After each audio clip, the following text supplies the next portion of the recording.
A lot of people have joined in at the 60th session and they have all been asking about the recording, but don't worry, we will be giving you whatever we have recorded. But very important is to learn from the speakers who come here. They are sharing their lifetime experiences. So do not lose focus. And we'll be continuing this session, maybe not so frequently. But the thing is that we have to go back to our clinics and follow the fundamentals of organon aphorism 1. We have to go and eventually heal our patients. So whatever we have learned in these 60 webinars, we need to put into action. And for the further proceedings, Dr. Deepa will take over and introduce the speakers and the sessions. Over to you, Thank you, sir. Good evening, everyone, and welcome you all to the 60th webinar. Today, the topic is on COVID. So we are the COVID warriors. So I have put an image of the COVID virus and our COVID warrior. Role of homeopathy in COVID-19. Let us start with the Hahnemannian oath. On my honor, I swear that I shall practice the teachings of homeopathy, perform my duty, render justice to my patients, and help the sick, whomsoever comes to me for treatment. May the teachings of Master Hahnemann inspire me, and may I have the strength for fulfillment of my mission. Participants, please mute your mics. I can still see a few mics on, please. We have a wonderful panel of speakers, and the main speaker is Dr. Prabhakar Devadiga. I would request Dr. Nimish Mehta to please introduce Dr. Prabhakar Devadiga, sir.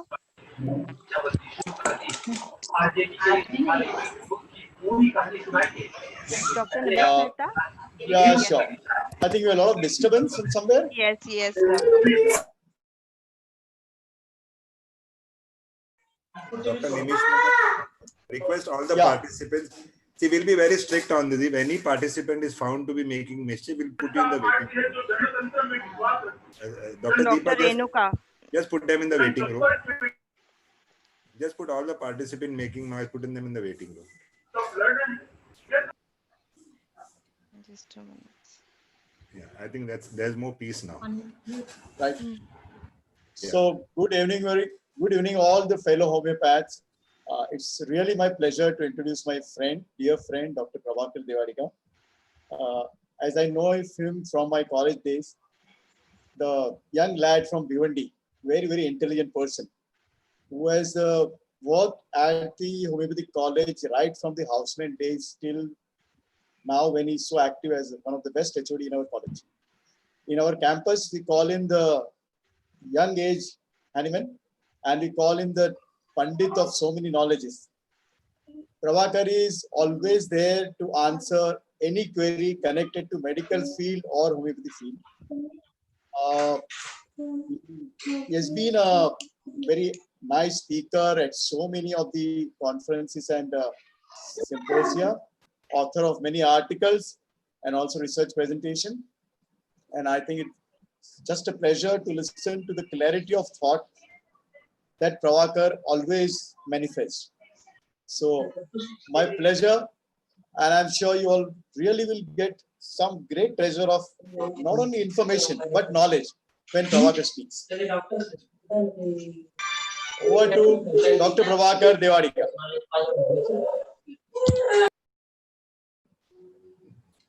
Thank you, Dr. Nimish Mehta, for the sweet introduction, and request once again the participants to kindly be muted.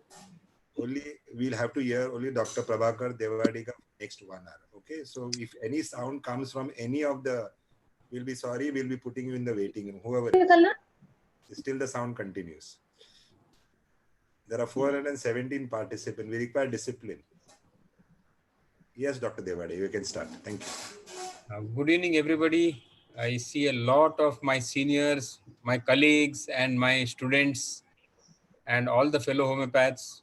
Personally, some of them I would not be knowing, but I really want to welcome you all to this Golden Jubilee, that is the Diamond Jubilee, that is the 60th webinar series, which Dr. John's baby, and then his team has taken over and grown it. Now it is an adult. Now it is going to senior citizen. So such a the amount of work which they have put in to get this. I need to really thank them, and I need to thank all the participants. And today's participant definitely, because they are no Sunday evening, living their leisure uh, repast. They are here to listen to me, and they are all my captive audience, whichever way. As it is, we are reaching to teach. As a teacher, we have to lock the rooms, but here now people are there, locked down by the government, and we are trying to tell something. It's the lockdown has been the coronavirus, is the COVID itself. No, somebody in my group uh, had written, "What is Corona or what is COVID-19?" It's a festival which started after Holi, and for 3 months it is going on. We are all at home. The holidays are extending.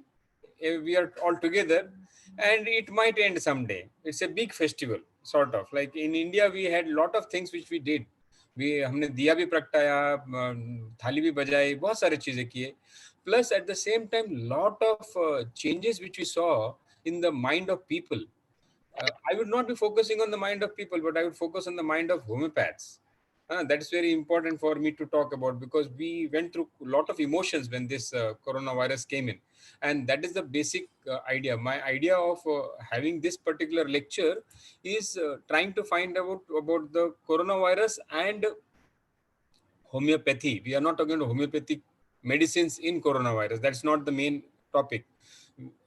I have together with me quite a impressive list of speakers, starting with Dr. Praful Barwalia, who needs no introduction, which of course will be introduced in the due time. Dr. Nimish Mehta is there. We have Dr. Sujata Naik, an eloquent speaker.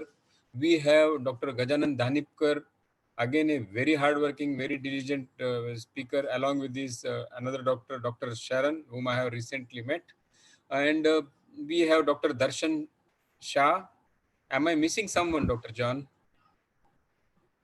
Missing one person, Dr. Singh, that is, which I told you right now, who has lost his dear friend. Dr. Jitendra Singh was to join us, but then he had been called for some emergency. So we have a list of people who they have plenty beautiful experiences of coronavirus, which they will be speaking. So we are not wanting to overload you with a lot of information. Before we begin, as we had just now taken Hahnemannian oath, I also need to know, while thanking you all, I need to thank all the corona warriors all over the world, because of whom we are learning. Lot many of them laid down their lives. Let us be sure of that. No, it is very easy for us sometimes as homeopaths to sit down and say the other system is not doing much, but they are doing day in and day out, and we should appreciate that. It is important that they have their hospitals open, and that is the first time they were exposed. They did not know what to do. They are learning, we are all learning, and it's a continuous process of learning. I have yet to see any disease which made the whole world learn everything, right from how to get out of the house, how to remain in the house, how to behave with each other. No, it's altogether a different chapter. We had dengue, we had so many other this, but in my life, I think everybody's life, this is one particular disease which has made us learn A to Z, relearn it again. It's like there was one movie by Harry Potter. In Harry Potter, there was this lady who kept on putting guidelines, and our BMC and ICMR are putting guidelines day in and day out. It's like it's an emergency situation. So there could be mistakes, there could be learning, but we are all learning. Every day we are learning how to go out, how to go get in the bus. Now the buses are starting. So we have plenty of things. I am not going to speak about that either. No, I will now start sharing my screen.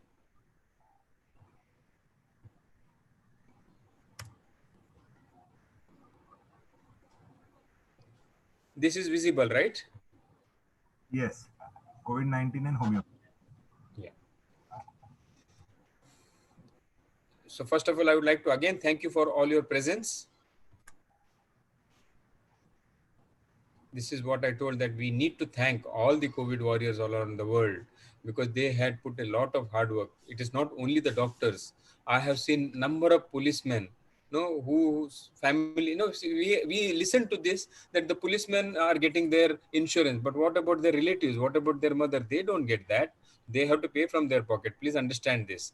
So it is not only them, their relatives, they don't get it. We get insurance only for ourselves. Our relatives don't get the insurance which the government says. So we have to understand that people are risking not only themselves in this disease, but their family.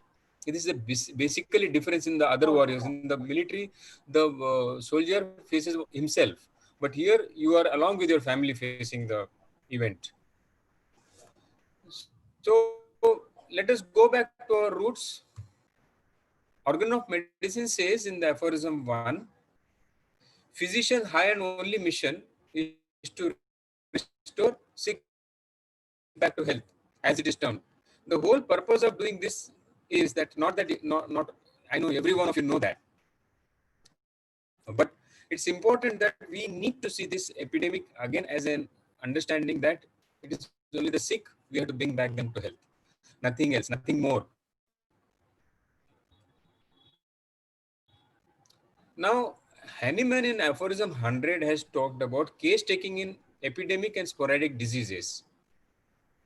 In investigating the totality of the symptoms of the epidemic and sporadic diseases, he says it is quite immaterial whether or not something similar has ever appeared in the world before under the same or any other name. It looks as if it is written only for us now. हमारे लिए लिखे गया 2020 के लिए लिखे गए ना. So, Dr. For Nisha, us, it you're should sorry to not matter. interrupt you. My voice is breaking. Yes, sir, because the slides have started. So I will request everybody to mute and switch off their videos. Sir, you can as well switch off your video so that we can see your slide and volume. Yes, sir, please. I will do that. Dr. Prabhakar, can you hear me? Yeah, I can hear you. If there are any equipment in your house, whether TV or anything is on with the Wi-Fi. No, my TV is conked off long ago. I don't have a TV. Yeah, so rest of all the participants and everybody, please switch off your videos also so that we can see the slides properly and we can hear Dr. Devadiga, sir. Thank you so much, Dr. Nisha. One more request, if participants have logged in through two devices, two gadgets, yes, kindly be on only one device so that we can accommodate other participants who are already in the waiting room. Thank you so much. Sir, you can continue, sir. So in this case taking in epidemic and sporadic diseases, he says that it is immaterial for us whether or not something similar has ever appeared in the world before under the same or any other name. I am revising this so that when we go out tomorrow, we should remember this. The novelty or peculiarity of a disease of that kind makes no difference either in the mode of examining or of treating it, as the physician must anyway regard the pure picture of every prevailing disease as if it was something new and unknown, and investigate it thoroughly for its. Can you hear me? Please, Yes, sir. Yes, sir. We can hear you, sir. yes. As if it were something new and unknown, and investigate it thoroughly for itself if he desired to practice medicine in a real and radical manner.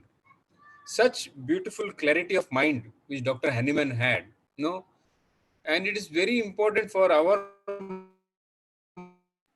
mind, because when you so and so about how to treat coronavirus, we should remember this again and again, that it is just a disease. It has its own different things which we will be learning later on. But then when we are taking the case, every person who comes to us is new and unknown.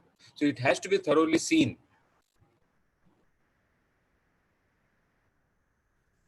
Never substituting conjecture for actual observation. Never taking for granted that the case of disease before him is already wholly or partially known, and always carefully examining it in all its phases. See that all its phases, again, so beautiful. Today we know this particular coronavirus, this COVID infection has got different presentations, Not only that, it has now brought to notice that there are quite a number of various strains. which have come up, and therefore the presentations are different. We see that from area to area, even the presentation is different. When we started seeing a patient in different areas, we had different presentations, and it was very interesting. I had an opportunity of treating around 10 cases rather, in Gujarat, where they were all in ICU, and the doctor there requested, there was an influential person who said, okay, let us try homeopathy also. And all 10 of them, they had got this infection because they had come from Saudi Arabia. And very interesting is that all of them presented picture of Naja. त्यांनीच केलाय video. सो आपण दोघांचे video पण stop केले आणि आता झालाय मग mute त्यांनी पण तो unmute. Okay. So you all can hear me, right? Yes, sir. Very clearly, sir. Yeah. So the Naja presentation was very beautiful, where the patient, all these patients were having comorbidity, especially hypertension and diabetes. All of them above 50, admitted in ICU. The whole, the whole lot from the one particular village. They had this difficulty in breathing. There was choking. They were gasping for breath, and that's why two of them were put on ventilator. So the remedies which came to our mind at that particular, with the short history, because the patients were in the ICU, naturally permission is not there. I was not in Gujarat, I am in Bombay. On phone, one of the doctor talked about, then two patients told that they had this peculiar symptom of that as if their organs are सिकुड़ गया है. Now that I would have thought of arsenic, camphor, because that's what we are all been hearing, and then you would also think of lachesis. But this internal sikudna is very peculiar in Naja. Based on that, I gave Naja, and then the patients, all of them came out of the ICU within a very short period of time. Now, let me tell you that I have not seen this picture anywhere else. No other patients have shown this. So that would not be, unfortunately or fortunately, I do not know, that particular doctor there gave to the whole village Naja as genus epidemicus. Now that is a not what Hahnemann says. That's not what Hahnemann says. Let us see, go further. This mode of procedure is all the more requisite in such cases, as a careful examination will show that every prevailing disease is in many respects a phenomena of a unique character, differing vastly from all previous epidemics, to which certain names have been falsely applied, with the exception of those epidemics resulting from a contagious principle that always remain the same, such as smallpox and measles. Now, smallpox was one big worry many years ago. If you remember, the peculiarity of smallpox is that it was a multisystemic disorder. If we read our aphorisms, we'll understand of two similar diseases meet in the nature. There it talks about you can have amaurosis and blindness because of smallpox. You can have hearing difficulties.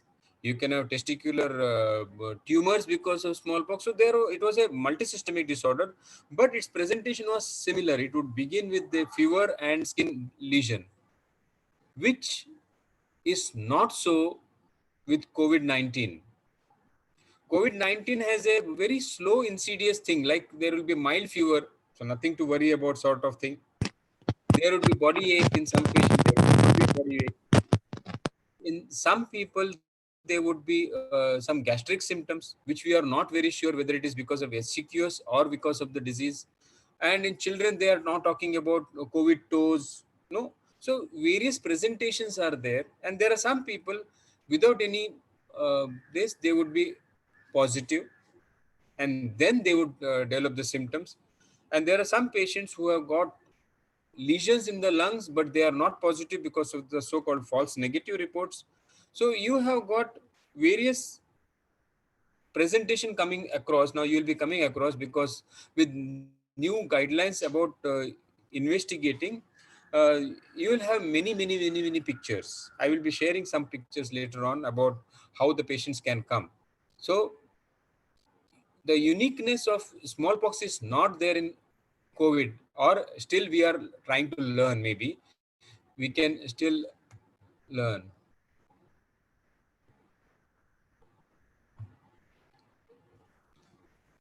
So how do you form a totality in epidemic diseases and genus epidemicus is what Hahnemann has said. To seniors, definitely it will be repetition. This is more for the juniors.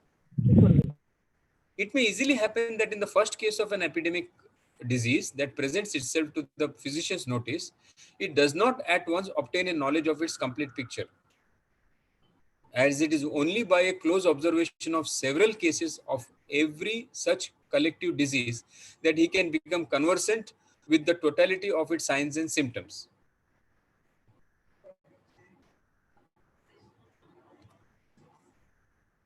So we require many cases to come to some conclusion about the signs and symptoms of the disease. The carefully observing physician can, however, from the examination of even the first or second patients, often arrive so nearly at a knowledge of the true state as to have in his mind a characteristic portrait of it, and even to succeed in finding a suitable homeopathically adapted remedy for it. And we have seen there are quite a number of geniuses in homeopaths who have been able to do that.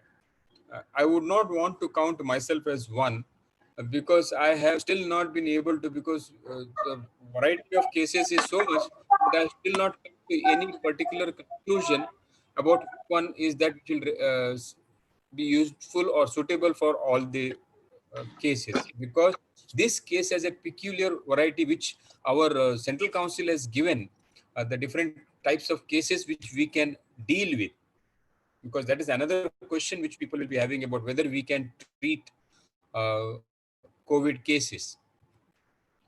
In course of writing down the symptoms of several cases of this kind, the sketch of the disease becomes very much more and more complete, not more spun out and verbose, but more significant points and more of the peculiarities of this collective disease.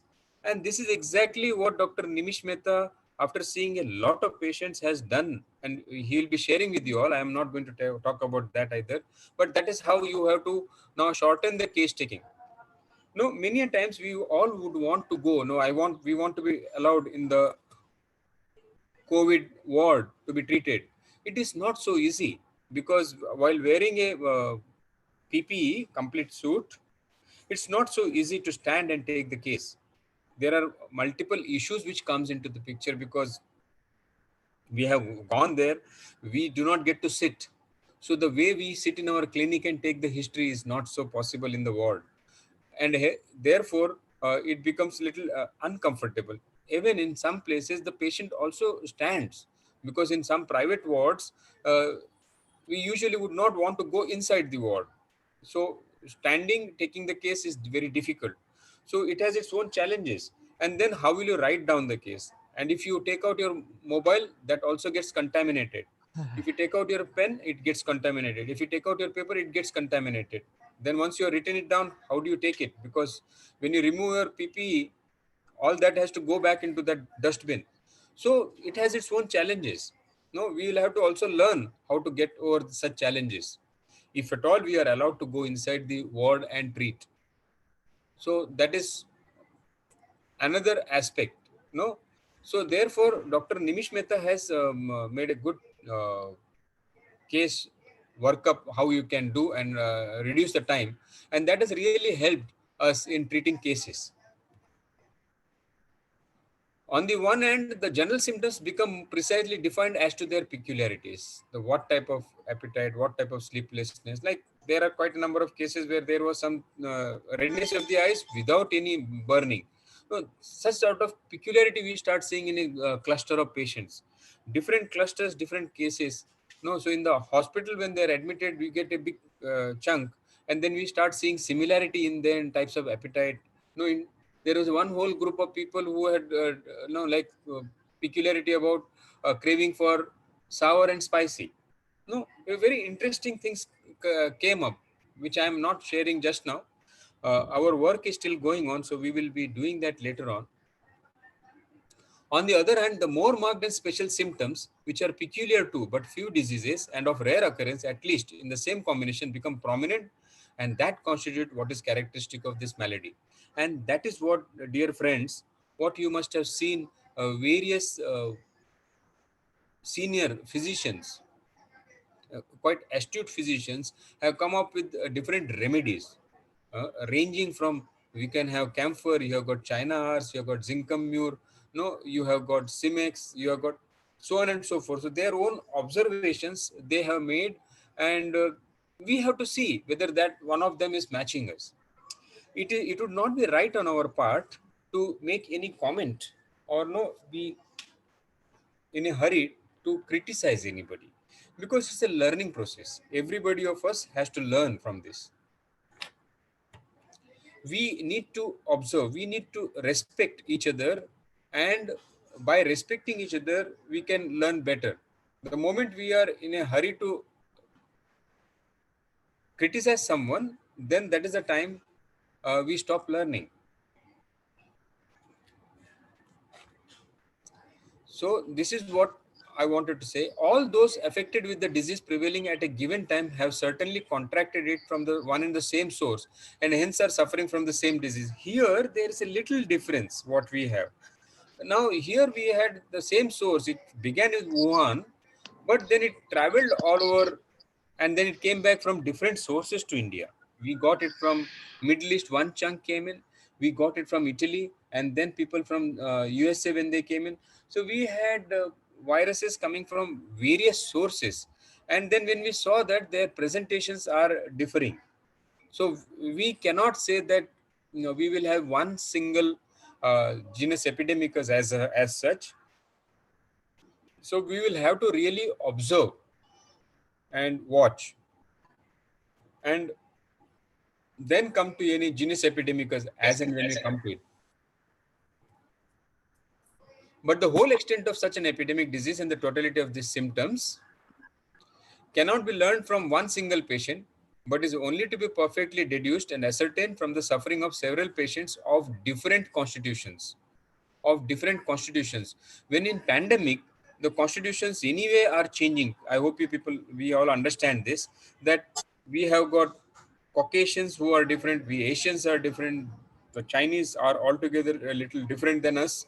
Then we are having symptoms now coming from Africa, the Latin America. So we will have different constitutions in terms of, the presentation could be different, and we are learning that, like different countries have got their own methodology for treating their own symptoms. So the first, we should commend Central Council of Homeopathy, because it was one of the first branch which came out with some preventive. And there were questions, how did this preventive come? I will not go into the detail, but that is what came from one Dr. Aranto, who had treated a lot of cases in China, Macau, and Hong Kong. And based on that, they had come to this conclusion of arsenic album. And this arsenic album has been given in a lot of quantity, especially in Bombay. Everybody has received arsenic album, more or less, in a big chunk of people. Some individual organization have given up to 15 lakh people, they have given arsenic album. Now, when we do that, in our clinic, the question is that, can we do this? There are two things. If you are already treating a patient, we have seen in many of the epidemics that our patients whom we are treating have never suffered from the epidemic disease. I am yet to see in my clinic, I do not know about others, but most of the people who are already on medications do not suffer from the epidemic. That's a very interesting piece. That includes even HIV patients. They have not suffered from the disease of epidemic. No, I had one HIV patient who comes and says, कि doctor साहब आपने तो कहा था कि HIV में तो infection जल्दी हो जाता है, नो हम लोग को ज़्यादा संभालना होता है, लेकिन मेरे आजू बाजू लोग बीमार पड़ रहे हैं और मुझे कुछ नहीं हो रहा है. No, so our homeopathic remedy is so strong. If the right medicine is being given, there is no need for giving anything else. At the same time, when patients come to us and they say, okay, my relatives have to be given. Now, it is very difficult that all the relatives will come to our clinic and treat with this lockdown, social distancing, etc. So therefore, some has to be given. Now, let me also tell you, all of you, most of you might be knowing that Ayush Sanjeevani is one app which has been released by the Ayush government, which all of us should download, because it has got Hello. a chapter for us as Ayush doctors, where we can write about the number of people whom we have given the preventive, whichever preventive. There are various remedies given there. It's not necessarily only arsenic album. We should enter this, because when we enter this as a system, we will have a big data which can be used for evaluation. So I am expecting that all of us should download this Ayush Sanjeevani, and then start entering. You don't need to enter each and every case. There is a it is easy, it is not so difficult. So quite an interesting app. I would suggest that every one of us should download that. He says there are some people who are very good. The physician who has already in the first cases been able to choose a remedy approximating to the homeopathic specific, from the subsequent cases be enabled either to verify the suitableness of the medicine chosen or to discover a more appropriate, the most appropriate homeopathic remedy. So we can make mistake. Even Hahnemann has said that we can make mistakes in coming to a remedy in patients, and in coming to a common remedy also we can make mistakes. So all of you youngsters there, do not worry. This is a learning process. We all should be learning again and again. Now I'm trying to say some of the news things which comes up there. Coronavirus mutation, 50% virus strains in India have new mutation D614G that was given in 6th May. And now in 4th June, scientists in Hyderabad Center for Cellular and Molecular Biology, CCMB, have discovered a new virulent strain. And then they have named as A3I. So many people are working on this, and new strains are coming. This particular virus, no, usually in epidemics, what we see, like in dengue epidemic, dengue was something which we had learned when we were students. That is 35 years ago. But when suddenly dengue came in, there were lot many people who had reduction in platelets, and then platelets were given left, right, and center. And then people thought that is the only way it can present. Then it changed the strain 2 years after, where they started getting cardiac complaints. So dengue did change its strain. But here, this particular virus is a very peculiar virus. It's changing strain in the ongoing epidemic. So sudden pictures are changing. So therefore, you will find so many people writing about so many things. This particular virus has brought about so many research papers, and then so many contradictions, that it is phenomenal. So now let's talk about our state of mind, which is important. As Dr. John always says, physicians, heal thyself. Initial state of mind was that, okay, coronavirus, we are homeopaths. For us, the diagnosis does not matter. So let us now treat. So let us get this chance. And suddenly the government says, no, everybody cannot treat it. So we were raring to go. And when we were not allowed to go, we had a lot of anger. We had a lot of suppression of anger. I think we could have given a lot of staphysagria to all of us. That much of anger was there. And then the anger was that why we are not allowed to treat. The question was, initially the government had a little difficulty where they wanted to control it. Quite a number of people were being quarantined. If you see, at that time, any contact were all quarantined. एक family में एक आदमी हुआ तो उसके 20-25 लोगों को जिनको मिला, 120 people, all were quarantined. Now the rule has changed, just the opposite. But then their idea was to prevent it from spreading. Please understand that. And at that time, the facilities available was allopathic hospitals. We didn't have our own hospital in such a way where we could. So initially, when they are admitting in their own facilities under them, expecting them to allow. Sorry to interrupt you, sir. Can you make the slide full screen, please, sir? I will do that. Okay, thank you, sir.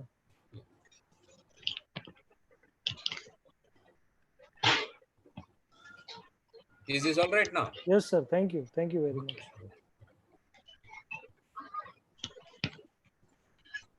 So we were ready to go to treat, we were not allowed, and we were quite angry. But it is so wrong on our part to expect that they will allow us to treat their patient. When the patients are dying, there has to be some responsibility of the patient, no?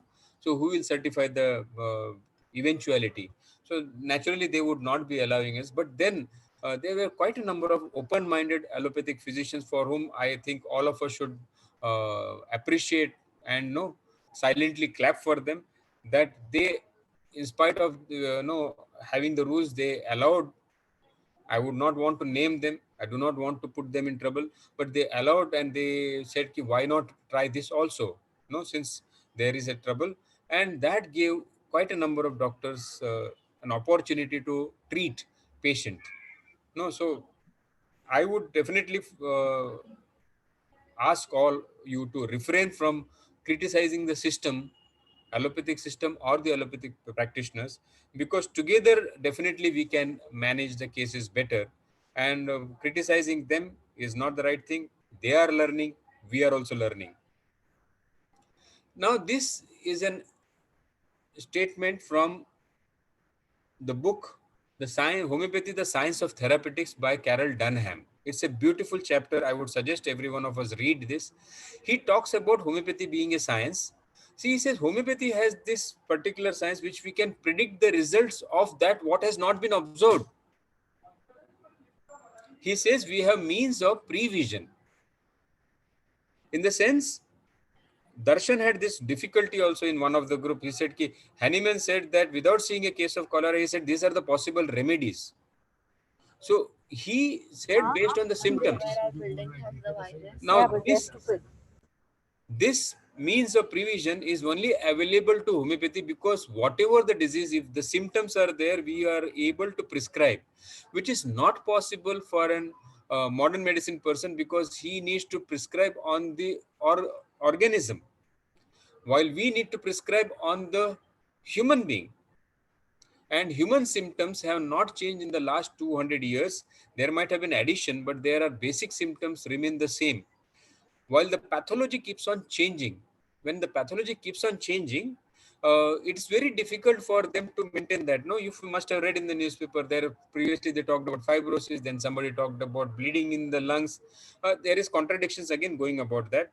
The whole pathology, how the disease is progressing, is again people are trying to understand why it is happening. So there are words like cytokine storm.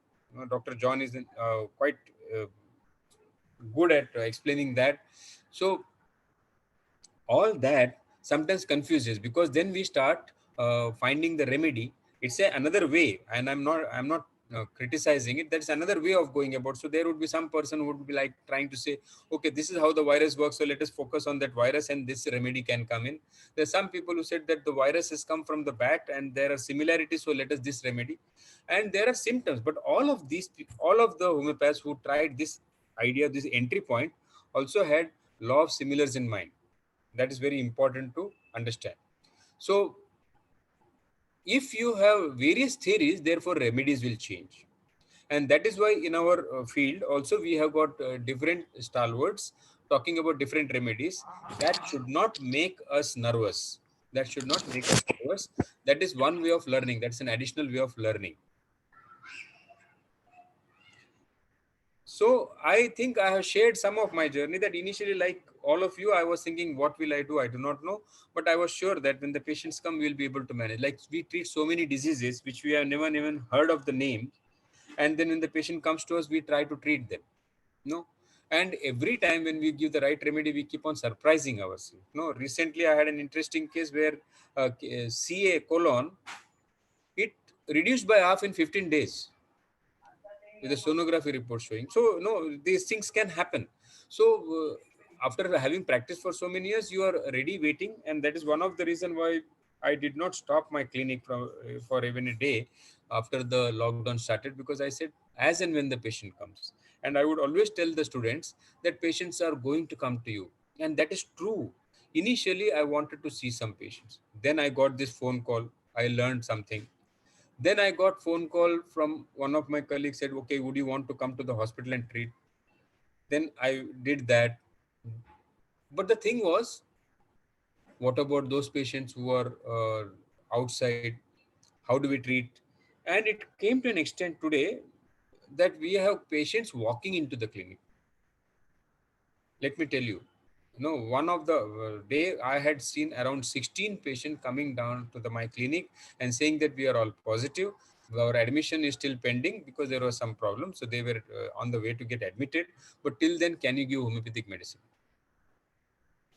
There was one patient whose oxygen SpO2 was 69. He moved around for 18 hours, did not get the bed. Then finally the relative said, doctor, you helped us trying to phone here and there and was now we are not getting the bed. What do we do? I said, give oxygen, purchase a pulse oximeter. They did that. And arsenic was prescribed here. And it is such a beautiful thing that today I can say that the patient is better. He will be discharged in a day or two. So even with 69, you can have the patient improving if the right remedy is given. Having said this, I also want to say that there are patients who, after we have given homeopathic medicine along with the standard allopathic regimen, there are patients who have not survived. So it is not that every time the patient can survive. This is very important for us to know. No, because many times when we only present the success, and if the failures are not told to you, then you tend to become very complacent. So you have to be alert.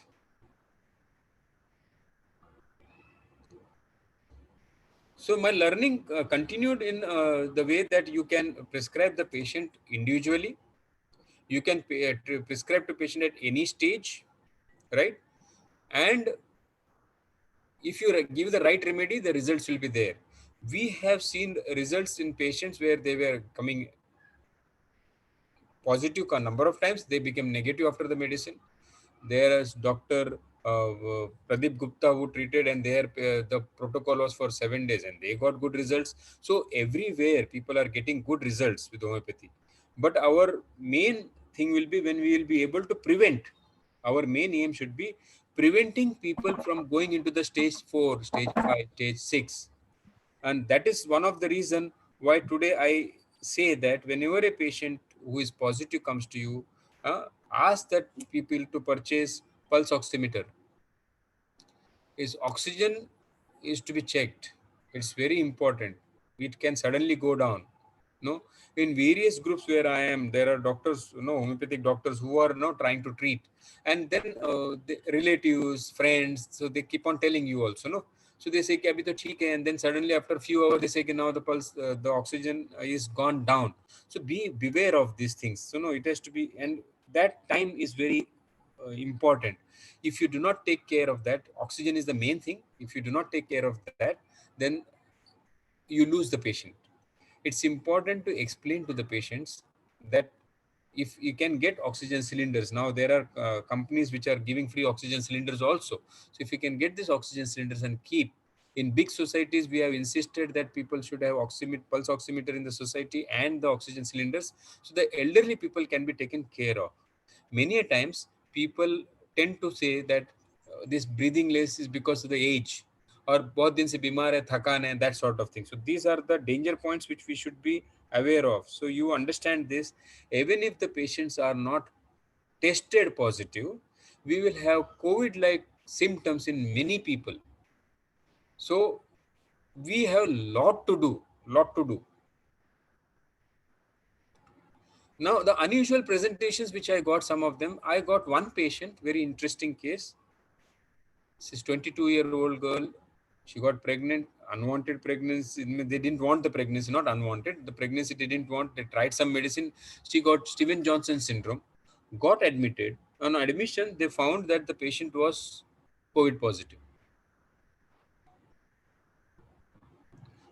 I'm not putting the photograph here for a particular reason because could not take the permission of the patient herself. So I would not want to do this because we are going on YouTube live. And the patient was treated, the COVID became negative within 6 days. We had not treated with homeopathy, no homeopathic medicines. COVID becomes within 6 days, and the patient was sent home. Steven Johnson syndrome remained. Now, the interesting part, what we learn, no, like when a particular disease comes in, the other disease remains in in a suspended state. Exactly that is what happened in this patient. बोला वो 6 दिन में the Steven Johnson syndrome did not. The moment she was sent home, this disease started progressing as if it had not stopped. No, very beautiful. What we read in Organon, I could see there. And now when we prescribe sulfur, she has started improving. It is 3 days only.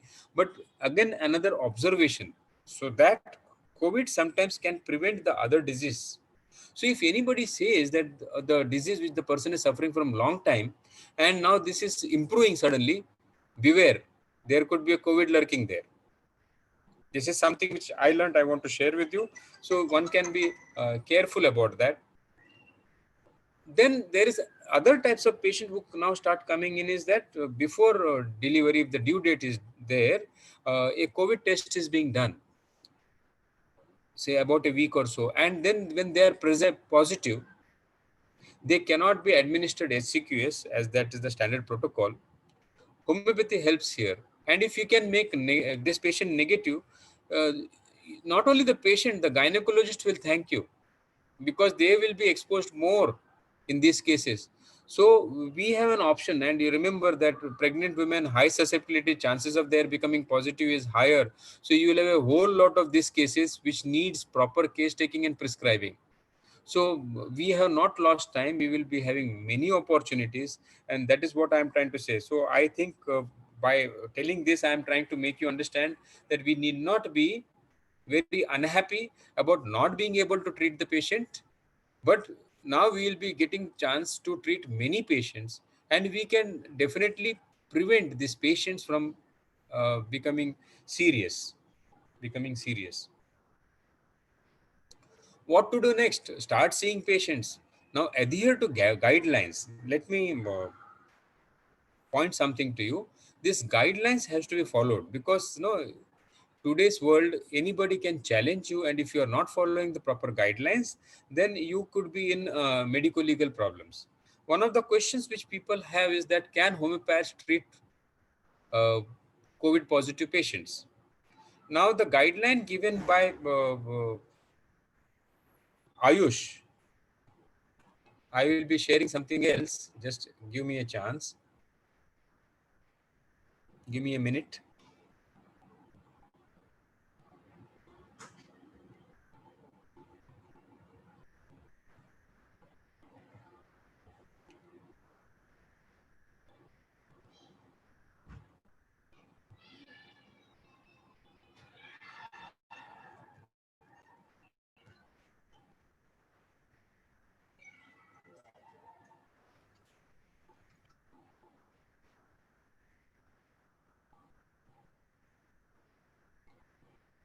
I will share, just a minute. I'm not very good at this. Just give me a second.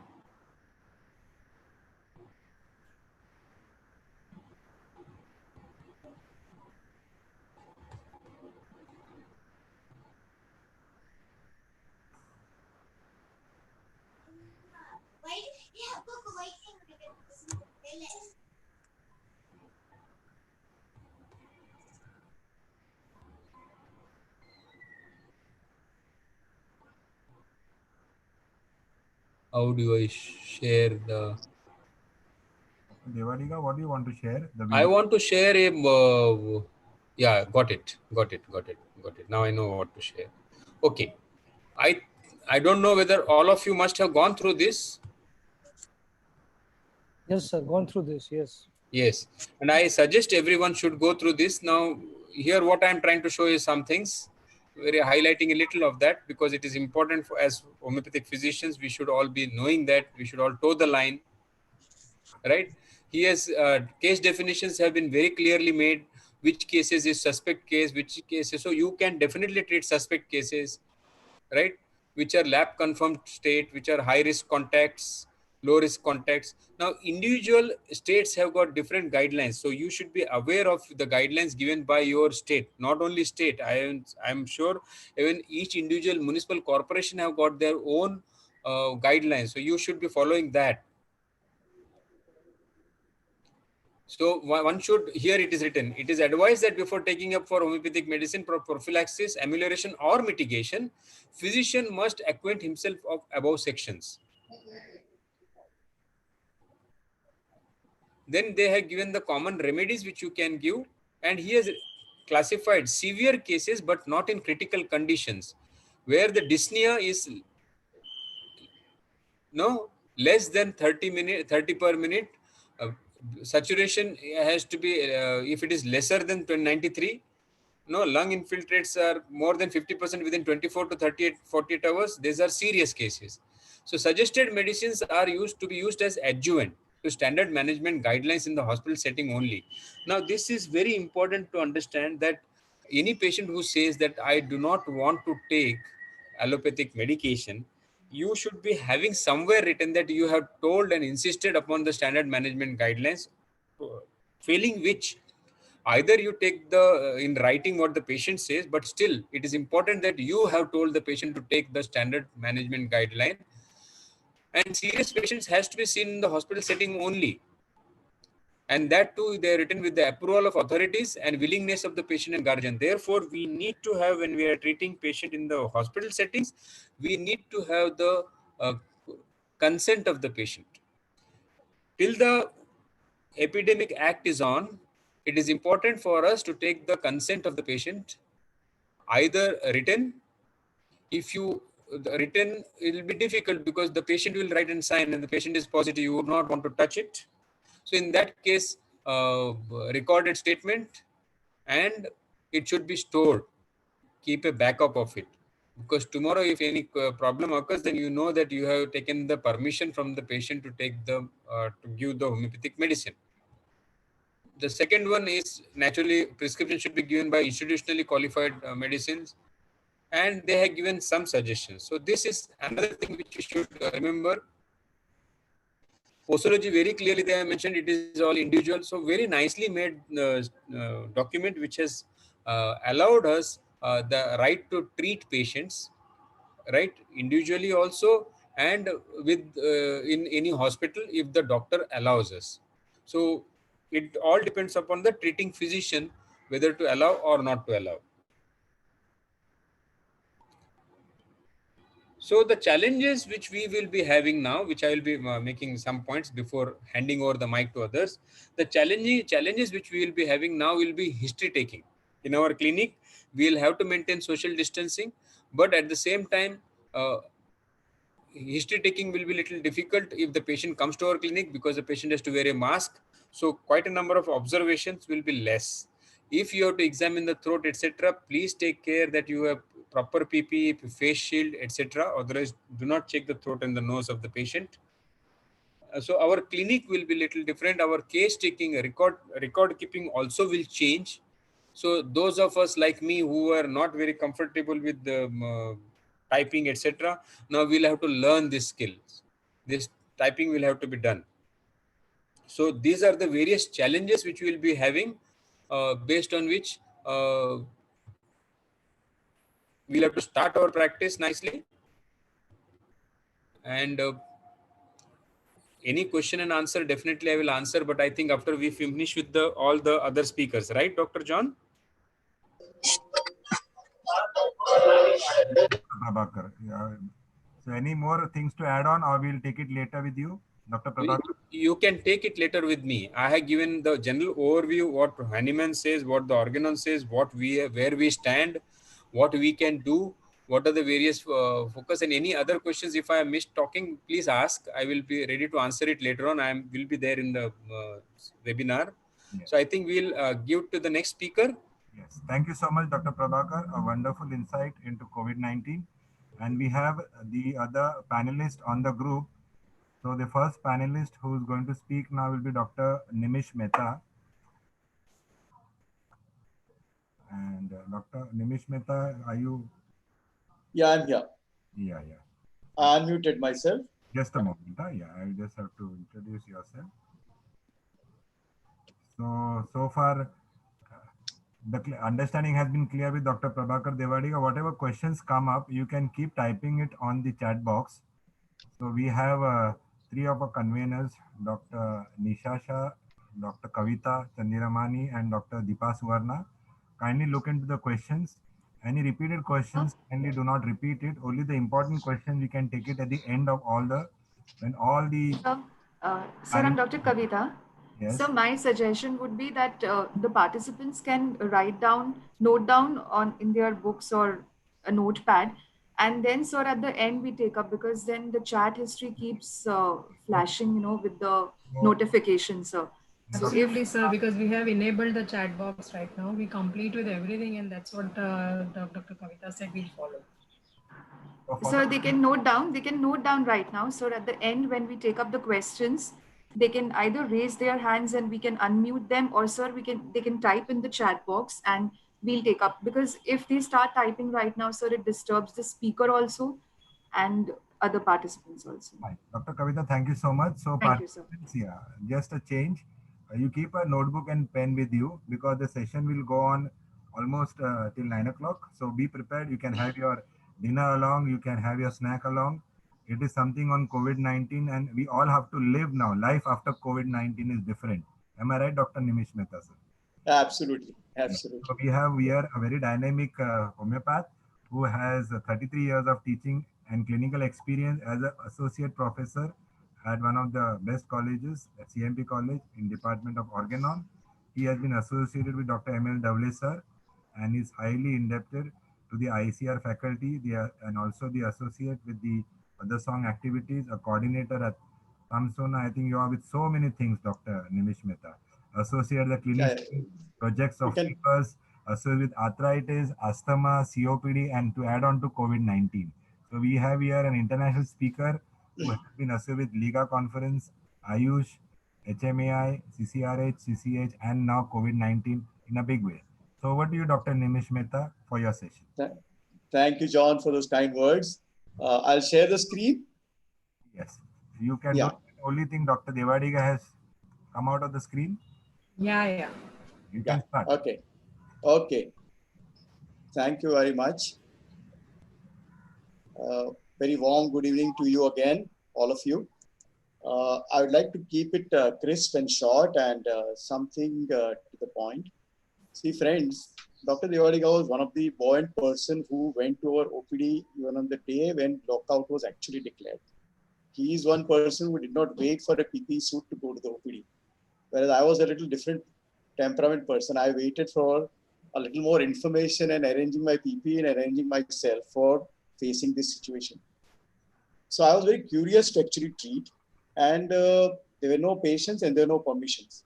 So what I started with was, I contacted every person who was seeing patients. Some doctor had seen cases from Iran. Some of my friends had said they saw some patients of other town. I also came in contact with the Agra team. So they were all eagerly and treating. And there were also some patients who had shared their experiences on internet. I had two cousins who were in UK who were able to meet in their friends whosoever were COVID positive and just get their history from me. So my first passion was whether I can understand what is the clinical picture. And that is how actually I compiled case data of many cases. I have not treated so many myself. I've treated very small in number. But I've really speaking gone through something, if I count, it is something like 78 histories right now that I've gone through in all these days. So what I learned from these, that I tried to put, I went on converting it into a small database questionnaire, which I can take cases. And then I applied these also to the cases that I came in contact with in this period. COVID positive cases with me might not be even more than 15, because a lot of them have not been tested actually. But I came in contact with a lot of patients because in Ghatkopar nearby area, there is a hotspot like Ramabai colony and all, where there are a lot of patients. And in fact, so many of them whom I met or I treated on first or second day, they were quite good by third, fourth day. So we have not got all of them as positive reports, but the experience is actually about acute fever cases around in this period. So I'm going on to that small format that I have created.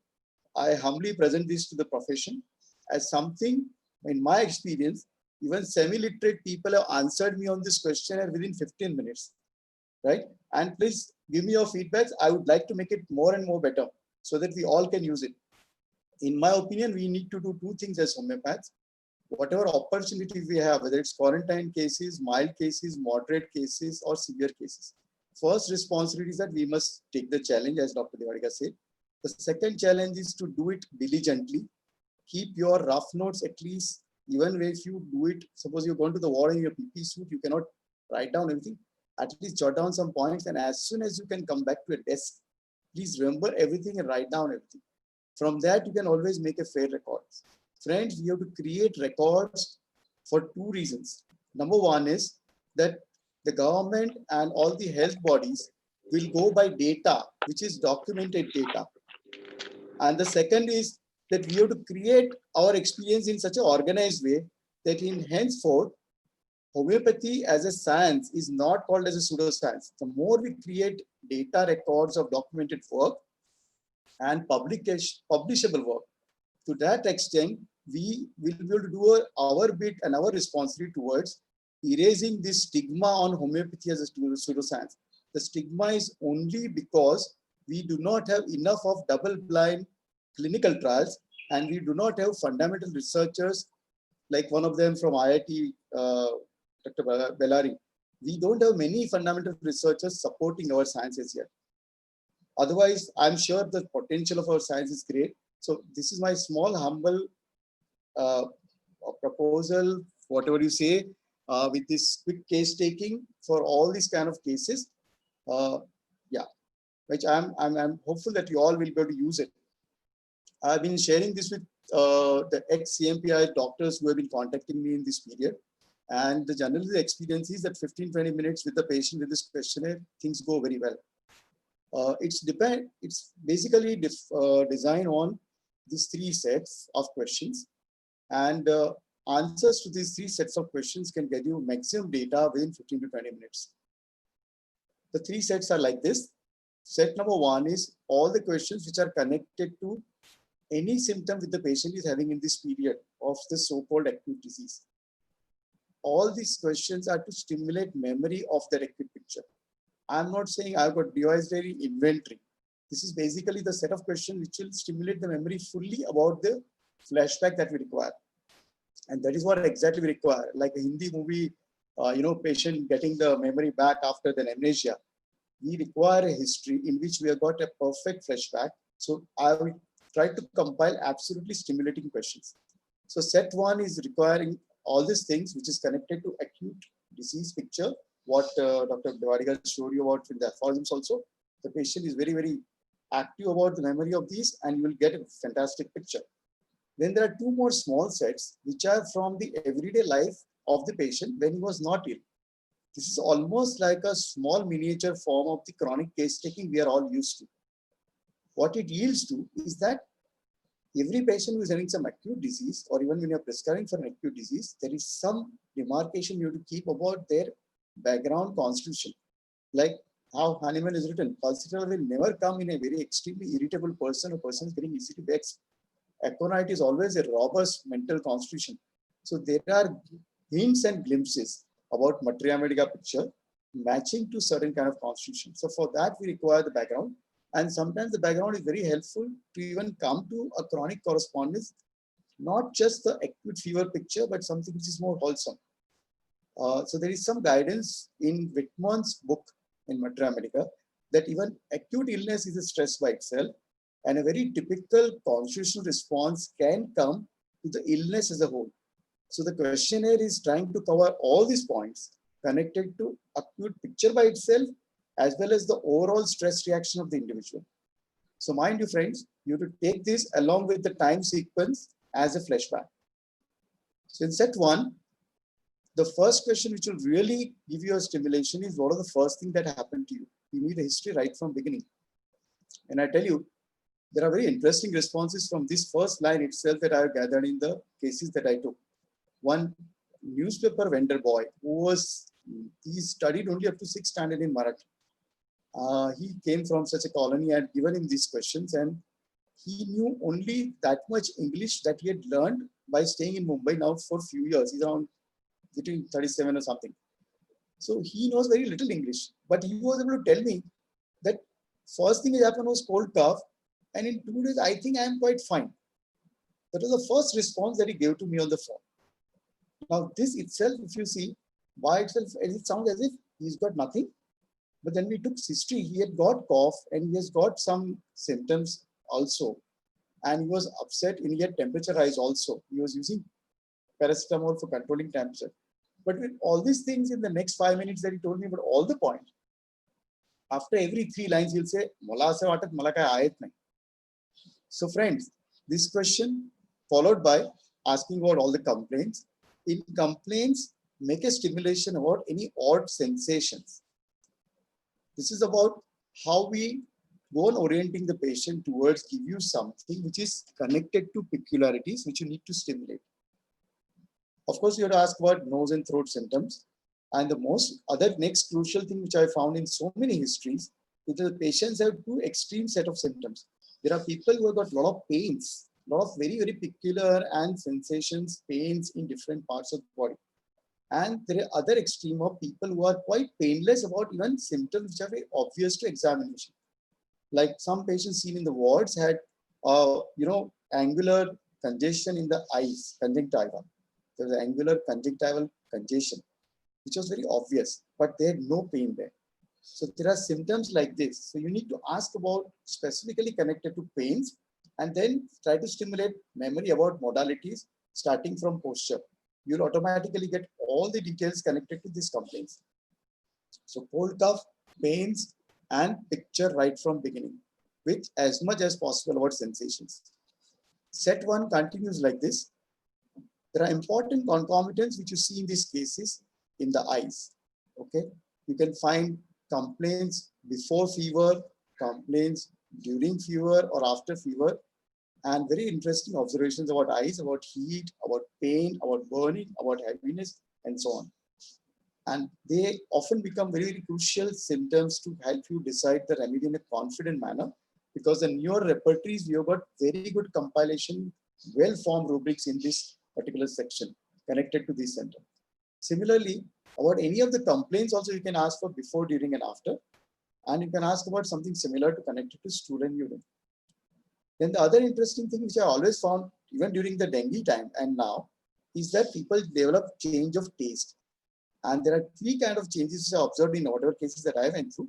General taste in mouth, some taste for food, which was altered, some taste for water, which was altered. So you've got all the combination combinations of the mouth remaining bitter except for water, or only the food tasting bitter, or only the water tasting better, and so on. Okay. Then the next is about some time modalities. Quite a few patients outside India have reported about very severe night aggravation and complete 0 symptoms during the daytime. And some patients here in India have reported about afternoon and evening. There are people even will come up with time modalities.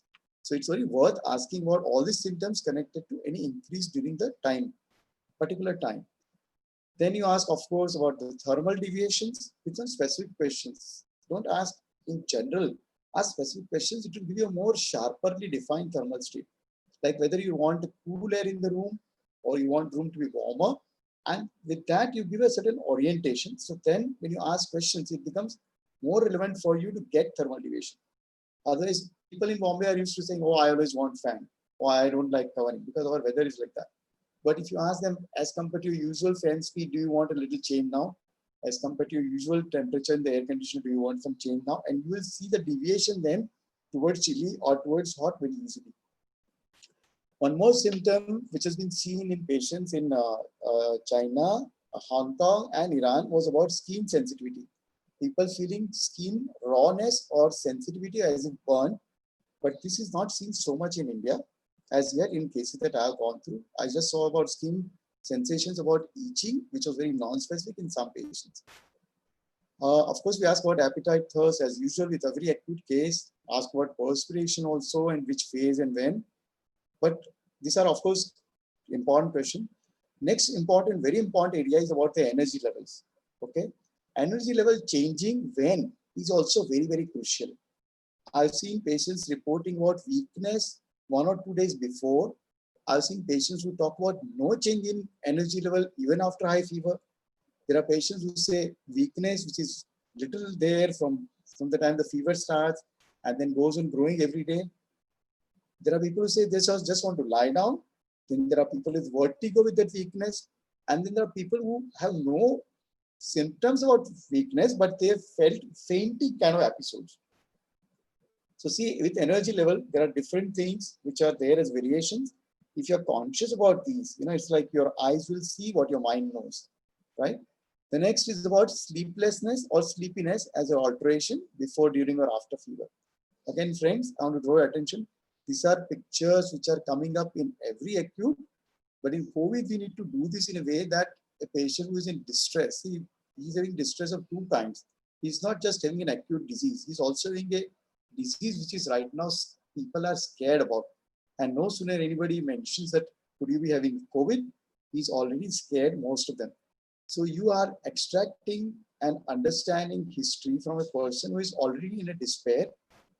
So you'll have to really observe person while asking this. And what my observation was, these questions make them so live about the memory. And this all thing becomes just absolutely, then like a movie picture in front of you. Another is, of course, ask this question, that how do you feel emotionally? Stress, under pressure, or what was it? As I told you about the newspaper vendor guy, he talked as if, there is an illness about which everybody is just making noise, but he is not requiring to make any proper, major change, because he's not feeling so bad. So you have extreme, there are people who feel there is as if there is nothing. There is a patient who has described this very nicely on an internet blog. He has written with his name that he was admitted in the Kasturba hospital and all those things. And he has written about how was his experience. His experience was there's nothing so much wrong actually. Though he went through, understand this, he was in ICU for 2 days. He went through breathlessness. He went through cough and dyspnea. But he was, in his blog also, if you see, it is very noticeable to see. He says, I was not feeling so ill. I was feeling everything so fine. On the other extreme, you've got patients who have a little headache and they still say, oh my God, the life is so difficult. I can't just tolerate this, So you've got pictures which are these extremes. This is what are just 15 questions and you are covering the major part. In addition to these, set 2 is about thermal state a little, with I put a little, as I told you, little specific questions again. I asked them, in the peak of winter, how did you want the AC fan and the covering and the bath? And then again, in the peak of the summer, how do you feel this? That tells you actually more sharply defined thermal observations and not those vague things which will end up you in an ambiguous state and you write down most of people as ambithermal. No, most people are not ambithermal, just like most of our drugs are not ambithermal. And so I asked them questions like this: what are your really strong favorites? Abhi bukhar, fever ke saath mood kharab hoga tabhi kya khane ko man karta hai? So you give wordings to make the person connect with the experience of craving and aversion, and don't ask it bluntly about what you like and what you dislike.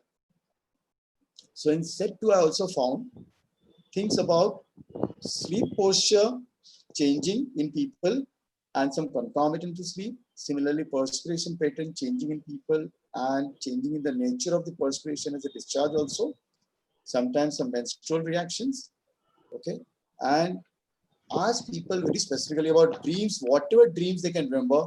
And this can be one of the treasure mine for you to understand their constitution. In a quick, short case taking also, people in this mood, whatever dreams they are able to remember, you will have a direct clue to their constitution very nicely. Along with this, with the patient or with a relative, just try and see what is the most common frequent emotional reaction. So don't ask the nature and wait for a long time for them to describe. You could probably give them a little orientation of these. We want to know about 2 things. What are the most frequent emotional reactions? Can you describe them? And try to observe at that time in full details. And second is physical details, physical effects of these emotions. So friends, as I told you, this much of questionnaire, and you can really stimulate very nice case taking. I'll just give you an exact 1-minute glimpses of what kind of histories I received with just this questionnaire, and almost 80% of them on telemedicine, either talking on the phone or on a video call. And some of them sent me small video clips.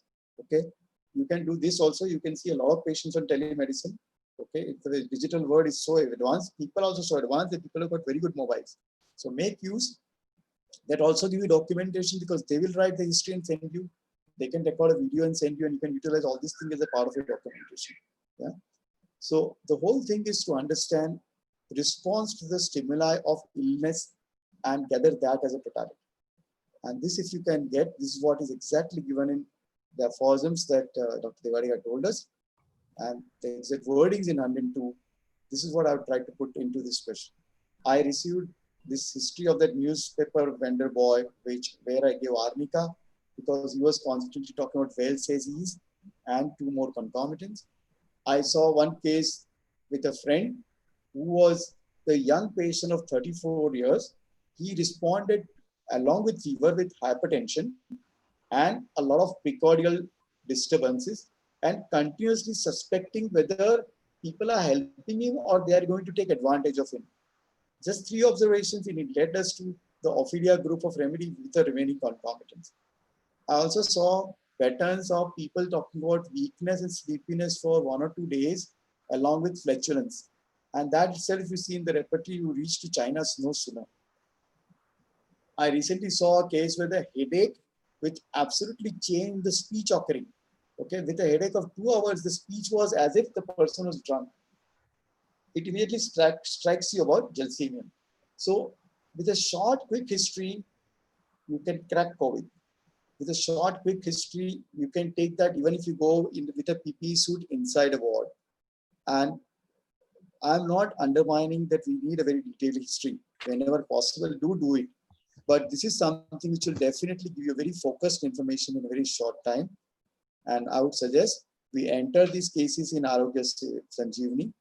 I would also suggest that we all enter all our cases which are on constitutional medicine for a few months at least, okay, where we know what is a constitutional remedy and how many of them have really remained, saved from COVID infection.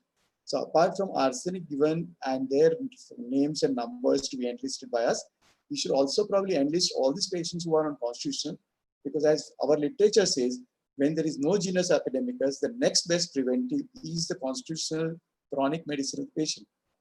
So if the patient is stable in your given chronic and if the patient is saved from any COVID infection, I think we should enter all these data as records, and there will be a huge data at the end of it, which I think India will be able to lead in. Friends, I believe our responsibility is to treat patients in front also, and also to document all these things in a way that we are able to leave behind this record for our posterity. Pandemics occur after every few years. We will not remain probably for the next pandemic, but what we leave behind. See, the Spanish flu records of 100 years back have guided us, and if you see almost same remedies, but they are not as much documented data. Otherwise, we would have been committed to treat these patients much earlier. This time we use the opportunity, get into the main wing, and as much as possible with whatever permissions we have got at adjuvants also, create our records with a very, very proper scientific smart work.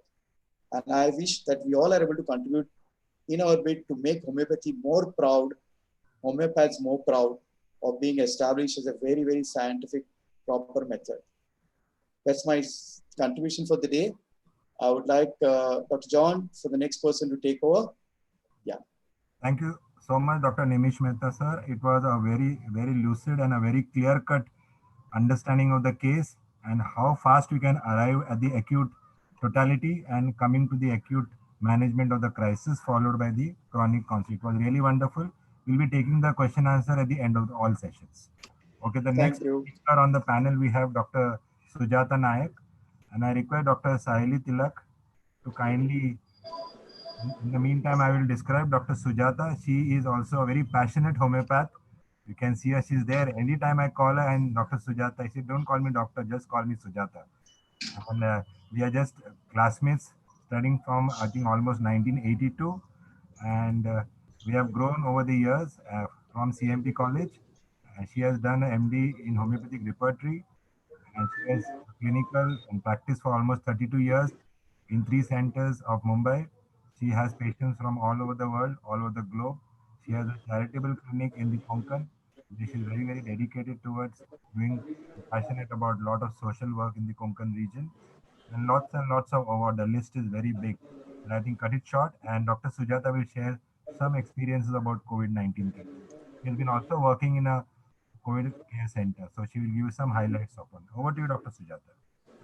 Thank you, John. This is an amazing opportunity for all of us. And I must thank the Similimum group, the Diary of Homeopaths, with Dr. John spearheading it with his lovely team who have been at it for 60 sessions non-stop Now, this is a record of sorts, I think. No other group has done this ever before. And with the participants increasing by the day, you know how successful this has been. So I'm very, very proud to be associated with the Similivim group and for this opportunity today. The speakers before me, Dr. Prabhakar Devadiga, wonderful, a very, very direct, no-nonsense style. And he imparts so much with so little and so few words. And it was an amazing session, Dr. Devadiga. Thank you so much. Dr. Nimish Mehta has given us a very, very vital thing to work on, and that is the case paper. So we know exactly how now to proceed when we take the history of a fever patient. So the very, very vital inputs today. And I hope to do justice to the stalwart speakers today who are there on this forum. And personally, I have been, as both Dr. Devadiga and Dr. Nimish Mehta said, that we have also been working through the entire lockdown period, not keeping the clinic closed even for a single day, seeing patients, some in person, some through telecommunication, have been to the Corona Care Center in Mulund, in the ICU with the PPE mask, with the PPE kit on, and taken patients' histories firsthand. Though in retrospect, I think it might have not been very wise, because this you cannot do all the time, because the risk of transmission is very high in such places. But sometimes we have to enter the lion's den to know how it is. And that is the time we realize that how much our allopathic counterparts, the frontline doctors, are doing.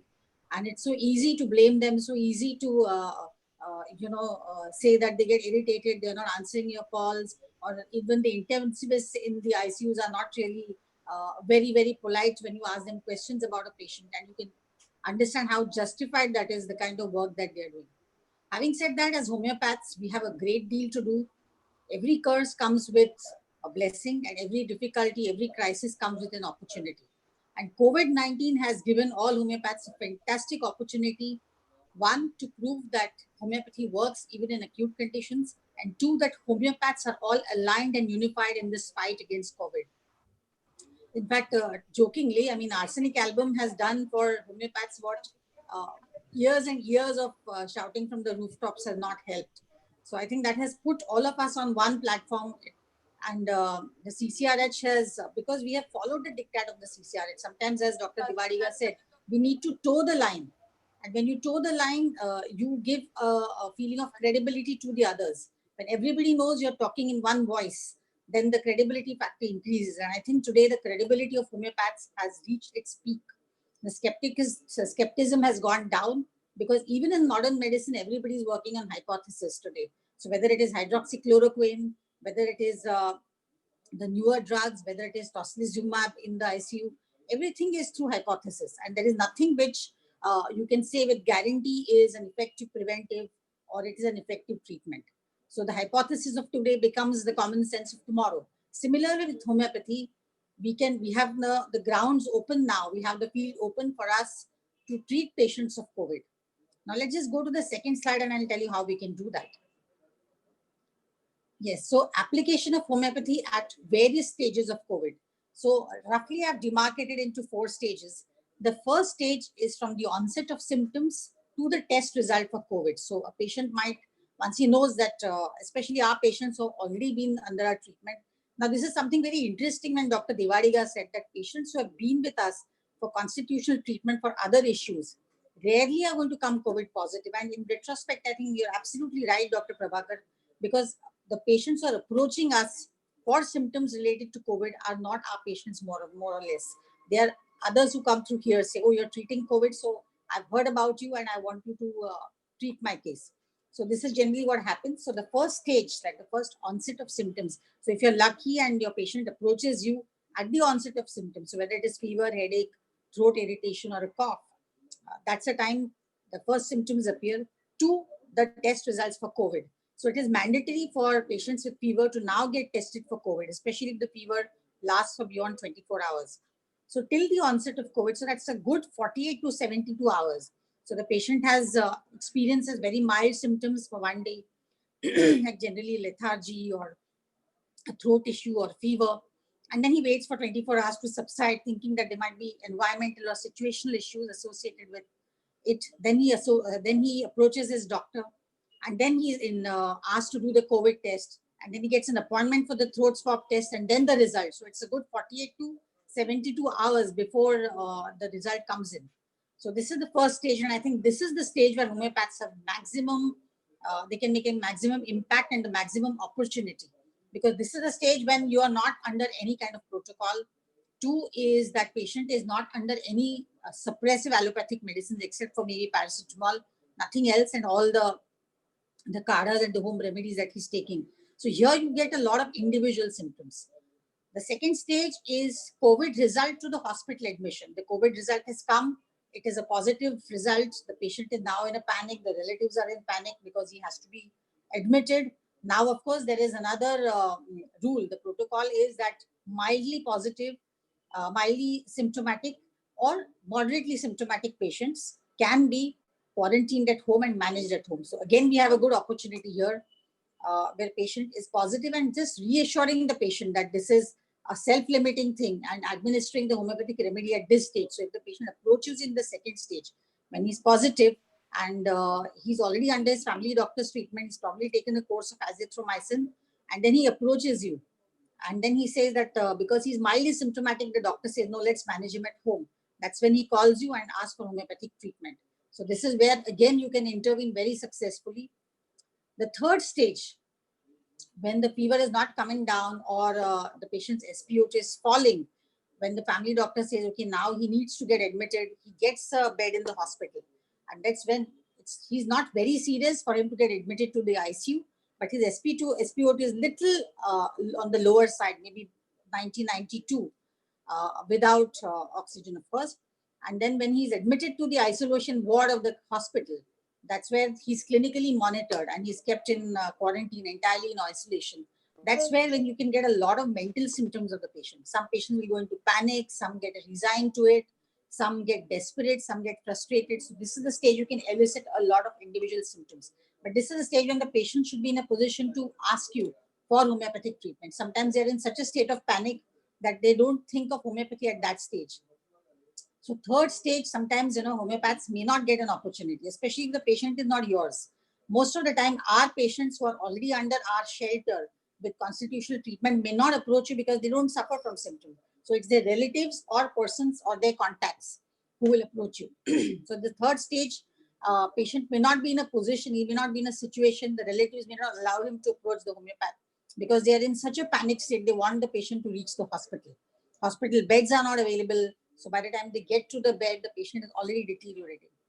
Now the fourth stage in the ICU. So it could be with or without the ventilator. Mostly we have seen that patients go to the ICU by 24 hours, their SpO2 starts falling. The patient is put on ventilator. He started on tocilizumab. So the symptoms keep worsening. So in that state, again, the relatives may contact you. Is that the patient, when the doctor, the ICU intensivist says that patient is very critical, your patient is extremely critical.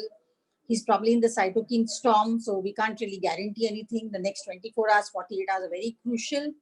So can you do some, the patient, the relatives will ask you that, can you do something now at this stage?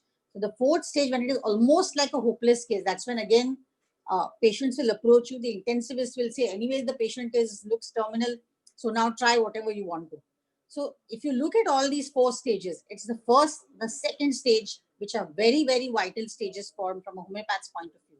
And you have a lot of liberty at that stage. So you must be encouraging, educating patients that if you have any onset of COVID-like symptoms or any kind of, you don't even talk about COVID or any symptoms of any viral infection, first contact the homeopath. Let the homeopath be your first point of contact. Today, the stage is that a lot of people are educated about homeopathy thanks to the Ayush Ministry, thanks to CCRH, who have been educating patients on a large scale. So many of them now know that homeopathy does have treatment as a primary protocol as well for COVID, and they might approach you the first time on. So this is the stage where it's very crucial, and if you really can crack it at this stage, and I think Dr. Nimish Mehta's questionnaire will be very useful at this stage, because here you can really get individual symptoms, and you can take the histories in 15 minutes. Teleconsultation is the order of the day. You need not go and check the patient personally. You can take the patient's symptoms on your cell phone or on your laptop or your iPad. You can take a video call where the patient can actually explain to you what is happening to him or her. And then you can do a brief repertorization and send the remedy. Next one. Yeah, so what are the objectives? What should be our objectives? The objective is one at the preventive level. Now, the preventive level is administering the genus epidemicus after common symptomatic pattern is established from sufficient number of cases. So you should have seen a sufficient number of cases, and you know that there's a pattern to this kind of fever. For example, I have audio recordings now, again, because of privacy reasons, and we are on YouTube, I cannot share them. I have some audio recordings of patients, video recordings of patients with very, very typical symptoms. So if you look at it, the kind of pathology that the kind of clinical progression that we have seen in COVID patients is something like this, is that the first day is very, very non-specific. Very non-specific. Patient will come with lethargy, malaise, a very low-grade fever, no desire to do anything. They might think it's because of overwork. Jhadu katka kiya, I went out in the sun, I didn't sleep well, so maybe all this is happening because of that. So this is the first day symptoms are generally that. Most of them will say there's some kind of irritation in the throat. They will not say pain, but irritation. Kuch rakha hai idhar. This is one of the symptoms that a lot of patients have expressed. We feel that there is something over there which you are not able to bring out, but there is no expectoration. It's a dry cough mostly. A very, very dry, slight irritating cough on the first day. The second day, the fever will start spiking. After 24 hours, more often than not, there's a spike. The cough will start intensifying now. It comes when the patient is talking, when the patient is eating, or when the patient is doing any kind of an exertional activity. The cough might just get worse. And the cough is generally a very dry, rasping kind of cough without expectoration. Most of the patients will say, kuch bhi nahi nikal raha, there's nothing coming out. I just feel that I must bring out something, but there's nothing coming out. It's a very dry, rasping kind of cough.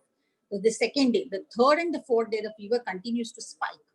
So this is when the third day, when the family doctor, the GP will also say that I think you need to go for a COVID test. So they'll advise a CBC, a COVID test, sometimes a chest X-ray. And in rapidly fulminant cases, you might see the changes on the chest X-ray immediately.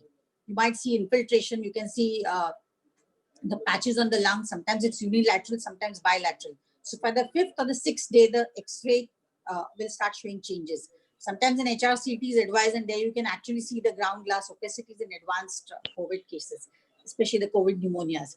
So this is how the clinical progression will happen. But if you know that this is how the symptomatic presentation is, typical symptoms, then you can actually formulate the genus epidemicus. And I think the CCRH has given arsenic album for several reasons. I think I go by it because arsenic album has proven its efficacy in several epidemics before. So even in the H1N1, when we were treating a lot of patients. Now remember this, that this is a pandemic. This is a pandemic of enormous proportions. And because it came in the Europe and the US, India actually went into a panic mode. Most of the lockdown and the protocol that we are following is a reactionary measure. Suppose this was an epidemic related only to India, would we have followed this kind of protocol? Because if you look at the absolute numbers of COVID, so whether it is the numbers of COVID or whether it's the mortality numbers, in absolute terms, it's still not very high. A mortality of 6,500 in 130 crore population. I think that's not really a huge number. But the unpredictability of the virus, the unpredictability of the clinical progression, and the global scare that has now been raised is creating this panic, is creating this mass hysteria. Of course, we know that a lot of it is also justified because this virus spares no one, whether you are from the lower class, middle class, the rich, it has not spared anyone. So there is no set protocol. There is no way we know how to deal with this. And it's the unpredictability of this unknown enemy that is frightening us really. So, but as a homeopath, as Dr. Devadiga said, that he quoted from the aphorism 100 of Hanuman. Then he says that every presentation must be taken as a new thing. You approach it as a fever. If you keep COVID in mind when you're approaching the patient and you have that fear in, then you will not be able to take an unprejudiced history. You must treat it as any other fever, treat it as any other viral epidemic. And then you will be very successful because the more, I will not the allow. more scare you have in your mind, the more fear you have in your mind, the more prejudices you have in your mind, you will not be able to reach the genus, you will not be able to reach the remedy, the indicated remedy. So take the COVID fear out of your mind first. Is that what will I do? Even with patients who are tested for COVID positive, there is no reason to fear. All you need to do is monitor the patient a little more carefully. And as Dr. Devadiga, Dr. Nimish Mehta also said that the pulse oximeter is a must in these conditions, because a patient with cough can have a dropping SpO2, which can be a little frightening. But even that, there is no need to get scared. You just need to reassure the patient that this is a very, very common way the virus is going to present, and you'll be perfectly all right at home. So reassurance is a must. So the objective, the first is to give the genus epidemicus, to give relief from symptoms through indicated remedy. Symptom relief is very important, because for the patient, the relief that he gets when you give either Rumex or Spongia or Bryony or Aconite, whichever is the indicated remedy, is something which you cannot quantify. You can see the difference in him immediately, because he becomes more, you can see that he becomes more positive, he becomes more happy, he's able to deal with his problem. The feeling of impending doom, when the moment the patient is tested positive, there is an impending doom. Oh, now I'm done for. COVID positive aa gaya, pata nahi whether I'm going to live or die. I'll be in a quarantine room. I'm not going to see my relatives. I'm not going to see my loved ones. This is the biggest fear. And if you close your eyes and if you think that if you're going to get COVID, this is the fear that will come to you also. Although we know the exact pathophysiology of COVID, yet as doctors also we have this scare. So this is the scare that will go down with the correct indicated remedy. It is a matter of degrees. Every remedy will express itself very differently. So the panic of arsenic will be different from the panic of aconite, will be different from the panic of calcarea and of phosphorus. So it is for the homeopath to zero down on the mental state of the patient through the questionnaire that Dr. Nimish Mehta has given. I think that's a perfect way of coming to the right remedy. To abort the clinical progression of the infection, and that comes automatically. If you're giving the indicated remedy correct, then obviously the further clinical progression is going to be halted. In fact, very interestingly, I can tell you is that we have been treating a lot of COVID patients. We have quite a bit of data. I mean, I think I must have seen 28 to 30 patients of late. And so many of them, the moment they approach you if they approach you at the onset and you start giving the correct remedy, by the time the COVID comes, even if it is positive, the COVID result, even if it is positive, the patient is practically out of the crisis. So the fever would have come down, his cough is probably coming down, the weakness may remain a bit, but then, he is much better. And if he's mildly or moderately symptomatic, he will not need to go to the hospital. And imagine the kind of things, imagine the kind of service that you will be doing in this whole process. So while we are all eager to do this,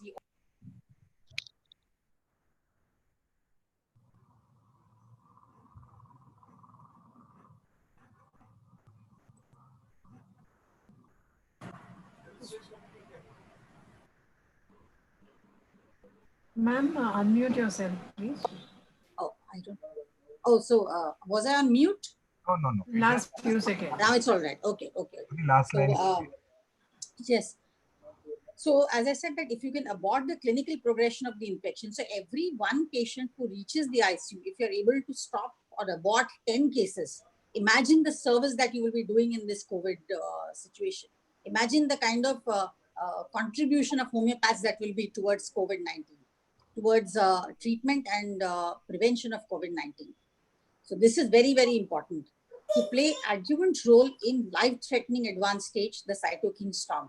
Now, this is a very, very gray area, and much as we would like to create miracles, let's be very, very realistic, is that in the ICU setup, the kind of drugs that are given, the kind of supportive treatment that is there, and the kind of suppression that has happened already, because most of the drugs that are given nowadays are suppressing the individual symptoms of the patient.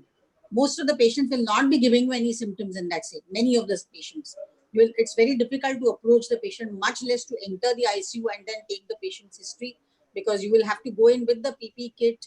The patient will be with the mask, will be either he'll be on BiPAP or he'll be on oxygen or on ventilator.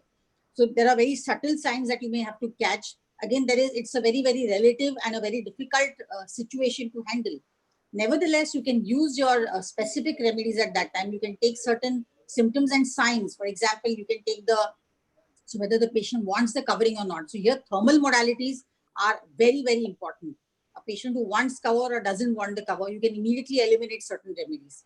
So in fact, the CCRH, in fact, the task force, the homeopathic task force, which the booklet which Dr. Devadiga just displayed, has a list of remedies, probable list of remedies which might work in such situations at every stage. They have given that. So you have camphora, you have carboanimalis, you have arsenic album, phosphorus, you may have laurocerasus, and again naja, as he had shown. So these are the remedies that might work in the last stage. But our main role, as I said, in the first and the second stage. So when the cytokine storm happens, it is very, very unlikely that you are going to make any big headway. And even if you do, the question mark always remains whether homeopathy was associated with that or not. We have to do a lot of study for us to even infer that that administering of homeopathy medicines in the ICU was associated with less mortality. That is going to be a very difficult thing to crack. But we should keep doing our work. There is no reason why we cannot, because the protocols that we form in this pandemic will actually help us in the second epidemic, if it, God forbid, if it ever happens, or the second wave that may come. So we'll be much prepared as homeopaths in that stage.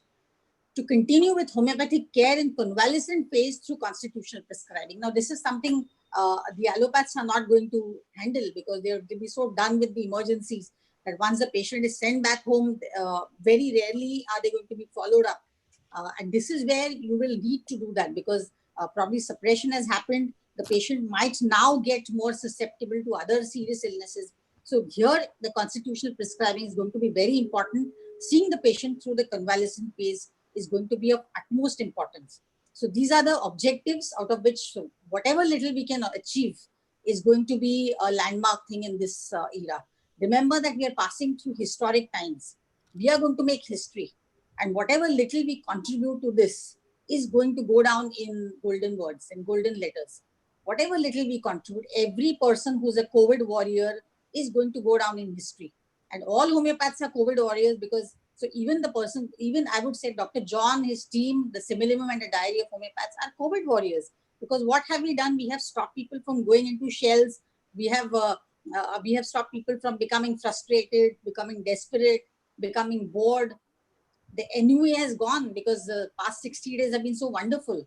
So this is what, as homeopaths, whether we administer remedies or not, we can definitely make history. So the next one, next slide. So now, as I said, the stage one, which was very important, and I'm going to give you a brief about how we can treat patients in this stage. Primary COVID-19 treatment protocol with homeopathy. Dr. Devadiga and Dr. Nimishmat have covered quite a bit, but I will give you my views on this. Administer the indicated remedy at the start of symptoms. So patient education is very important. So you can spread the word from today.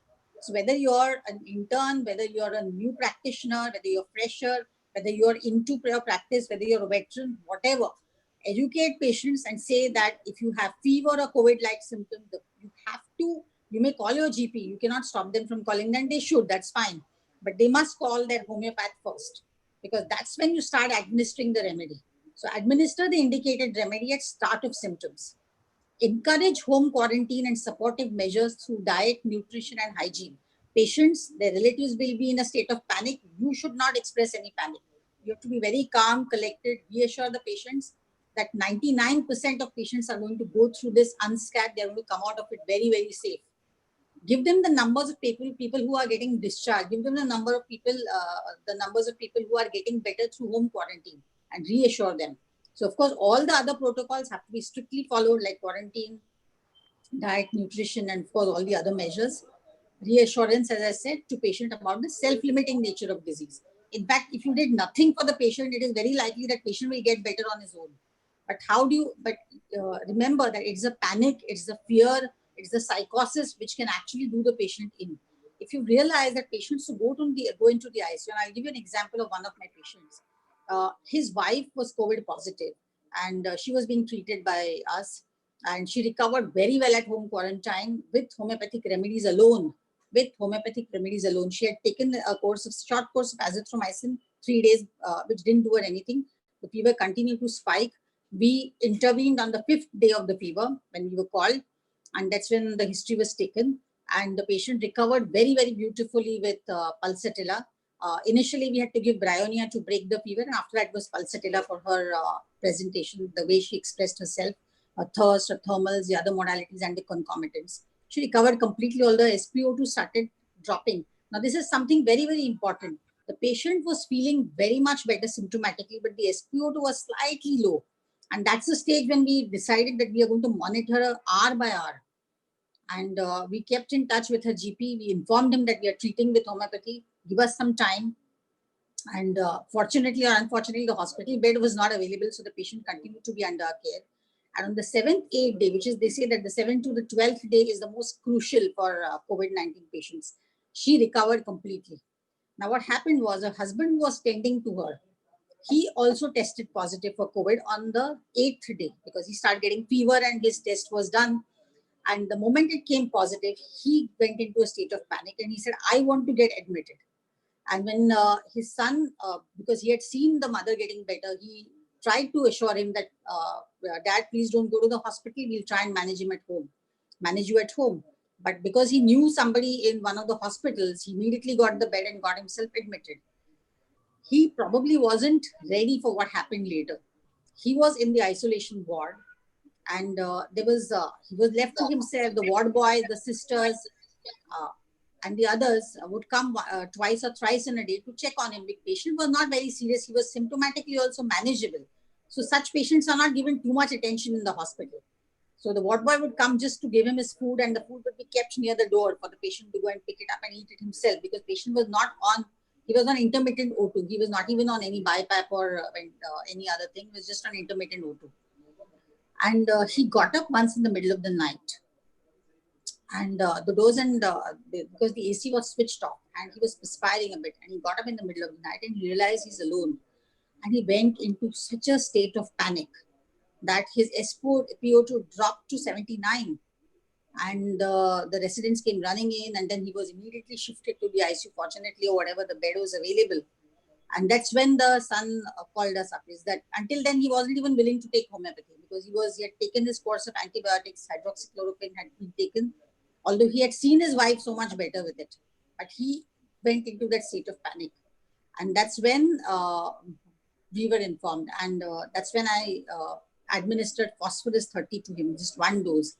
And after that, his SpO2 started coming back to normal. But then again, the entire battery of tests and all the other treatments started. Tocilizumab was given. And after that, patient has been drowsy, but he's well. He's still in the ICU, but he's much better. So this is what I'm trying to say is that itself, the panic itself can trigger off the hypoxia. So when the patient is at home, he's in his familiar surroundings, that helps the homeopathic remedy also to act better. So monitoring the clinical progress is very, very important. We have to, again, as Dr. Devadiga said, that you have to take patients' consent because a lot of medical legal issues can arise now during the COVID treatment. And for juniors, I would say that make sure that you have the GP, junior doctors, junior homeopaths, that make sure that the GP is informed all the time. Let the GP take the lead, doesn't matter. It does not matter if they don't give you the credit. All you need to do is document your cases well. And at the end of it, you can just show a comparative case study is that these are the number of patients where homeopathic medicines was given. And this is where the associated morbidity was lesser. As long as you can even infer and prove this, you have won the battle. There is no need to create miracles at this stage. What we should have is a patient-centric approach. That's what is most important. And patients tested positive too, whether they're mild, moderate symptoms, can be managed with homeopathy at home. Have that confidence that you can manage the patient at home. Okay, thank you so much, Dr. Sujata Nayak. Yeah, just wonderful. We have just one slide we have to show, just one more slide. Speakers will run short of time. Yes, I know. So our mission is early, effective and safe relief from symptoms, reducing morbidity through accurate prescribing to minimize the need of strong immunosuppressive and anti-inflammatory agents, and play a vital role in supportive care in serious cases to bring down mortality. Last one. So it is part of the cure to want to be cured. So this is what happens when you give the correct remedy, the patient becomes more optimistic. And that is actually the battle won because he says, now I think I will get cured. So the want to be cured is the biggest symptom that you can expect from a patient on the way to recovery. Thank you very much. And I would appreciate your responses and questions at the end of the session. Thank you. Thank you very much. Thank you so much, Dr. Sujata Nayak. The one thing was very clear. The treatment of fear is faith. And when homeopaths have faith in homeopathy, the fear of homeopath is not there. And if your fundamentals are right, what Organon is given, you have that conviction and the faith, then no homeopath over here should get scared to treat COVID-19. And we have the next speaker who is a young dynamic homeopath who just completed his MD just in 2017, Dr. Darshan Shah. Dr. Darshan Shah, are you there? Can you just Yes, sir. Yes, yeah. sir. Yes, sir. Can you Hello. unmute your video? Yeah, here is Dr. Welcome, Dr. Darshan Shah, and we have a dynamic young homeopath who has passed CMP college in 2017 and practicing homeopathy for the last 3 to 4 years and is attached to a hospital, and he has conviction with organon. One of his basic interests is organon of medicine, which is applying into day to day, and that has given him the faith, the conviction to take into COVID-19. And without much speaking, Dr. Darshan Shah, over to you. You can start your session. Thank you. Thank you so much, sir. Thank you for giving me this opportunity to share few of my experiences with COVID-19. As you said, I'm young. That's the main reason I'm here, was I want everybody who's here to know that even if I'm young and I'm able to take up cases, everybody else can. And the only thing they need is confidence. The knowledge they already have. Everything is written in our books. We just need to implement it. So without wasting much time, I'll just start with my slide. I'll just share. Just a second, please. Go to share screen. Yeah. Yeah, you're on. Can you see? Is it visible? COVID-19. Yes, you can see. Yeah. Okay. Yeah. So we'll just go. Why is it not moving ahead? Yeah. So before we treat any case, what we need to first know is what is to be treated in the case. Is it the COVID-19 or is it the patient? Aphorism 3 states, if the physician clearly perceives what is to be cured in diseases, that is to say, in every individual case of disease, knowledge of disease indication, etc., etc., etc. So here, Hahnemann very clearly tells us that we have to perceive what is to be cured in the diseases and in every individual case of disease. So that's how I come to the conclusion that individualization is the key factor in every individual case of disease. Everywhere in the same aphorism, he writes 4 times that in individual case of disease, individual case of disease, individual case. So we need to understand that individualization is one of the key factors, and unless we don't individualize, there is no homeopathicity in our prescription. A lot has been said by Dr. Devadiga, Dr. Nimish Mehta, Dr. Sujata, and they have been excellent. So I'll just come directly to a few of my experiences which I've seen. I'll be sharing 2 different cases which I've seen. They're very different in their aspect themselves. So the first is a case of a maybe untreated or a relapsing COVID-19. So this is a case of a 26-year-old male. He's a known case of COVID positive. He was admitted in the hospital for 35 days. Really, 35 days, because 6 reports came consecutively positive. So then 1 negative report. So he was just sent home, though he was fully symptomatic. At guidelines at that time were symptomatic patients should be strictly hospitalized. But this was somewhere around last week of April. So Just a moment. he was sent home and he was quarantined at home for 14 more days. And that's when he came to me. So currently what he was saying is, yes, chilliness at night goes away in the morning, pains in the sole before fever, skin is very sensitive to touch with fever, and there's a lot of headache, body ache with fever. So these were the only symptoms he was constantly saying, because he'd already been taken a lot of medications. So I had no PQRS to prescribe here. So what I had learned in the college was that whenever you don't have a characteristic symptom or they are suppressed, you go back to the original unmodified picture. So that's exactly what I did. The original unmodified picture of how it all started. It started with a dry cough, and the modalities were not remembered by the patient. Now it's almost 35, 40 days. He had chilliness with fever, and he had headache when he was shaking his head. Whole body pains with fever. I've written like in exactly the patient's own words, उठने का दिल ही नहीं करता था, late जाए तो जान ही नहीं रहती थी बॉडी में, इतना पेन करता था बॉडी के अंदर, टांगों में भी जान नहीं लगती थी, बहुत दर्द होता था. His body pain was better by lying on the abdomen. He used to cover the body and sleep all the time, which helped. Like slightest of uncovering was causing more of fever and chilliness. He was always inside his covers. चद्दर में पूरा time बैठा रहता था. He literally said कि sir चद्दर के बाहर थोड़ा पैर भी चला जाएगा ना भूल से तो बहुत चिल्स होते थे, बहुत शिवरिंग होने लगता था. अगर मेरे पैर जमीन पे भी रखूं तो जमीन ठंडी लगती थी. इच्छा ही नहीं करती थी कि मैं पैर जमीन पे रखूं. So he was so chilly that he kept the fan off. This was somewhere around 25th or 24th of May. It was very, very hot that time, but he was still keeping his fan off and he was still covering all the time in this hot weather. He says he starts shivering if uncovers. रू खड़ी हो जाती है, body पूरा heat हो जाता है, अंदर जलता है. So see, all these guidelines which symptoms with the patient is saying are very much relevant to what Dr. Nimish Mehta said, that the history which it asked us to take in a very crisp form, which is I think very correct, and I will be following that later on for other cases. But this is what he's already said, and that's exactly what the patient is saying here. So he's giving his thermal modality and some few characteristic sensations along with his fever. So he also gave me 3 fever stages, which was really, I have not seen that in common practice, but I was able to see that in a COVID patient, that he said पहले ठंडी लगती थी, फिर बुखार आता था, फिर पसीना होता था. The typical chill, heat and sweat stages of fever were actually described by him. He said that during the chill, his whole body was shivering, slightest of uncovering or draft of air was aggravating. Like even fan चालू किया या खिड़की भी खोला तो उसका हवा से मुझे बॉडी हिलने लगता था, शिवरिंग होने लगता था. The body was fully heated, सर से लेके पैर तक. Only the toes were cold, else the whole body was hot and he was sweating more over his chest, back and the groin.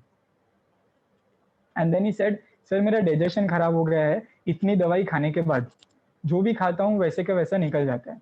He'd taken all antivirals, HCQS, antipyretics. He's even currently taking, but its effect is only for around 4 to 6 hours, not more. So I was very confused what to do. I don't know what to do. The only knowledge I had that time was that COVID-19 stays for 14 days and most of the patients recover within the time frame. So as Hahnemann said in aphorism 73, that in acute diseases, the patient either recovers or the patient dies. So here the patient is not even recovered, the patient is not even died. So I was very confused that there is something more to this. So when I was reading, and then I understood that the 14 days time frame is not only, it's not a fixed time frame, but it could be more than 14 days, it could be 20 days, 28 days. Dr. Devadiga was telling yesterday, when he was researching, he saw that 28 days was somewhere the time where he found out that the patients were hospitalized in some countries. So this was something different. The 35 days of hospitalization, there's a mistake here. 14 days of home quarantine, reports still negative, but the patient is still symptomatic. He doesn't have dengue, he doesn't have malaria, no typhoid. Every report's done, all are negative. But the fever still persists, the cough still persists. So confusion, what to do? I have made it a rule that in every case of fever, try to get an original unmodified picture, especially when the case comes from a lot of treatment by modern medicine.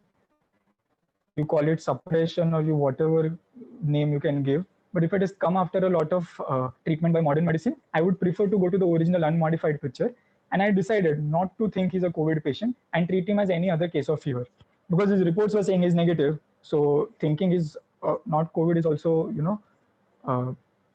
maybe possible.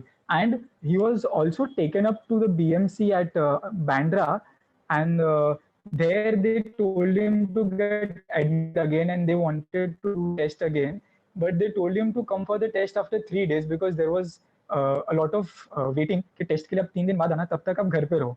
And those 3 days he was just getting weaker and weaker and he had no strength to go to the test, so he said I'm not going, मैं घर पे ही बैठा हूँ, मुझे जो होगा देख लेंगे. So the totality which I had made was fever, especially in the evenings, fever with chilliness, chills aggravated uncovering, chills aggravated draft of air, heat of the entire body, but the toes remained cold. Like literally he said, पाव ठंडा है, तलवे ठंडे हैं, पूरा शरीर गर्म है. Body pain with fever, extreme weakness with fever, internal burning heat in the whole body during fever. Unfortunately, I couldn't get any of his thirst or appetite symptoms So he said, "Sab theek hai, theek hai, theek hai." So that was not characteristic. So I did not consider either of it into the totality. And repertorial chart. Though I'd prescribed the medicine after repertorizing, the remedy was confirmed only and only after reading the exact picture of the patient in the Materia Medica Pura. So that's why I'm not showing the chart here. But see, I have a lot of current free time because the practice is on telemedicine and I'm a little free. So what I'm doing right now is utilizing all the time to read all the source books which Dr. Hahnemann and at his times the stalwarts were reading. So right now, I thought that preparing myself for the coming pandemic would be better than just being in anticipation. कब case देखने मिलेगा, क्या करूँगा, कैसे होएगा कि नहीं होएगा. So I was just retrospectively reading my drugs through Materia Medica Pura, through chronic disease, and a lot of lesser writings. And that's when I'd read this drug just a few days earlier, and when I repertorized, I just went back to the book, and then this is what I saw. So the follow-up, I'll just give the follow-up. Fever went away within 2 doses completely. The patient was advised to stop taking the allopathic treatment along with the homeopathy as it was only suppressing and it was not helping much. The patient had taken the first dose at around 5 p.m. in the evening. He got the fever around 7, 8. But this time he said that it was much manageable. The patient said he does not have the thermometer to measure the temperature at home. But he's saying, sir, manageable hai, itna koi mushkil nahi ho raha. He called me the next morning. He said, sir, बुखार ही नहीं आया. I told him to stop the antipyretic. He said, sir, वो बंद करने के बाद भी बुखार नहीं आया. बुखार आ ही नहीं रहा है. But he always said that weakness is persisting. बहुत ज़्यादा weakness है. बहुत ज़्यादा weakness है. खांसी नहीं हो रही, बुखार नहीं आ रहा. But he's still feeling weak because he has to even cook his own meals as he's staying alone in Mumbai. So I advised him to take ORS, take lemon water, and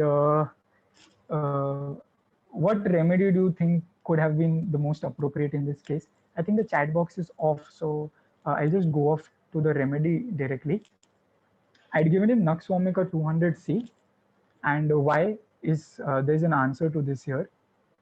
So MMP says that an attack of fever at night at 2 a.m. intolerable, drawing pain through the thighs and legs so that he could not compose himself. That's what the pain in the legs with fever, unable to move due to it. There was internal feeling of uneasiness. On the slightest exposure of the open air, shivering and chilliness for an hour, he dreads to go in the open air. By the slightest draught of air, he gets chilled. That's what the patient said. Used to cover the body and sleep all the time, which helped, uncovering aggravated fevers and chills. Chilly, so I kept the fan off. I still cover in this hot weather. He starts shivering. Roo khadi ho jati hai. So during the external or internal heat, at the same time, chilliness and great exhaustion, which especially in the afternoon, compel him to lie down and cover himself with the bedclothes or at least put on some warm clothes. The patient said the same thing, that he couldn't bear slightest of uncovering. Violent chilliness in bed at night, but towards morning, sweat preceded by formication of the skin. Starts shivering if uncovers, roo khadi ho jati hai. It was kind of formication feeling or roo khadi ho jati hai seen in the patient. So all this I could actually see written in the Materia Medica Pura. So I was very sure that I can, go ahead with the medicine. Initially, I mean, this was not the first case I'd seen. This was, I think, the 12th or the 13th case I was seeing. But I'd gained a lot of confidence in between that it's okay, you can prescribe, kuch nahi hoga. Chilliness on the feet as if sprinkled with cold water, great coldness at least of the limbs without thirst. And there he said, अगर मैं पैर जमीन पे रखा तो जमीन ठंडी लगती है, इच्छा ही नहीं करता था कि मैं पैर जमीन पे रखूं. So I could see actually everything what was written in the Materia Medica in the patient, and that's how I was doubly sure that Nux Vomica is the medicine and it can help. So that was one thing. And before I end with this case, there was one more thing. After this two doses, I still continued the medicine for 2 days every 6 hourly because I did not want him to go into a relapse because I was not sure that if he was just completely off the illness or no, because he always said that weakness still persists, thoda kamar dard rehta hai. So later on, his symptoms were then indicating to another remedy, where he said that fever nahi hai, kuch nahi hai, but then he was constantly saying that there was horripilation with fever. So that's when I was reading materia, I put that in the repertory, and then I found out that sorinum is one remedy which says horripilation with fever, and he has this characteristic symptom that अगर मैंने पैर जमीन पे रखा तो जमीन ठंडी लगती है, इच्छा नहीं करती थी कि मैं पैर जमीन पे रखूं, and his feet are icy cold and the body is hot. So that was clearly given in sorinum in Therapeutics of Fever by Allen. If you read that one drop from that, it is excellently described. So I've given 1 dose of sorinum 1 m after that, and since then he's not got any fever, no cough. Weakness still persists, but the weakness is like of that convalescent period, which I'm sure sorinum will take care of eventually. So that was one short, crisp type of disease which I had seen. I hope I was not fast in describing. I'm sure we are short of time. This is Yeah, it is okay. yeah. This is second case which is something which I was also not completely aware of the knowledge of disease here. I do not know exactly what to do in a patient which is a full-term pregnant female. She had her expected delivery date in 20 days from the day she was diagnosed COVID positive. She'd just been to a follow-up ANC and on a sonography. So they had a protocol that हम ANC तभी करेंगे अगर आप COVID test करो. So they had to do the COVID test and she was found positive. And then the entire story starts. She's a 30-year-old female, full-term pregnant. She went for ANC. She came positive on 6th of May. She was actually saying, I cannot believe that I've got COVID-19. As she says, I don't have any fever. मुझे बुखार नहीं है तो मुझे corona हो नहीं सकता. And these are her symptoms, like exactly in the way she has described to me. कुछ होना नहीं चाहिए, ये 14 दिन बस अच्छे से निकल जाने चाहिए, रिपोर्ट नेगेटिव आनी चाहिए. The speed of her language is like the way I am talking right now. The speed in which I am talking is the exact speed which she was also talking. That anxiety, that worry was reflected in her speech as well. मेरा delivery अच्छे से हो जाना चाहिए, वरना government में जाना पड़ेगा, वहाँ रिस्क है, वहाँ जाके मुझे कुछ हो गया तो और भी प्रॉब्लम होगा, मेरे बच्चों का क्या होगा. जितने घर में है ठीक रहे उतना अच्छा है, जितना घर में रह के ठीक हो जाए उतना ही अच्छा है. मेरे घर वालों को कुछ होना नहीं चाहिए. मुझे 3 साल की छोटी लड़की है, वापस पॉजिटिव आया तो सबको प्रॉब्लम हो जाएगा, सबके लिए टेंशन है. मुझे रिपोर्ट नेगेटिव चाहिए बस, और कुछ भी नहीं. आप कुछ भी करो, मेरा रिपोर्ट नेगेटिव करो. Patient did not give any symptoms pertaining to COVID-19 here, except some irritation in the throat and some acidity which she was having after eating spicy food. But all that had now reduced because she was already taking some ginger water, lemon water, and she stopped all her unhealthy food. So she was not taking any medicines for COVID-19 and doing some home remedies only. She's home quarantined. So this is important. She was home quarantined because she was pregnant full term. They do not know exactly yet that what to do with a full-term pregnant female in a hospital. She was not given HCQS that she is pregnant. इतना पता है कि HCQS नहीं देना है, पर क्या करना है नहीं पता. They said you stay home, we'll wait and watch, we'll see what happens. So this I feel is stage 1 of the disease, asymptomatic, mildly symptomatic. And here a patient is also mildly symptomatic, but with a grave comorbidity that she's full-term pregnant. Any other similar history would not have been much scary. But you know, here we do not know the effect of the virus on the fetus, and we do not want to risk the unborn new world citizen. That's exactly what Dr. Hahnemann writes, unborn new world citizen. That's what Hahnemann calls to the infants and the fetuses recently born. You can check that in aphorism 270 footnote. So I don't know what to do. So she was full-term pregnant. Patient is positive 20 days before. She's stressed about it.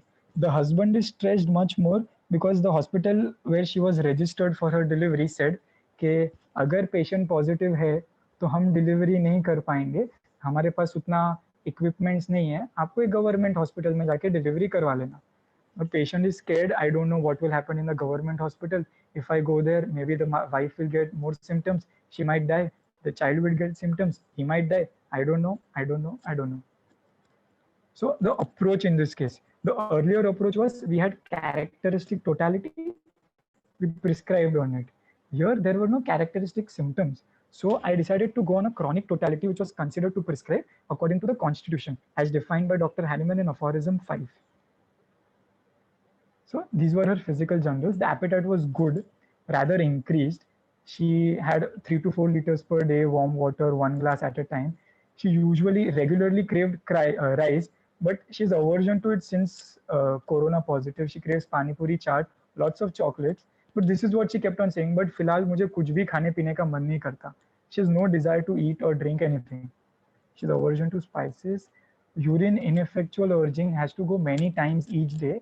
But she had a not completed feeling. थोड़ा थोड़ा urine ही होता है.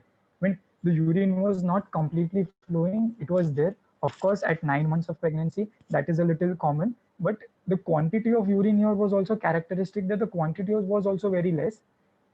And she had a not completed feeling throughout. She was not habitual to do home remedies like ginger water or haldi water. And she was doing all that right now. So occasionally she had some burning in urine. She had stools twice a day, nothing specific there. Sleep was good. She sleeps properly. If she sleeps properly in the morning, then she's sleepless in the night. Sometimes 2, 3 a.m. and then wakes up at around 8 to 10 a.m. She sleeps on the side, especially on the left side. Her mouth is open during sleep. She occasionally talks during sleep. And then I asked her about the dreams. She says she dreams of talking. And currently the dreams were of anxiety anxiety of getting better, and that others in the house are not affected because of her. मेरी वजह से किसी और को corona नहीं हो जाना चाहिए घर में. So that kind of anxiety was even reflected in her dream. So then she said she had some car sickness. She felt nauseated, and it was so that she's like even a 30-minute maximum 30-minute in a four-wheeler will start causing car sickness to her. So she would prefer auto, and she's not traveled anywhere more than 30 minutes in a car in last 15 years. She's like मैं 30 minute से ज़्यादा travel करती ही नहीं हूँ. मुझे उतनी उल्टी होती है, उतना nausea होता है. Sorry, not ulti, only nausea. So her OBS history, initially during the first trimester, the appetite was okay, very low, not able to eat. She drank only milk, no nausea, vomiting. First pregnancy had more of morning sickness. This pregnancy, there were no problems at all. But she said that she had 2 miscarriages at both about 2 months, or even before completing 2 months approximately. So then she got some checkups done. She said her AMH was very low. So she was given some tablets by the gynac. Within 2-3 months, she conceived naturally. Her LMP is here, her expected delivery date is here. Her menses were regular. Before menses, she had some abdominal pain, which was stopped after marriage. The pain reduced after marriage. And this was something which was different. She had leukorrhea even during pregnancy, continuous throughout the day. She's passing leukorrhea throughout the day, even during pregnancy. It is watery, occasionally even thick and white, and it was offensive in odor. And her mentals were such that she was okay. So there was this biggest obstacle which we had in this case. It was she had a young daughter which was 3 years old, and she was sleeping with the patient only. She doesn't understand that the patient is suffering from the illness. The patient is worried कि मेरे को कुछ हो जाएगा, मेरी बेटी को भी कुछ हो जाएगा. Now here the daughter is a high risk suspect to a COVID-19 as she's in close contact with the patient, and she's sleeping next to her positive mother without any mask for all 14 days. No, it took me almost a lot of time to make them understand कि please आप उसे मत सुलाओ, आप उसको mother के साथ मत सुलाओ. They tried every possible thing, like उसको मारा, they shouted on her, they did every possible thing, but the child was so adamant it was impossible to be managed. She slept next to her mother only. Husband and brother-in-law were also staying in the house. They had isolated the patient, but the daughter insists on sleeping. So she was hopping. Raat bhar she was sleeping with the mother.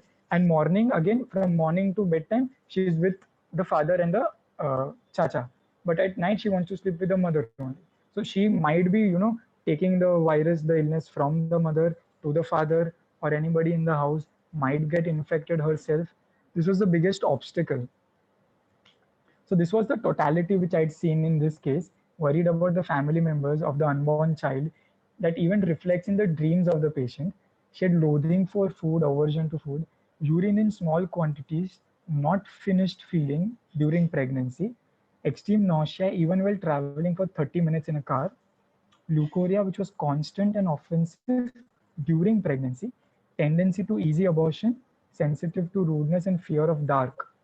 So the mental history was a little long, but just to cut it short, I'm just giving two rubrics that would say she was very sensitive to rudeness and she feared dark. She was so sensitive to rudeness that once her mother-in-law had, said something to her, and she felt so insulted that the next morning she went to the bathroom and drank the entire bottle of phenyl, and she wanted to commit attempt suicide.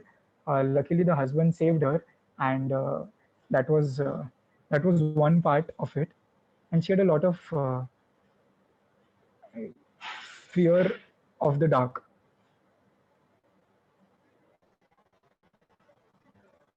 So these were the rubrics taken: cares full of others about, food aversion, urging to urinate, pregnancy during, nausea riding in a carriage aggravate, leukorrhea, pregnancy during, abortion tendency to, sensitive to rudeness, and fear of dark. So again, I'll come back to how I approach this case. So she said, I'll just take back to the materia medica pura. He's sunk in the saddest thoughts and insults he has received. He takes deeply to the heart, continual sad thoughts, just as if he had received insults. She was just thinking about it, ke chalu hai. So this was seen in the patient as an attempt to suicide. The insult was taken so deep to the heart by drinking the phenyl. Serious, and though caring little about his own health, he's very anxious about the illness of others. So here we see in the patient cares and worries for others, anxiety for others. The entire history, the patient kept on mentioning that how her illness might have caused troubles to others. She kept on worrying about others' health, daughter's health. And she was hardly worried about her own health. She always wanted to speak about others' health, others' health. So extreme loathing at food, very smell of food irritates him, and yet he's hungry. Aversion from food and drink, want of appetite, and what he tastes has no taste. What he eats has no taste. No desire for food, loathing, aversion to all food. That's what we see in the patient. Frequent urging to urinate every quarter of an hour with discharge of every little urine for 30 hours.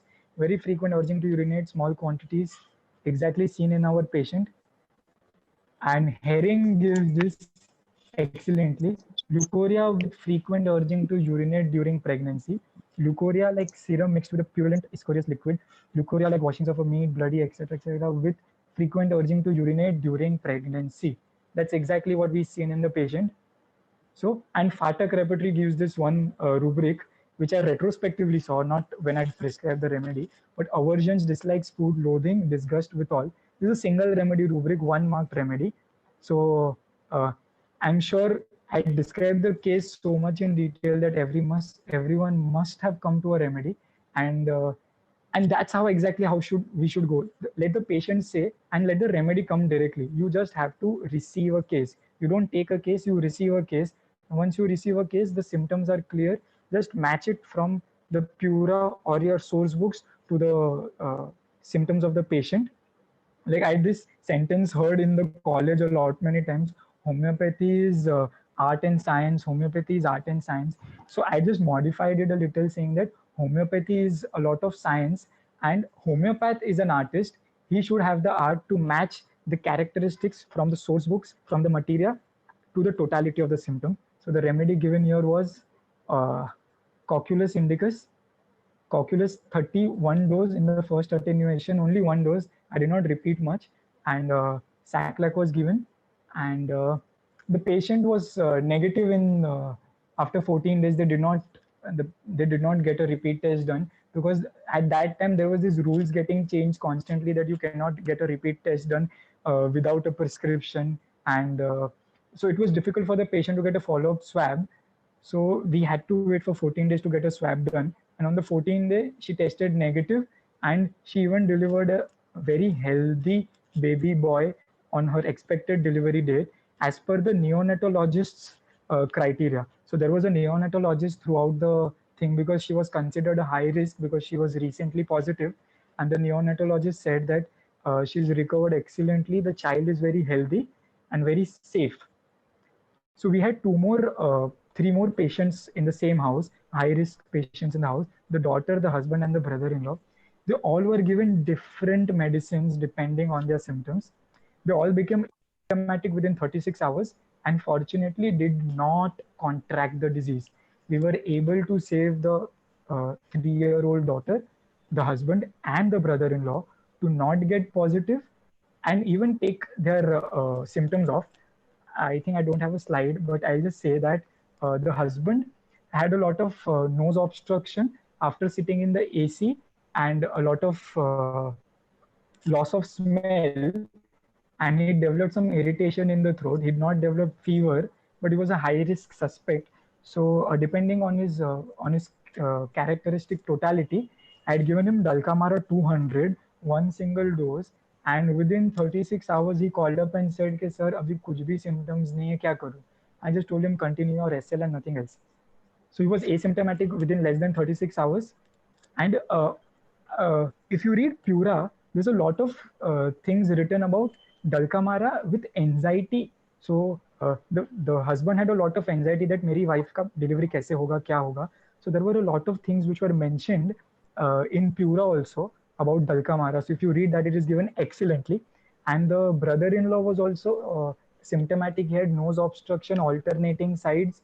He had loss of smell, throat, and a little cough. And he responded excellently to Nux vomica. So he was also given only one single dose, and he was fine. So I did not repeat. There's no restriction in repeating the medicine. The thing is that he did not require much repetition, so I did not repeat. So yeah, I hope I was able to share my learning to everyone in the most authentic way possible. I tried and given the patient's words in its own language, but I just want to say homeopathy really cures Sito, Tuto, and Jukundo. I would like to end this by saying what Dr. Hahnemann stated in his first organon of Rational Healing, a poem by Gillard. The truth we mortals need, us blessed to make and keep, the always slightly covered over but did not bury deep. Please read the source books. There's a lot of treasure hidden. So that's the only request I have. Thank you so much. Thank you so much to listening to me patiently. Thank you so much, Dr. John. Thank you so much, Dr. Darshan Shah. I think it was a wonderful presentation. One take-home message from your talk is homeopathy is just not a science. Homeopath is an artist too. I think yes. Everyone should understand that homeopathy is a science, and the source books are giving, and we have been continuously telling Dr. Kamlesh Mehta sir and the webinar team and the first platform of 60 webinars, telling every participant here that it is a science and just follow the source book. Do not create too many systems, do not create too many schools, just follow what Hahnemann said, need to understand that, and I think you have done it best in treating COVID-19. Wonderful. Thank you so much. Thank you so much. Dr. Kamlesh Mehta sir is here to give you some inputs. Dr. Kamlesh. Yes, please. I would like to hear from him. I've not seen him since a long time. Okay. Dr. Kamlesh Mehta sir. Dr. Darshan. Hi, sir. Hello, sir. After a long time. You are now full-fledged grown-up homeopath. Great. Two important points that Dr. Darshan brought out during the discussion. So that again re-insists our idea that original unmodified picture that is most important. Even Dr. Nimish Mehta and every speaker has put across, and putting that into the practice is important. We know it, but so many times we get carried away by the current situation when lots of pressures are there with the patients, and even the physician is under pressure. So that is very important. Another important point is that dispositional features as per aphorism number 5 that we usually overlook. And we don't implement aphorism number 210 onwards in the right manner.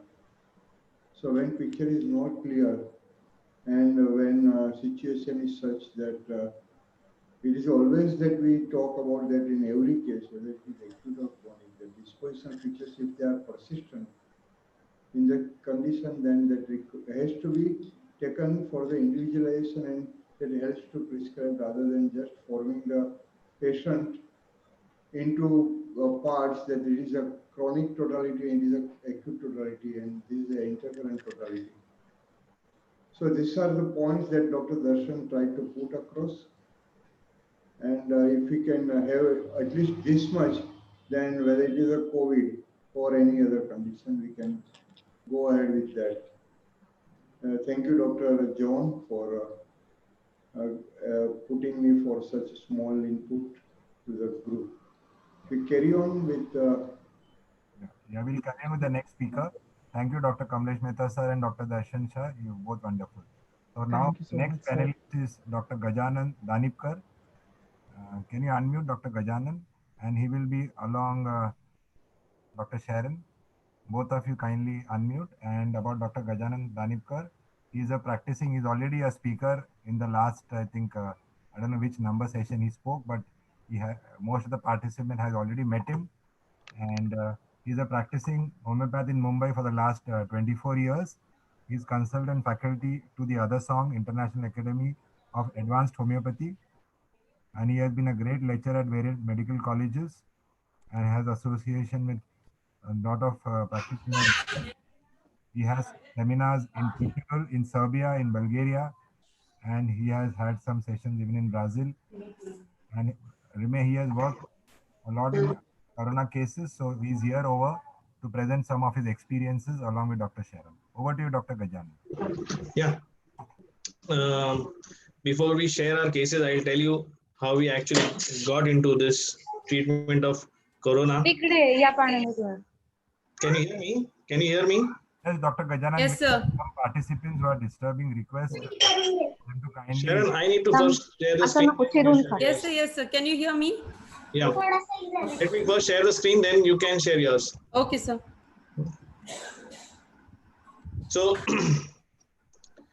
on 13th or 14th of March, before the lockdown started, I had the first patient of corona. He was a case of pneumonia, and it was surprisingly that the patient did not have any symptoms of pneumonia. And I had asked the patient to get a CT scan done, which raised my first doubt that this patient should have corona. I referred the patient to Kasturba Hospital just to see if it is the same. And it was my good or bad luck, it got tested positive. And it was the first or the second admission in Kasturba Hospital. Along with that, I was also quarantined and I have spent one night at Kasturba Hospital. So that first night, which I spent in Kasturba, is something which actually made me work in this. Now we are managing some patients who are admitted in the hospitals, some patients which we have kept at home, and some patients which we see in the government OPD which has been allotted to us. Since a lot of our senior teachers have given a very good idea about how to manage corona and COVID-19, that is what we say. A fantastic lecture by Dr. Nimisha, Dr. Devadiga sir, and Dr. Sujata Nayak, and this case presentations. I'm going to share with you my clinical experience in handling emergency conditions with homeopathy only in COVID-19. The cases which I have done and cases which we have done together with Sharon. Sharon will show the cases and I will tell you exactly what needs to be done that will help practitioners, because that has been verified by us many a times. So this is something which I would like to share, a pure clinical experience.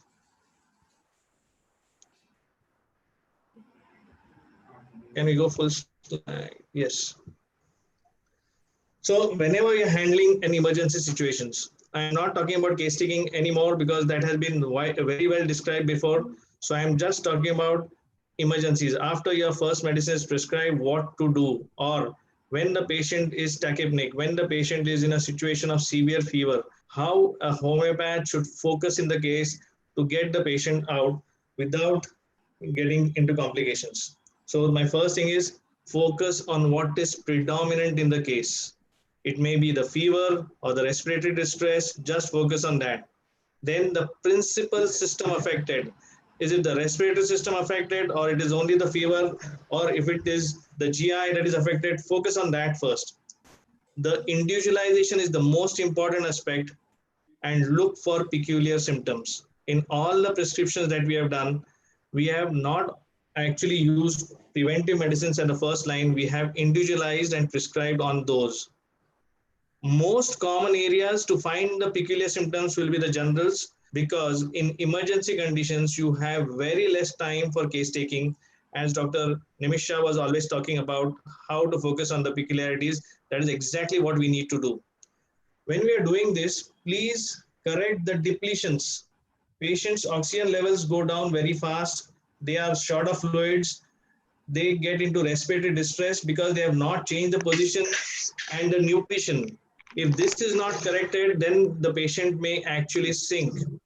The advice to those patients who have an X-ray positive, please make them lie down in a position and keep on changing their positions, because many a times in the morning the oxygen concentration reduces.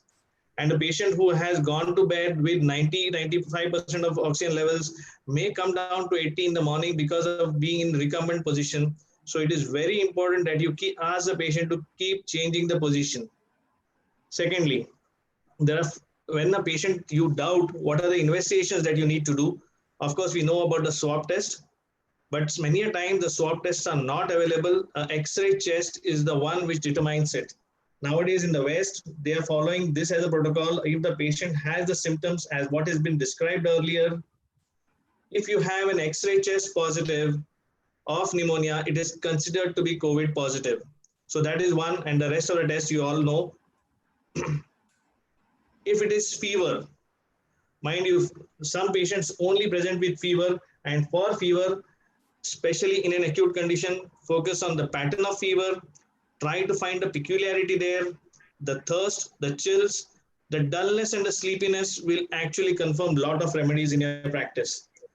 And the generals will come to your rescue in the remedy, and always focus on individualization. That is what you were seeing earlier with Dr. Darshan's cases also. In respiratory emergency, please focus on the respiratory rate. Here the patient may not get breathless. Patient's respiratory rate rises. Anything above 30, 35 is something that you may have to ring a bell that the patient's oxygen concentration has to be checked. The cough is the window to his remedy in respiratory distress. So focus on the peculiarities and the patterns and the concomitants of the cough, because that is something that you're going to get a remedy to reduce his respiratory distress. Always keep the oxygen concentration as monitored every 3 to 4 hourly. We have patients with oxygen concentration going to 55, 60, which Dr. Sharon will describe you, have come back to normal by just monitoring it properly. The vital parameters have to be monitored properly. Then focus on the physiopathogenesis of the case. What is the thing that got affected first? Is it the fever? Is it the nasal mucous membranes? Or is it the lungs? These pattern of fever or the pathophysiogenesis of the disease will help you to zero down on the remedy. So this is very important in understanding a respiratory emergency. These are the complications that you may get. Acute respiratory failure, a pneumonia, ARDS, fever not responding, and dyspnea and oxygen level depleting. At this time, your knowledge of general management is very, very important. You are managing the vitals of the patient very well. The fluid intake and the oxygen levels, and see to it that the fluid intake is very proper and the nutrition is good. If the nutrition is not good, then the recovery comes very slow. So it is very important that a follow-up is done twice or thrice a day to see the nutritional level of the patient. These are rare complications. We are yet to see that. So we will not discuss about this. The remedy that you give should have the sphere of action of the present situation. Please remember this. In a crisis, if the remedy that you give doesn't have the sphere of action, the chances of the recovery become slightly meek. So please focus on the systems that are affected and see that the remedy,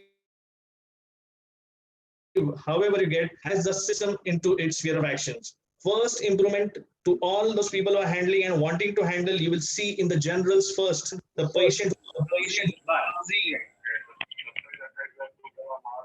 Hello. The patient who's drowsy, sleepy, gets his state of alertness first. The appetite comes first, and his vitals start settling first. So this is the first thing that you're going to see when a patient is in distress. What are things that are coming back to the normalcy? Very important that you should learn in your field. This is on the field what I'm talking about. Need for change is a change in need. Whenever you see on the patient there are change in symptoms, please do not hesitate to change because you're handling an emergency. So if the symptoms change, be ready to change. If the patient is deteriorating, you need to change. If the vital parameters like the respiratory rate and the oxygen saturation is going down, the state of consciousness and the alertness is not changing, that means your remedy is not working. We are managing patients many a times only with homeopathy in such a situation, and they have come out well by only monitoring all these parameters and focusing on the homeopathic remedy which covers them. Then if there is a new systemic involvement, that means there is a complete deterioration. If you see any case where there is a new system getting involved, you need to retake and re-strategize yourself. Then see, first prescription everybody does. The most important is the follow-up. If your follow-up is good, then you're actually on the right track. So for a follow-up, the most important thing what you need to do is to first see the state of consciousness, dullness, and the drowsiness. Then the fever. Please do not miss the tachypnea even if the patient doesn't complain of, because these patients may not complain of tachypnea. All those cases of pneumonia I have seen had not complained of breathlessness when both the lungs were fired. It was such a case that in normal pneumonia, the patient would have been tachypnic and breathless, but these patients were not breathless. So many times you will find that the patient is having bilateral lungs affected, but the tachypnea is not there. You have to see by the respiratory rate. Then the systemic involvement, if any other system is getting involved. All these cases, Dr. Sharon is going to share with you, but I'm just giving a highlight of how to manage that. Then the urine and the stool. This actually describes how the patient is doing with the remedy, if his functions are maintained properly or not. And of course, as I told you, the oxygen concentration. Secondly, what we actually do to a patient who's about to go into a quarantine, or for a patient who's going to an ICU, we have a set of remedies that we give along them to carry with them as a kit. And we are doing follow-ups every time to see if the patient stays on the same remedy or if he goes into a distress, what we need to do. So there are some set of remedies that we have used and which are recurrently used in most of the cases in emergencies. Those set of remedies is given to the patient. If the patient is at home, then we see to it that he carries his oxygen cylinder or he gets a providence of the oxygen within his house along with this kit, because many times in home quarantine patient may not have an access to the homeopathic remedies, and it is not necessary that the first remedy that you have given will work in crisis every time. So please use this idea of carrying a kit of homeopathic remedies which are likely used, which I'm going to show, which has helped me and maybe may help you too. Then these are the important guiding features: the tongue, the sweat, the coldness of the parts, the increase or decrease in weight, the appetite and sleep. Again, the generals, very, very important. This is advice to the patient who are at home quarantine, especially with the lungs affected. You have to keep the temperature, pulse and BP chart. The respiratory rate, anything above 30 is alarming, and you have to see that the patient gets his oxygen concentration noted and a provision of an oxygen cylinder. The input-output chart to see if there is any systemic involvement. You need to keep the pulse oximeter at home and see the oxygen levels are maintained. Any oxygen level going below 90 has to be reported and immediate action needs to be taken. You have to follow the strict quarantine guidelines. And another important thing which we have found very effective is changing the position of the patient in bed. Doing exercises like yoga and pranayam have helped the patient to come out of the lung status very fast. So this is the thing which has been verified, and you can use it too. Newton, this is something again we have verified for a long time. Prefer vegetarian, nuts and dry fruits, salads, lot of fluids, avoid oily fried food, put him on a lot of vitamins. Pranayam and deep breathing exercises are all chest physiotherapy for patients who have chest affections. What remedies now which I have used on the cases which you will be seeing after this are clinical confirmations, something which we have seen in our patients. Arsenic alb, you know everything about arsenic alb. I am just showing you what I have seen in COVID patients which helped me. Heat stage predominant in fever, better by warmth. Face covered with cold sweat with a constant desire to sip of water. The tongue is dry, red. All these things which I am telling you are only objective symptoms which helps to come to the remedy very fast. In the stage of pneumonia, you will have restlessness, very important, mental more than the physical. At the stage of progress, if the pneumonia is progressing, the weakness increases. Mind you, the weakness increases and he can't even open his eyes. In every rise in fever, the patient gets more and more prostrated. If you are seeing this, then this is arsenic alb, even in the most severe stage of pneumonia. China, great thirst and maniac hunger. Very direct question you can ask, the thirst and the hunger. Chill beginning from the legs. Lot of patients of pneumonia, COVID have given history of chills. And if you have the peculiarity of beginning from the legs with debility and the thirst ceasing at the onset of chill, this is China. Because in crisis, you can't go beyond this. Of course, if you have a time and liberty to go, please go ahead. But this is something which is clinically confirmed and China has worked wonders. Debilitated and prostrated, loss of fluids, periodicity, this is all what we know from the books. Gelsemium, dizziness, dullness, you know, every time you ask the patient to open his mouth, the tongue trembles, the speech is slurred, and the chills with thirstlessness. This is enough to prescribe gelsemium, and this has given fantastic results in the initial stages of COVID-19 positive. This is one remedy that has helped me in crisis like crazy. Antim tart, short, difficult breathing. See, you know the antim tart remedy which has drowsiness, and lot of patients you have seen of COVID-19 getting into drowsiness, the typical rattling. But what is my clinical confirmation that I have seen?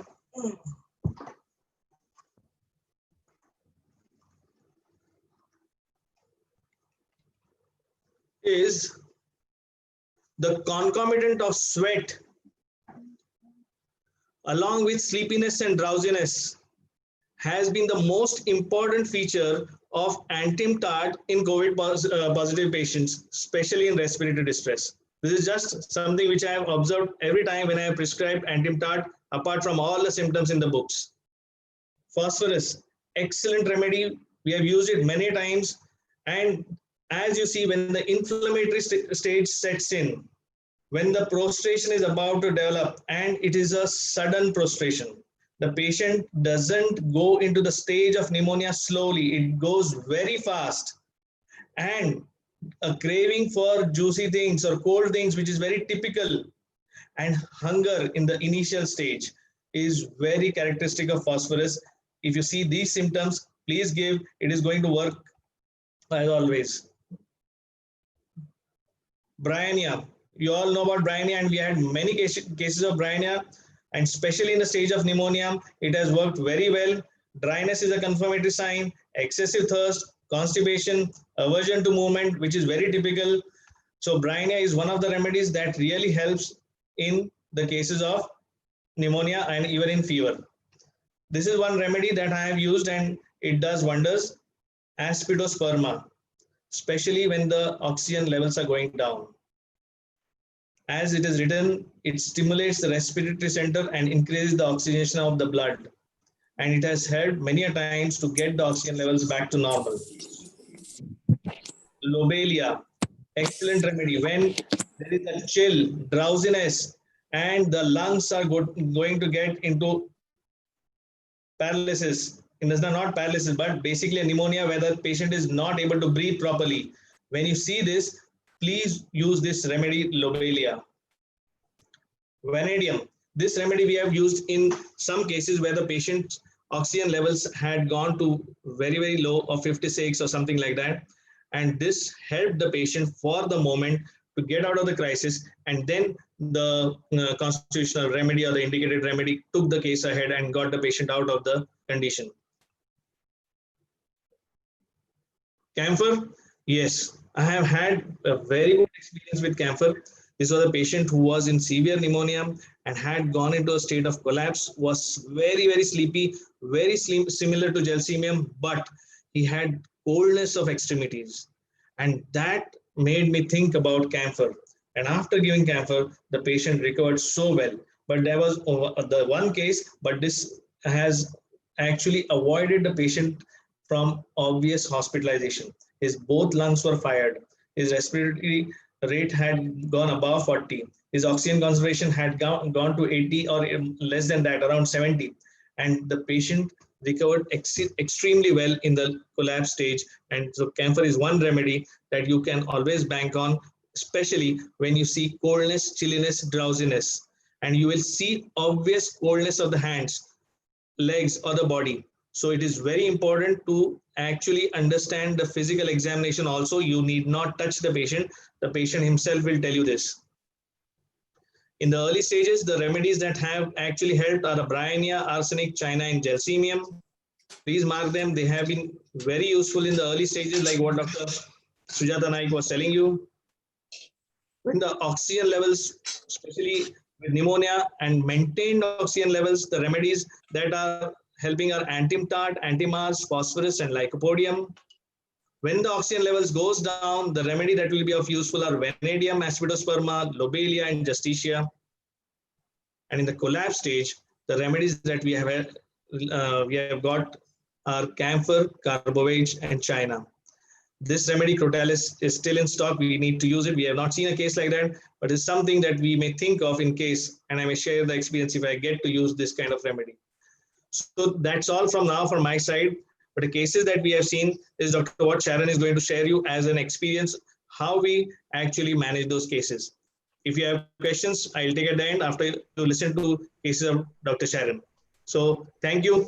Thank you, the whole panel. It was nice sharing cases with you.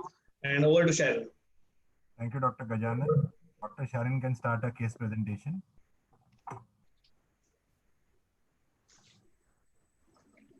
Sir, kindly stop share. Yeah, thank you.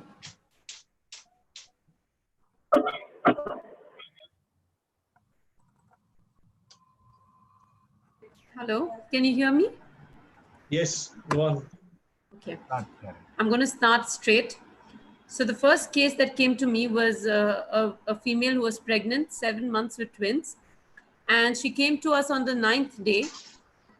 So before that, she had been taking treatment with antibiotics and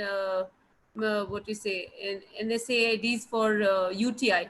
She was getting recurrent UTI. But then after that, when her fever was not getting better, she got tested for COVID and she was positive. That's when they got in touch with me. So she had this where she had every day before she met me, fever and at 9 to 10 in the evening, and it was followed by immense restlessness. She said, so it was anxiety, restlessness, and dyspnea. Now the restlessness was such that she would sit in one place, but she just could not sleep the whole night. She would be so restless. And she had sudden weakness. No appetite. She had anosmia, dyspnea on talking.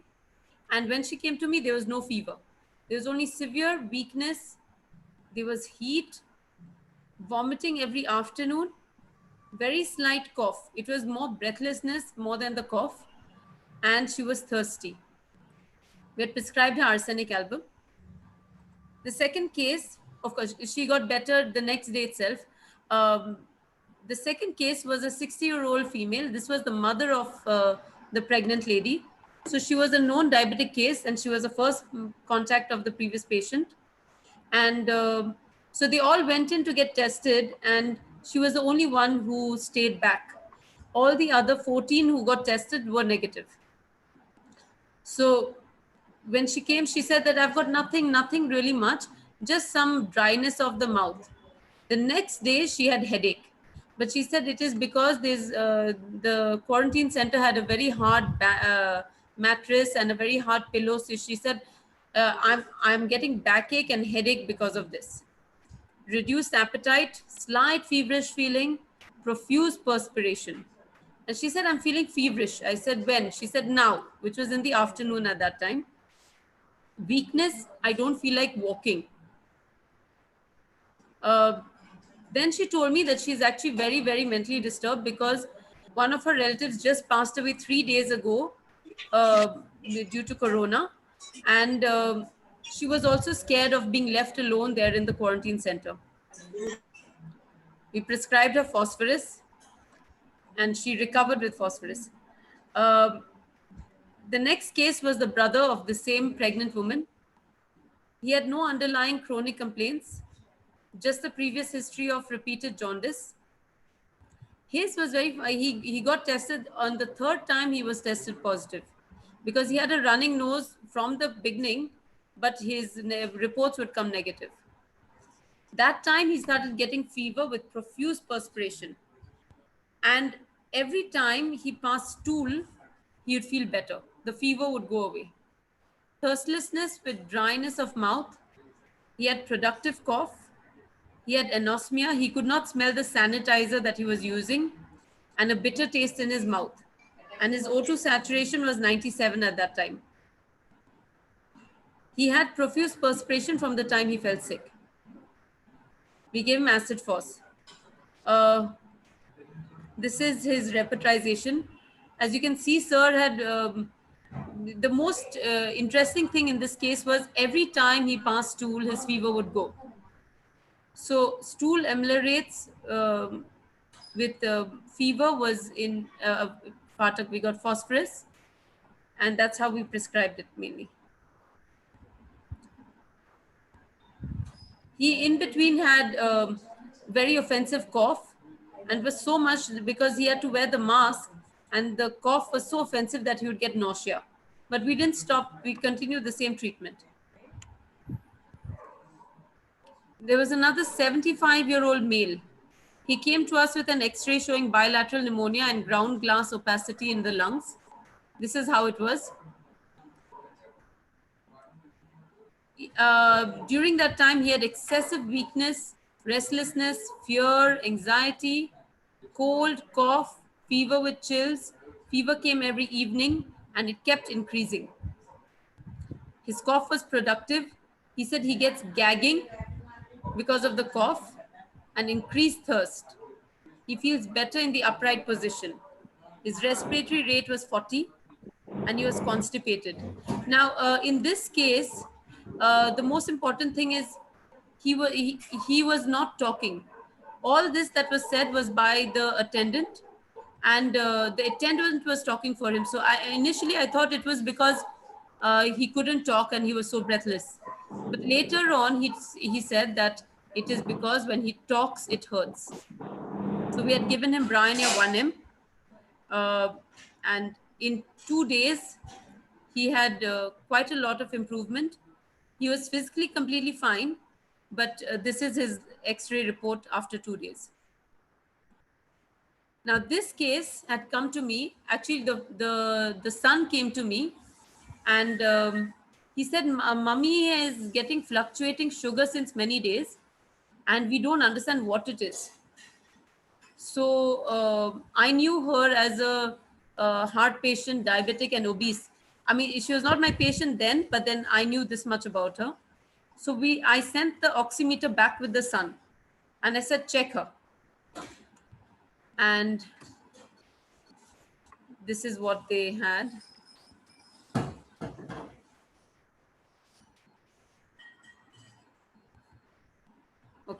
So the SpO2, sorry, it's not coming. The SpO2 was 64.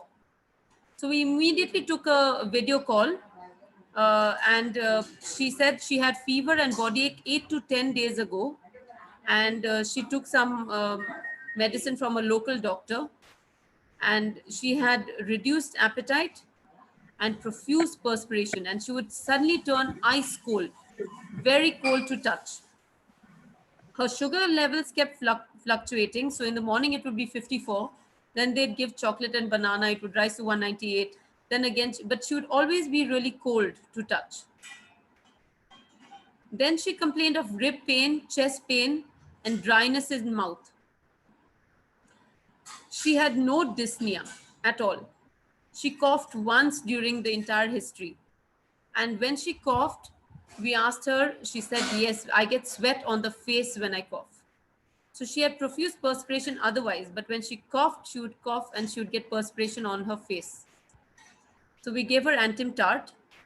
After Antim-Tart, her SpO2, which was 64, rose to 73 in 1 hour, in 15 minutes. And that was at 7 o'clock. And then at 8 o'clock, it went down again to 46. So we told them to immediately hospitalize the patient. On the way to the hospital, we gave her Carbo-Veg and Vanadium 6C. This is 46 when we asked her to get admitted. When she was in the hospital, they kept in touch with us, and she had prolonged ST changes. So we changed her remedy from Antim-Tart to Antim-Ars. So we'll describe why. And on the 5th day, we got her back out of the hospital with oxygen, and we're weaning her off at home. So this is her. Case 6 is a 37-year-old diabetic, again a first contact positive. This case is interesting because initially he had a headache, which was on the left side, and increased dryness of the throat with increased thirst. Nothing else. I noticed that his face was a little oily. He had slight weakness, slight chill. There was nothing really much to prescribe on. So I gave him Briania. Then he said, yeah, headache is less, tongue is better, the tongue, it had improved. But he said, my hands are feeling cold. We stuck to Briania. Then the 3rd day, he came with hoarseness of voice, chilly, fever in the morning, and chill in the hands and legs, more around 12 p.m. So he had the headache was still there, and he had increased thirst, and he had not passed stool that day. No change in taste or smell, and he had perspiration more on the face and neck. So then we decided to redo his case, restudy his case, and we gave him Carbo-Veg 1M. This is the repetization where he had night sweats, chilly in the noon, he had thirst during the heat stage, weakness during the fever, coldness of extremities. So his hands and legs used to be extremely cold. Okay, and he had sweat. So he sweated mainly when he slept. Of course, Carbo-Veg did very good to him, and he came back out of it. He recovered quite well. Now, this is another 21-year-old male. He had no other comorbidity. He was asymptomatic when we started treatment with him. He had a slight coating of the tongue, and he had slight cough, slight weakness, but he was also fasting at that time. And he said a slight metallic taste in the mouth. We gave him Briania. He had 2 loose stools, no weakness, but his appetite was better and he was feeling better. So we continued with Briania. He had no recurrence of the diarrhea again. Now, this is a case of a 40-year-old diabetic, first contact patient. He had cough, tickling cough. Okay, this is a female. This is a lady. And she had nothing besides that. She said, just fix this and I'll be fine. She was worried about her mummy, who was also in the ICU with acute renal failure from COVID, who was not my patient. It's through them that we got the rest. We gave her phosphorus and she recovered with this. That's it. I just wanted to share the cases. Thank you very much for everyone who's here and listening and still there. Thanks for your patience. And I should thank my patients who have put their faith in us at this time. Thank you so much, Dr. Sharon. Thank you. Dr. Gajan Danipkar, for a wonderful presentation. We have the next presenter, Dr. Praful Barwalia, sir. Dr. Praful Barwalia, are you there? Yeah. Welcome, sir. I request Dr. Devadiga to introduce Dr. Praful Barwalia.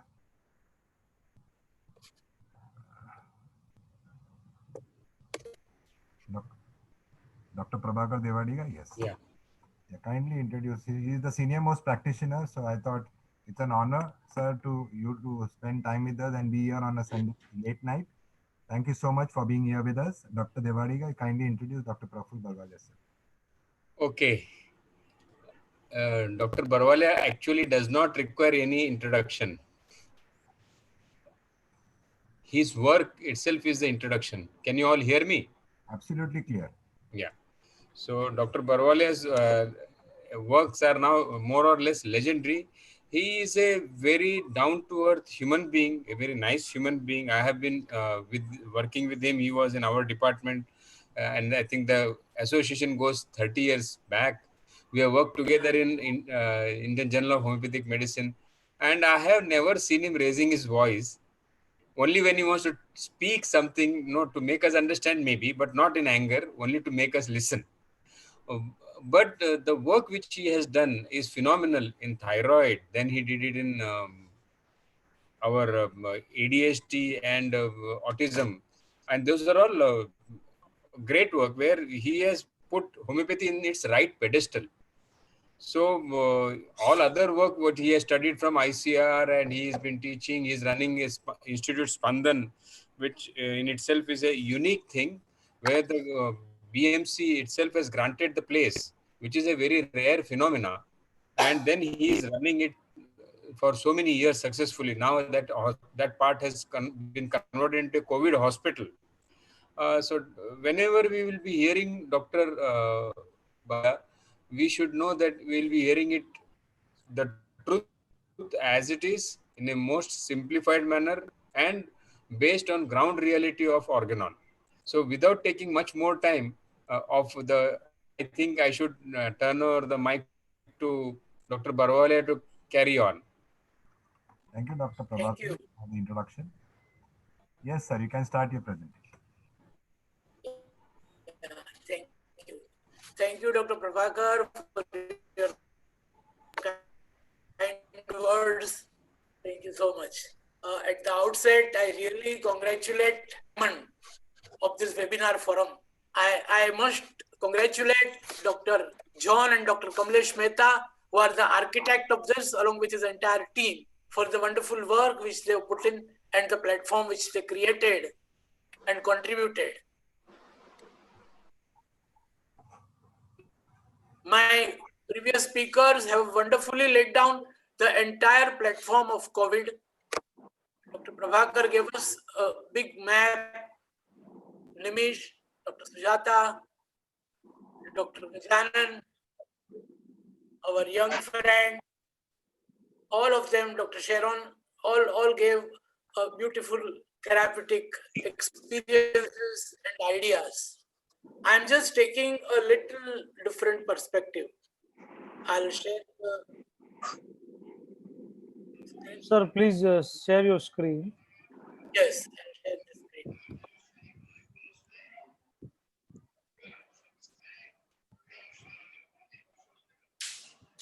Dr. Pankaj. Yes.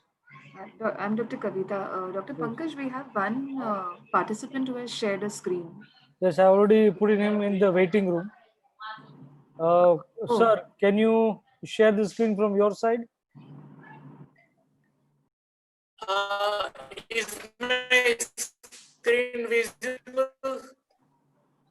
Sir, just Dr. Pankaj, Hello? This participant, Mr. Abdul Razak, will have to stop unsharing first, and then Dr. Praful can share. yes. I think if Dr. Pankaj shares the screen and stops it, then automatically Dr. Yes, Praful Barwalia will be able to share screen. that's right. Pankaj, sir, if you could share your screen for a second or two. Yes, I already shared it. No, you share it and then stop it. Dr. Pankaj, you're the host, so you can do it. I already done that. Done You that. stop it, no? Yeah. So it's my screen now, right? No, it's not. No, sir, we Not can yet, still not see yet. Dr. Abdul's screen. Okay. Yeah, The internet is a little bit slow. I can see my screen here as a shared screen. Just a second. Yes. Okay, Yes, we can Is see it it. Sleep during. Yes, we visible? can see. Right? Yeah. Okay. Just a second. Sir, now you can share your screen. Okay.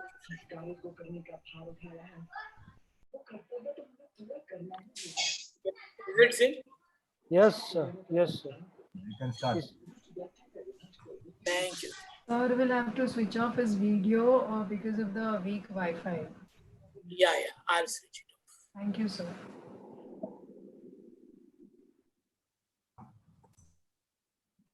Now, this paper is of 2009, Homeopathic Treatment of Patients with Influenza-like Illness during 2009 H1N1 influenza pandemic in India.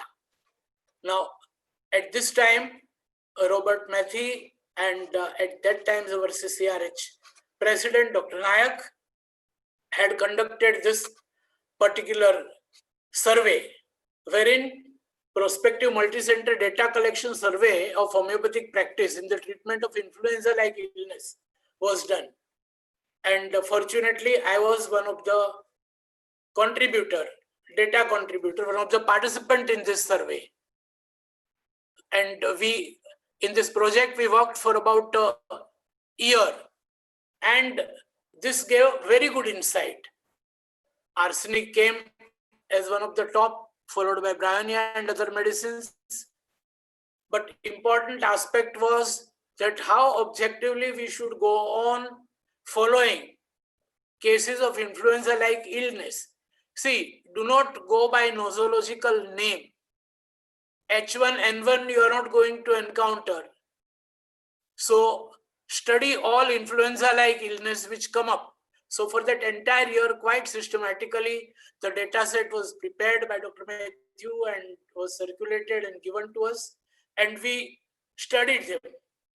And we subjected all our clinical experiences of almost 120 episodes of influenza-like illness during that episode, during that particular phase of 1 year, which we encountered in practice, the kind of result we got, kind of medicines we got, the type of susceptibility we encountered, type of disease evolution we encountered, gave very good insight. And in fact, this helped me to take on the study further, to take up various cases of flu-like illness. Although flu appears quite innocuous, all of us say क्या हो गया, flu है, 2 दिन घर पे रुक जाओ, हो गया सब, नहीं. Different susceptibility will have different type of response.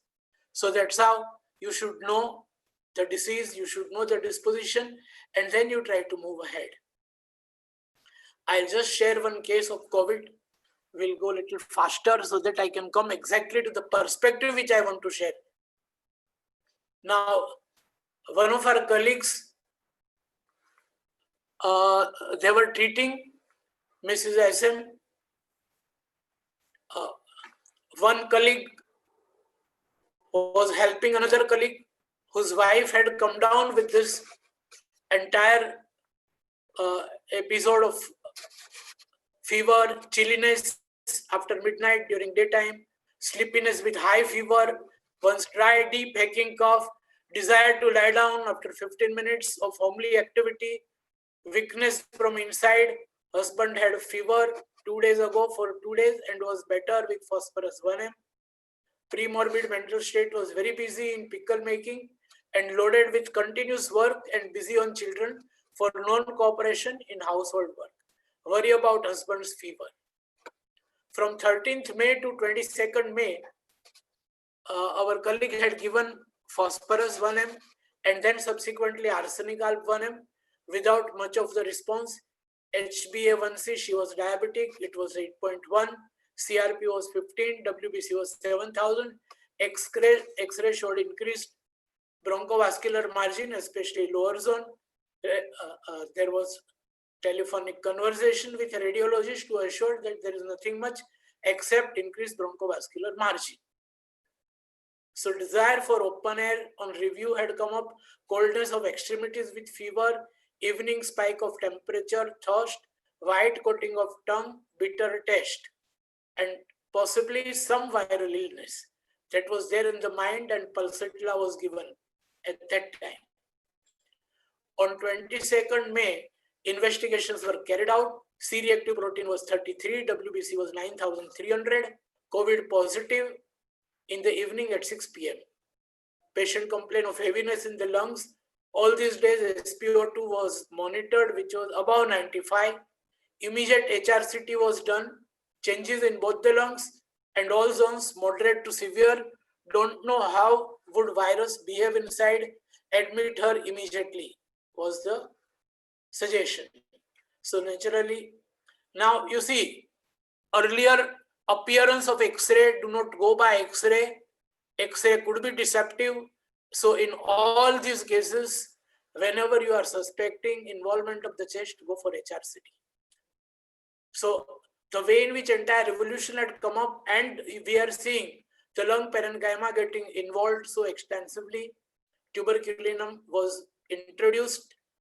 1 dose I had advised to give, and then subsequently to follow up with Bryonia 200. Bryonia 200 QDS was given, patient was admitted in hospital. This was the HRCT. Ill-defined ground glass opacities are seen in periphery of both the lung fields involving both upper and lower lobe, consistent with COVID. So on admission, of course, as per their protocol, they had given HCQ and antibiotics. Oxygen started after 3 a.m. and given for 24 to 36 hours, taken only intermittently, as patient herself was monitoring with oximeter, and if it would be 100, she used to remove it. 4-bed ward in COVID hospital. Soon after admission, she saw 2 deaths at night, lot of commotion and chaos, unhygienic room and washroom. She kept her cool and nerve strong, although was disturbed and wanted to return home. Bryonia 200 continued 4 hourly. We had continued 4 hourly. Next day, categorically and spontaneously mentioned food test normal with pleasant surprise. Felt very normal from very next day. Soon was bored and wanted early discharge again. See, in about 12 hours, there was an extreme feeling of well-being.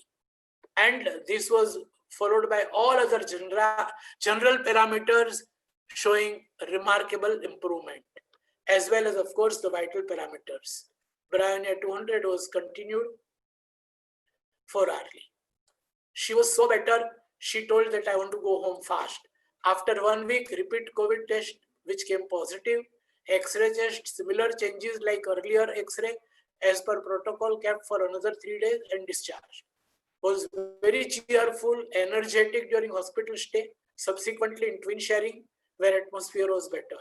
After end of 1 week, MD physician was asked by the concerned and anxious husband to do any repeat HRCT, monitors the improvement. The MD physician said, I don't treat reports, I treat patient, and the patient is very fine and stable. Why you want to do HRCT again? You are not talking like a doctor, you are talking like a layman. That is what chest physician reputed the husband of this patient was physician. He was sounding more homeopath and assuring confident of clinical judgment. This was at least quite nice that he also felt there was all-round improvement. During hospital stay, breath holding capacity increased from 24 seconds to 47 seconds.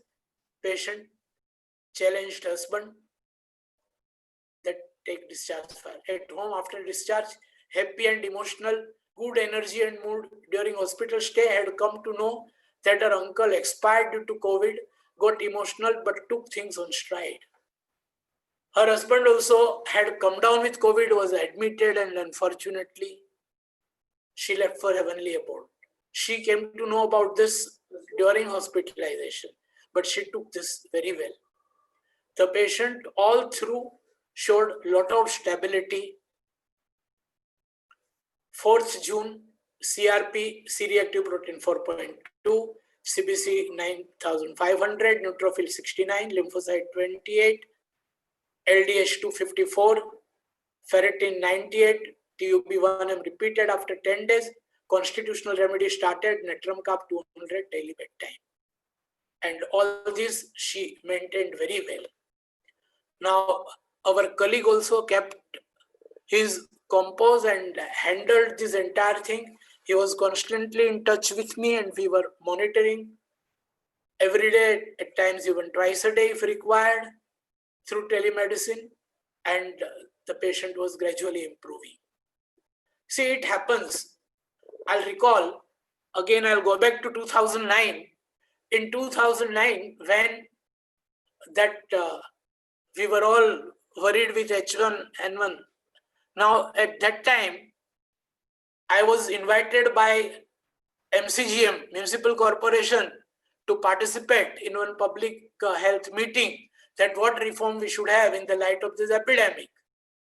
So I had my own suggestions. I was talking about Ayush intervention and all those things on 2009, trying to improvise on another aspect of hygiene. And I also mentioned categorically in that meeting that healthcare professional, you are not taking care. You are not taking care of the residents of the municipal hospitals and colleges. Next, now, what happened after finishing that seminar, and when I went back after the event and I came home, my daughter, who was doing her MD in Sion Hospital, had come back home. I said, what happened?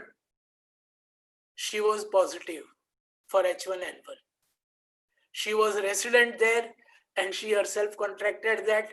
I saw her. We isolated her in one room, gathered her entire totality, prescribed phosphorus, and she came out of that entire episode in almost 36 hours very well. One of her colleague, Medico, she also had come down with similar episode and their gelsemium was prescribed. And third colleague, who also had similar thing, was hospitalized and was shifted to ICU. So there was tremendous fear, tremendous stress. Even I, as a father, had also passed through, because that also quite a sinister illness quite often will come down with very serious complications. So all of us are confronted with epidemic time and again, and we need to examine what kind of approach we should take. The clinical presentations and the case taking, Dr. Nimish has beautifully mentioned. Dr. Sujata has given you all the stages. We don't need to dwell on it. But what happens is, I'm confronted by one very interesting statement. When we talk of epidemic, number of our textbooks mention that it is virulence and not the susceptibility here. Virulence overpowers, but we should never forget susceptibility. Why 81% of the cases of COVID go asymptomatic or with very mild symptom? So susceptibility plays a major role, whether it is epidemic or an individual disease. Of course, we try to grasp virulence totally, but never forget susceptibility. As Dr. Devadiga has mentioned, that we have Spandan Hospital, Spandan Holistic Mother and Child Care Hospital, dedicated to children and women in Govandi. And we were sandwiched in 2 hot red zone, 2 containment area, just, you can say, hardly about 100 yards from our hospital. So there were 2 such red zones, and third red zone was also containment zone was also very close. This was the story of the March and April, but we continued to work. We continued to provide healthcare thanks to our dedicated staff and all the people. But at the same time, simultaneously, we always work in the slums. I always believe that homeopathic physician should not remain confined to the borders of the chamber and step out and go to the community. We went to the community, spreading awareness, giving them various other aspects. You are reminded of Spanish flu. Spanish flu pandemic of 1918 had disastrous consequences, killed an estimated 50 million people worldwide, including 675,000 people in the United States. You can see the picture, Dejua. The same thing is right now. I came across one very interesting article while surfing net in New York Journal in March. This journal had revisited this pandemic and had given reference of Professor Mike Wallace, winner of the Pulitzer Prize of History and author of the book Greater Gotham, A History of New York City from 1898 to 1999. He has written this wonderful book and Pulitzer Prize winner, so you can understand his credential. And he says that he gives account of how New York survived the great pandemic of 1918. You can contrast how New York drowned now in 2019 in COVID-19 pandemic. While at that time, New York survived. It survived better than many cities, it turns out, and gives full credit. Remember my word, Professor Mike Wallace, Pulitzer Prize winner, gives full credit to whom? He gives full credit to homeopathic physician and city's health commissioner, Royal S. Copeland, for managing the sinister epidemic well. So New York had lowest mortality rate compared to others. I read this, I felt that I am also in a red zone and we should do something. According to historian Julian Winston, the death rate for patients treated with homeopathy were 1 to 2%, compared with a 30% mortality for those where homeopathy was not used. The genus epidemicus for the Spanish flu, according to Winston, was Gelsemium. What struck me was Royal Copeland's holistic approach. Aphorism 3, duties of physician, role of physician, and knowledge of physician. He was one who had ordered his all commandos to gather various NGOs, and he worked with those NGOs. He invited them and he asked them that how we can spread good knowledge and how we can spread homeopathy. Now, this became a model for me. What we saw in the March and the early part of April, there were so many, you see, if you go to WhatsApp, there were so many messages going on that after lockdown, people will become hathi. But what I had seen in my practice, because many slum children come, they were suffering from hunger virus and they were passing through malnutrition. And the same case was with number of senior citizens from that slum. We identified those slums, we identified good peer educators from hunger and malnutrition in that area, established contact, educated them and give them the pack of the ration which would last at least for 2 weeks with them, and we repeat. After that, we started getting a lot of invitation from number of NGOs that sir आम्हाला arsenic आल्प द्या, आम्हाला homoeopathy preventive साठी आणि आम्हाला help करा, आम्हाला ration द्या. So one day I received a call from the Assistant Commissioner's office that yours is a service-oriented organization. Why don't you become a dedicated COVID health center? And then our COVID warriors, they geared up and now we have become dedicated COVID health care center. And from an auspicious Tuesday, the Mangal Din of Mangalwar, our this hospital will be turning into the COVID dedicated COVID health center, and I'm sure what Dr. Devadiga, Dr. Nimish, Dr. John, Dr. Kamlesh Mehta, Dr. Sujata, and all other our members, our scholars who have beautifully given their knowledges and views. With the help of them, I'm sure we'll be able to establish a center with a documented intervention of homeopathy. That will help us. So we have prepared our entire hospital, but at the same time, let us not forget that we need to brush up our knowledges and gear up ourselves to understand various phases which COVID patient presents to us. And I would like all of you to draw your attention to a small and wonderful book of Borland, because COVID is an influenza which confronts with us pneumonia. And we need to really make ourselves resourceful. And there, the Borland gives us wonderful treatise. His call that study the reactivity and treat the reactivity, not the symptom. Understand that, and then you'll be able to see the phosphorus and bryonia kind of pneumonia.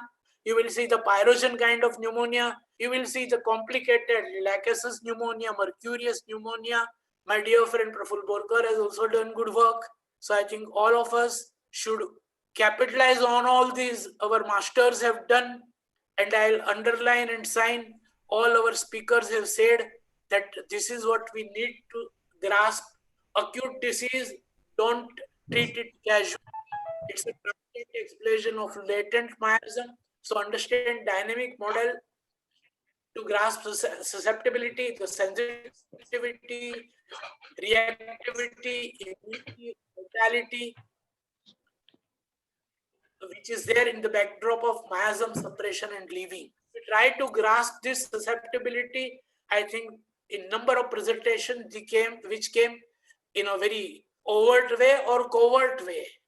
So all of us should work at that level.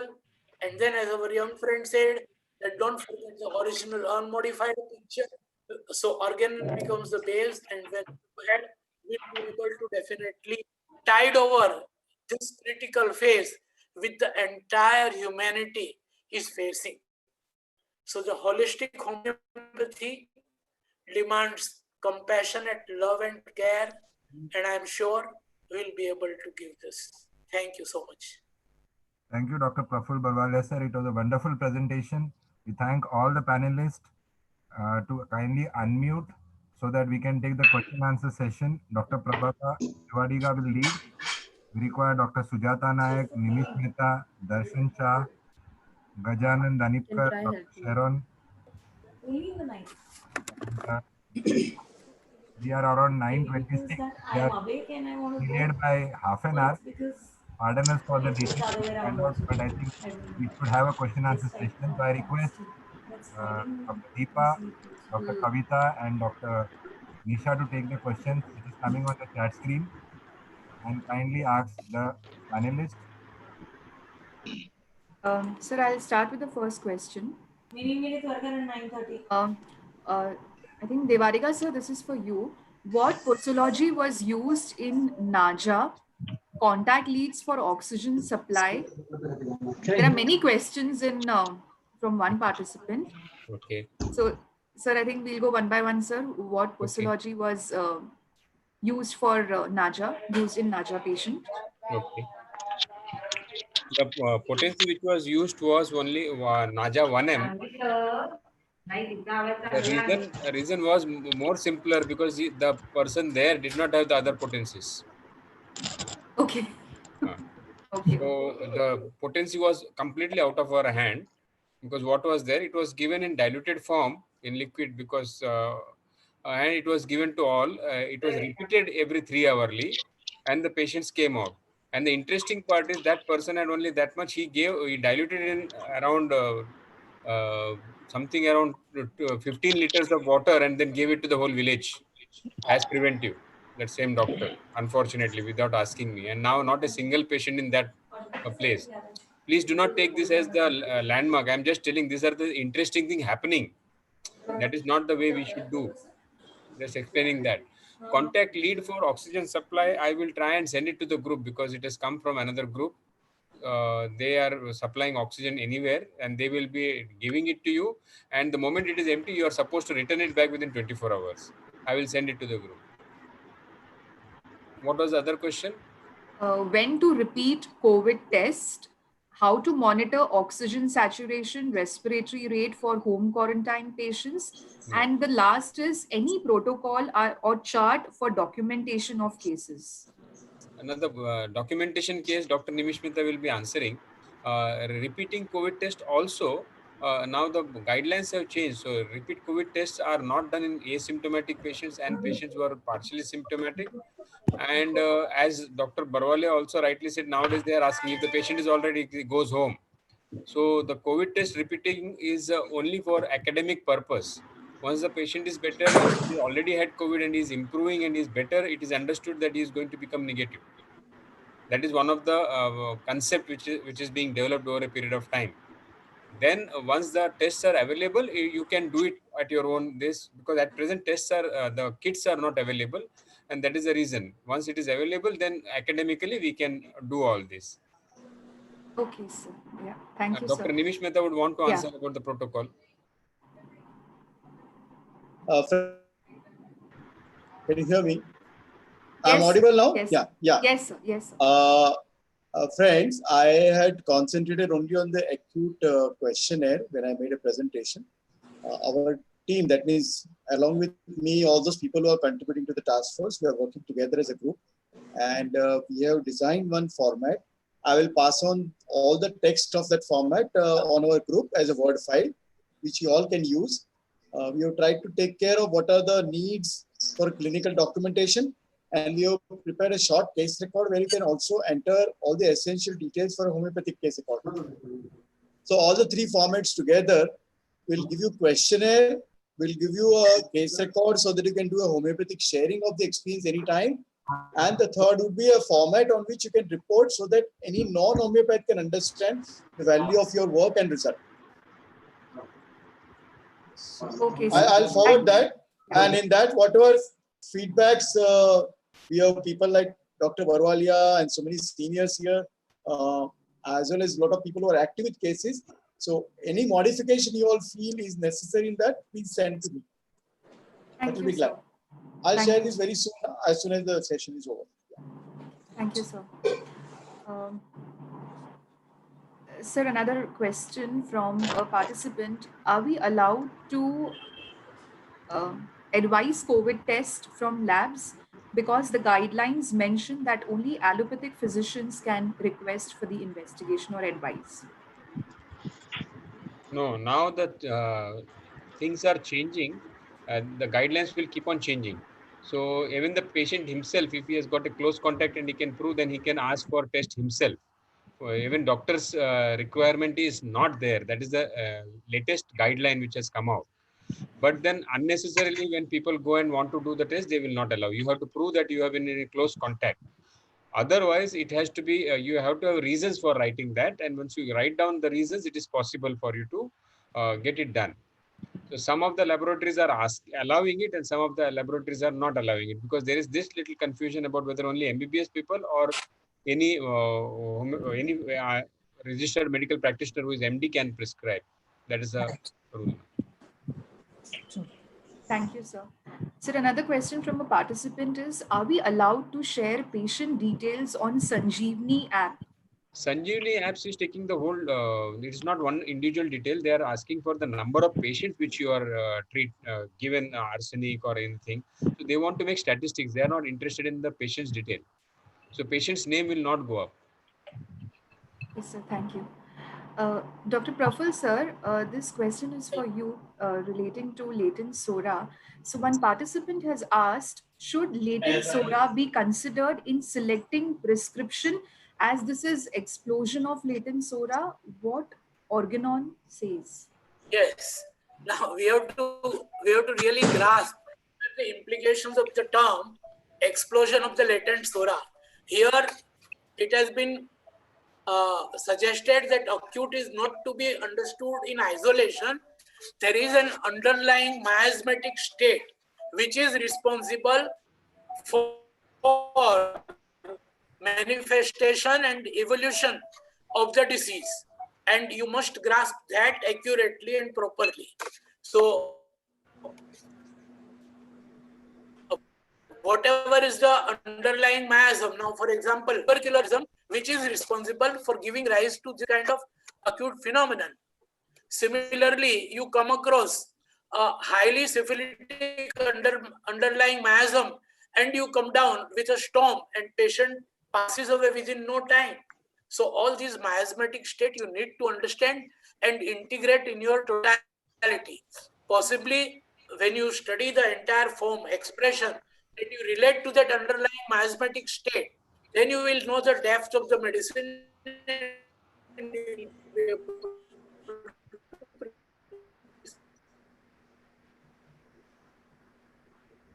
Dr. Praful, sir? Yeah. I think there is a connection issue. Dr. Praful, sir? Okay, so there was some fluctuation. Am I audible? So yeah, we lost the connection, sir. The last statement was not audible, sir. Okay. Dr. Dhanipkar, sir, there are Yes. participants who are requesting about the homeopathic COVID remedy kit. Actually, all the remedies that I described, that should be in the kit. Should I tell you the name of the remedies? No, sir. So whatever you presented in the Yeah. Yes, sir. Just name they are on the them. slides. I will write them. I'll just type them. Okay. Thank you, Dr. Dr. Gajanan Dhanipkar, we are recording this, so no issue. Get it back. We'll put it up in the group. So there is no. So it is. Yeah, we are running short of time. Oh, fine. The slides which I have shown are the remedies that you are needing. It is given in the slides. Yeah, thank you, sir. Which I have shown. According to the stages, sir. Yes. According to the stages I have given them. Dr. Sujata, ma'am, if you could take up this question, ma'am. Can you suggest a way of taking consent on phone? Okay, so what we can do is we can switch on the recorder of our phone and ask the patient to tell very clearly and explicitly that he's taking the homeopathic treatment out of choice, voluntarily and without any coercion, and that he will follow the prescribed protocol as advised by his doctor. That's all you need to take. Even that is enough. Ma'am, does a written consent from a patient which is signed with a date, address and name and sent across on WhatsApp help us? That could help. If it's possible. The thing is that if the doctor, the homeopath himself follows the protocol, that is, we don't, tell the patient to stop the existing treatment or interfere with the existing treatment, then generally there is no issue. And if the patient knows that he's taking homeopathy, he's already been on homeopathic treatment, generally they're aware that homeopathic medicines do not cause any kind of side effects or any serious kind of complications. Having said that, sometimes, it just, you take the medicine and already the disease is so advanced that something untoward may happen. So just for that reason, patients who are not under you and who are coming to you for the first time, take a written consent from them that this is what they, it is better to scan the copy and send it rather than WhatsApp. I wouldn't trust WhatsApp too much. So a scanned emailed copy always has more value than a WhatsApp copy. So just to be on the safer side, but your regular patients, if they approach you and they know you well and they've been on homeopathic treatment for some time, then generally there's no issue. But consent is always better to be on the safe side. Thank you, ma'am. Thank you so much. Dr. Devadiga, sir, there's one question. Dr. Kavita, just a moment. Another question was there for Sujata, ma'am. What remedies do you suggest for first 2 stages, ma'am? Yes, as Dr. Gajanan Dhanipkar has very nicely delineated the remedies. But I would go by that, and generally it is our time-tested common remedies which are useful in the first stage. So bryonia is one of the leading remedies for most of the stages, but for the first stage. So bryonia, belladonna is seldom used, but if it is indicated, it works wonderfully. Because COVID generally doesn't present in a catastrophic manner. It presents in a very, very insidious manner. So bryonia, rustox, gelsemium, eupatorium, if the body ache is very profound and very bad, myalgia and backache are one of the presenting symptoms of eupatorium. So that arsenic album, of course, in all stages is always useful. But these are the remedies generally. China, if the headache is very intense and there is frustration along with it, and if the patient also has diarrhea, then a combination of these factors would go in favor of China. So most of these remedies are the frontliners in the first stage. So they generally don't fail us. We found that these always work. Thank you, ma'am. Thank you so much. Dr. Devadiga, sir, there's one question from Dr. Zubin. Sir, how to know allopathic treatment working, or are homeopathic medicines working as both are simultaneously given to the patient? At present, that will be very difficult when we do that. Now there are procedure going on. We will be coming out with the randomized control trials, and that time we will be able to prove whether our medicines are working or not working. Today, the main requirement for us as homeopaths is to treat people and reduce their anxiety and sufferings. So if we focus more on that just now, rather than trying to be one-upmanship with any other system, Absolutely. or to prove our system, because I think we have been proving our system for a number of years. After 200 years, I don't think we need to prove our system, but we all know how it works. So even if it is with both as of today, if we are able to take people out of this pandemic, we will be doing a great service to the country. We should be able to, because you will understand that I told you 3 months of not working, people at home. For us, it might not be so difficult, but there are people who are really suffering. So if we can reduce that, we will be doing a lot of good to so many other people apart from patients. So let us not go into that. But yes, the CCRH is already giving permissions for randomized controlled trials in some of the hospitals. Some permissions are coming through. There were some issues about insurance that is being solved, because such randomized control trial requires insurance of the patients also. So all that is being done, and soon it is being done. In some places it is already started, and in Bombay also it will be started. We were hoping it should be starting within this week or so. Then we can definitely prove over a period of time, once this problem is settling down, when we are seeing patients, when the patients themselves come and say we do not want to take, like there are these pregnant ladies who will not be taking HCQS. There are other patients who say we are already allergic to. So these patients will help us to prove that homeopathy is acting. Thank you, sir. Dr. Nimish Mehta, sir.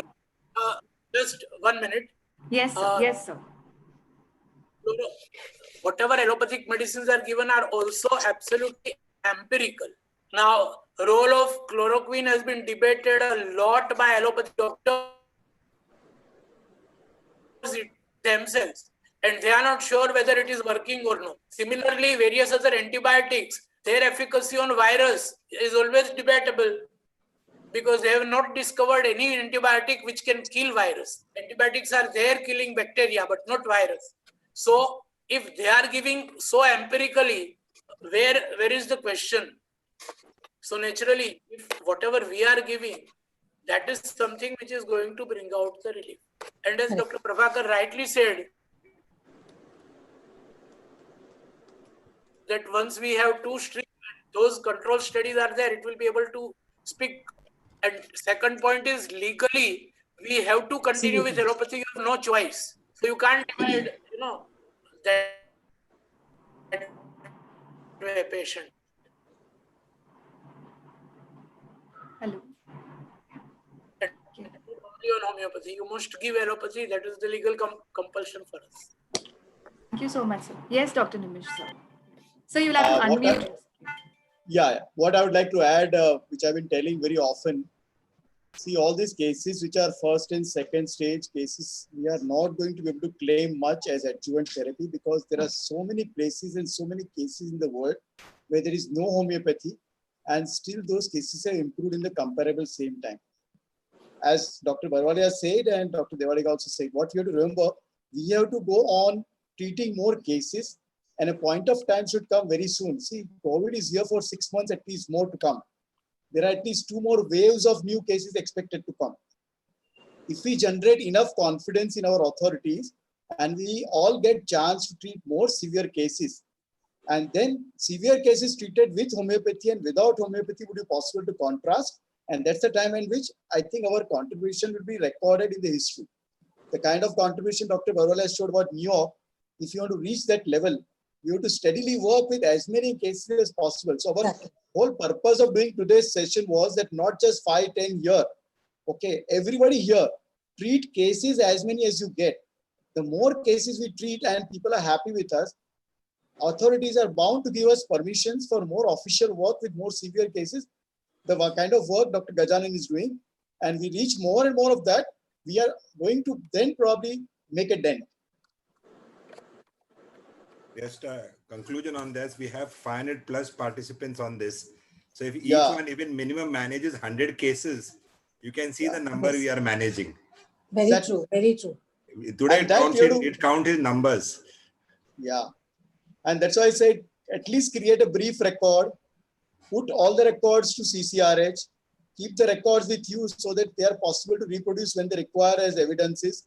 If we can do all these things consistently, I think this group itself can make a very big dent in the history. Absolutely, absolutely. Yeah. So this is just a beginning of a COVID session, and a lot of reviews have been coming from the other side, the allopathic side, which I have been constantly in touch.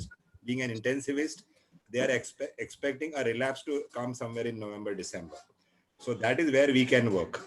So they are expecting a part of suppression and palliation on the modern medicine side, where homeopaths can work. And if we are able to prevent that and document all the cases, I think there will be definitely an evidence base here.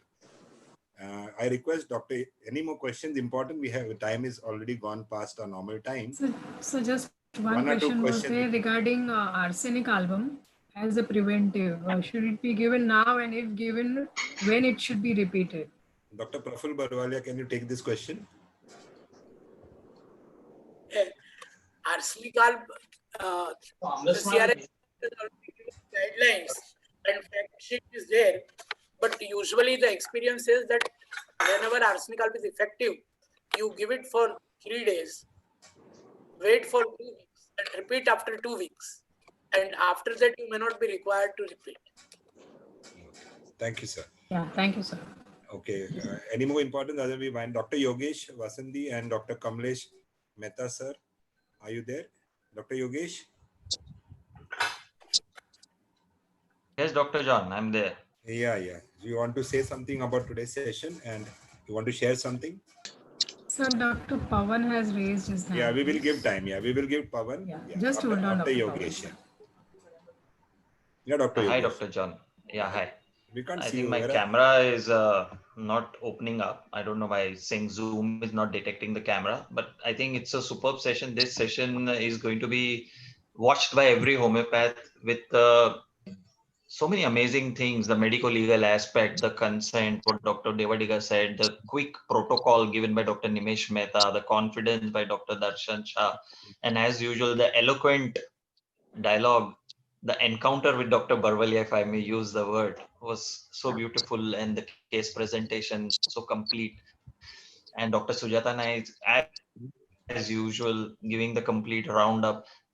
This entire sessions that John, we all started, Dr. Kamlesh Mehta, 60, gave us variety of teachers. Like they say, a person who gives you just the knowledge is an adhyapak, and the person who gives you wisdom becomes a upadhyay. But then the person who takes you to the depth of wisdom is actually a pandit. But this format of 60 sessions took us to one step further, where somebody made us think, and those people really, if I may say, are the true teachers. And only Sanskrit can give so many definitions of teachers. And we have seen all aspects of teaching here, from knowledge to wisdom to people who gave you the skills, people who gave the acharyas who gave you the skills, and then the pandits who gave you the wisdom, and most importantly, the gurus who made you think, who did not spoon feed you. And we saw the entire gamut. And I think it will be a treat to go through all the recordings. And Dr. John, I'm waiting for your recordings to come up so that we can start seeing them now and putting in all this into practice and to assimilate. We have ingested the food, we have ingested the information. Now the time is to digest, assimilate, and then apply. And thank you so much. I'm so glad to be associated with this platform. And thank you all the teachers. Thank you so much for today. What you have done is going to help us for the next 1 or 2 years, COVID. And we have almost covered the entire gamut. Thank you so much, sir. Thank you so much, Dr. Yogesh, and request Dr. Kamlesh Mehta, sir, to share a few.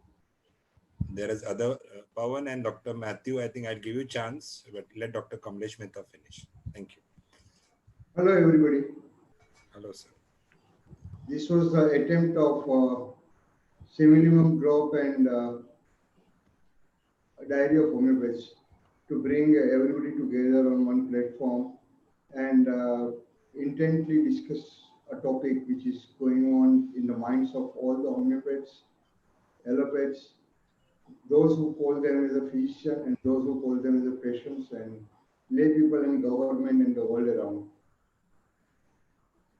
I would just put across something. The time is very less, but in very short, if I say that there is one video which I have uploaded about my small work which I have dedicated to the homeopathic fraternity. That was in the first part of the lockdown.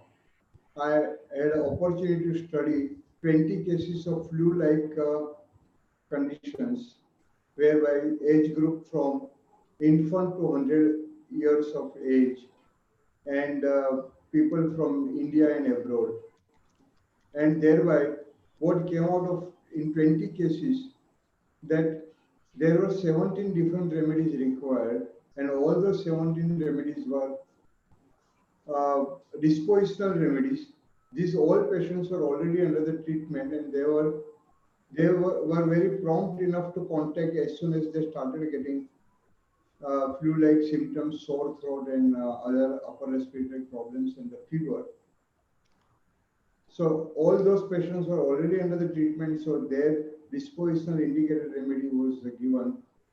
As so many times there was no much clarity of the picture or pictures that evolved that also were confirmed by those remedies. And in all the out of 20 cases, 19 cases responded very well to the treatment. In 3 cases, the 3 remedies were repeated in means 2 cases were of 1 remedy. There was a 3 instances of like that. So what I would again say that this experience of mine that there is an indicated remedy only will help and the same way what Dr. Devadiga said or Dr. Nimish Mehta said, Dr. Danipkar said, Dr. Praful Barwada said, Dr. Darshan said, in everybody's experience what we are getting is the indicated remedy is only important because if we are homeopathic, the remedy has to be homeopathic and homeopathic remedy will be only on the law of similia. So we require to work on that rather than just on en masse approach. Dr.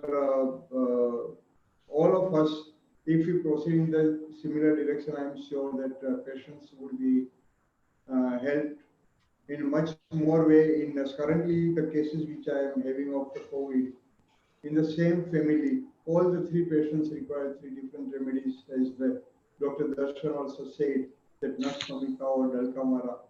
So that is what, again, the point is that in homeopathy, it is the customized treatment. It is not the ready-made treatment that is available for the people.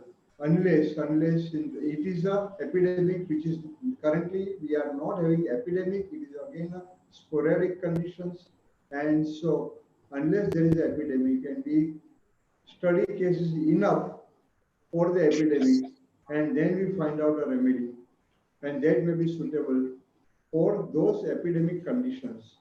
And in sporadic condition, if en masse we are approaching, it may produce a lot of other problems and the repercussions may be different. Today, it is the air that homeopathy can help, and down the line, when people who have got all those remedies like prophylaxis and they come down with the fever or the COVID, and then the question will be that homeopathy is a fake science. What has happened? It has not done anything good. So when we are acting on such lines, please, we have to work with our own nose, we have to work with our patients, we have to work with our basic knowledge, aphorism number 3, and then we work with all our rational mind, what is demanded to be as a homeopath. This is a small point which I will put across. At the end of this, our attempt of this grand rounds on the COVID. Thank you very much to everyone and the best wishes to everybody. Thank you so much, Dr. Kamlesh sir. And Dr. Kavita, we have Pawan and Matthew who wanted to say something. There's just one question, a quick question. This is commonly asked on the group, so I would like to ask our speakers for the day that how do we manage asymptomatic patients who have been directly exposed to COVID positive patients or the relatives who are asymptomatic? How do we manage them? Dr. Sujata Nayak, can you take this question? Yes, so even if, like, I can just give you my own example. My son, who is a frontline doctor at Kasturba Hospital currently, so he's in contact with COVID patients every day. But we just, as soon as he comes home, we make sure that he has a room to himself, which nobody else is using. And the washroom also nobody else is using. They must take care of their clothes and the things that they touch with and not share them with anyone else. So the likelihood of a person who comes in contact with a COVID patient of developing COVID himself is not very high unless there's a sustained contact. And this has been, advocated by the ICMR that don't go into a state of panic that if you come in contact for a few minutes, you will develop COVID immediately. You just need to take some precautions. The contact has to be at least half an hour for the virus to get transmitted. So a sustained contact only will, there are so many factors. The contact has to be sustained. The person has to be susceptible. So susceptibility becomes a very important factor in this case. So if you take all the precautions like immediate hand wash, hygiene, sanitization, and of course a bit of separation from the others who may be susceptible. For example, people with comorbidities and the elderly. So just keep away from them and observe yourself for a period of 1 week. There is no need to panic, no need to get scared, and no need to go and rush in to get a COVID test yourself. That's all I'll tell you. Thank you so much. We have Dr. Sanjay Segal, sir, who wanted to say something. Yes, sir. Good evening, sir. It was nice being with you people for 60 such long innings. I call them innings because everybody plays his own inning and they're all wonderful. Right? I had, say, everybody's having their own experiences. In the same family, I needed 3 different medicine for all 3 members of the positive group. Right? And second one, my wife, from arsenic, it has to go to the constitutional remedy, and then she got out from positive to negative. So it depends upon, we have a different individuals responding in a different way. And maybe I was thinking why arsenic was so much that the disease being projected in such a way that they made us, and people who were susceptible, the word used by Dr. Sujata Nayak is susceptible, sensitive. See what they are telling you? Wash your hand every 20 minutes. Do this, do that. That has created an actual picture in few people who were more susceptible to do. So they are washing not at it. No, what I'm doing, I'm washing every 10 minutes. I'm taking much more precautions. So wants more than he needs, eats more than he should, walks more than she should. This was the basic character of arsenic, which reflected in many cases who were susceptible, who were sensitive, and got this impression and carried it. And they responded very well because they became those personality during this state. So kindly, all were not worked with arsenic. I've seen those cases in the same family because he's a policeman officer. He has ample of bottles because for every member, he got 1 arsenic. But actually, fortunately, they said, all right, sir, before you say, we'll not go for that. So I needed different remedies in a family for all the patients, depending upon their present situation. But this was my experience. A little one I can share. Thank you so much, Dr. Sanjay Segal, sir, for sharing your experience. And it was wonderful having you there with us almost every second day. Thanks for your support and being together with all of us. Nice. It was a great learning because I learned from every little bit and that refreshed my old rusted disc to something useful, you see, because there are information which were not ever used, right? But now somebody brushes it. And so that tells me that you need to brush every day your instruments, your weapons, your whatever you need, right? Yeah, we आपके call instrument, आपके rubrics, आपकी medicines बार बार उन्हें आपको जैसे साज वाला बनाता है ना, पहले रियाज चाहिए. For hours you have to have a net practice before you go for a game. So this is what I felt, and thank you for bringing me back to the nets. Yeah, these were some booster doses we gave every homeopath to just boost up there. Thank you so much. Dr. Kavita, any questions or anyone? I think Pawan wanted to speak. Pawan, can you unmute? And thank you, Sujata. That was nice hearing you. Good. Thank you, sir. First of all, my salute to all the teachers here. I just want to share 3-4 things. One is in the process of my learning, I came to know this virus is not living. So what are we trying to kill? This is one question that revolves in my mind. Number 2, this has created so much of a panic in the world. So much of a publicity has been given to it, more than we have given the publicity to God. Since morning till night, we are hearing this and we are all scared. We are all into anxiety. So more than trying to prevent ourselves from COVID, I think we need to have the treatment for all to relieve us out of the anxiety. And I think it is homeopathy that can do. In addition to that is the Bach's flower remedy, which is all dealing with the mind section. And I have seen Dr. Sarkar, when he's prescribing remedies for cancer, often he is also prescribing some Bach flower remedy. So it's a thought for you. If you think that anything I can do with the Bach flower remedy for in general public to relieve them of the anxiety, which is much more serious than the COVID patients. And another remedy that has been suggested to me, and actually I have also taken it as a precaution on a advice from one of my very good friends, Dr. Rakesh Raj. And of course, Dr. Sarkar has passed it. There's only 2 people I have heard about speaking about that medicine, and that is osteococcum. Nobody has talked about this in this regard. But of course, Dr. Raj told me because it is not so easily available, so he's not prescribing it in general so much. So, yes, these are the few things which I had in my mind. So I wanted to tell this to you people. If you can share some more insight into this, and you can let me know something about it, and in general, maybe sometime later on also.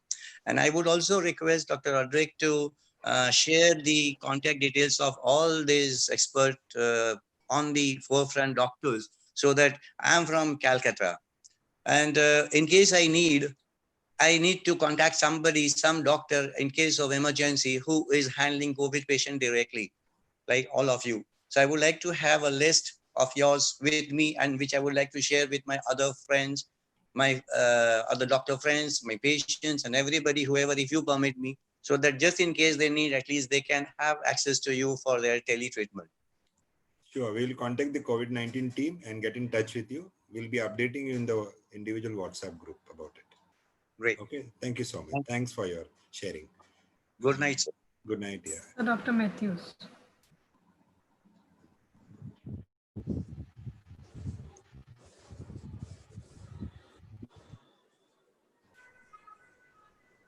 Hello, Dr. Matthews, please. Yeah.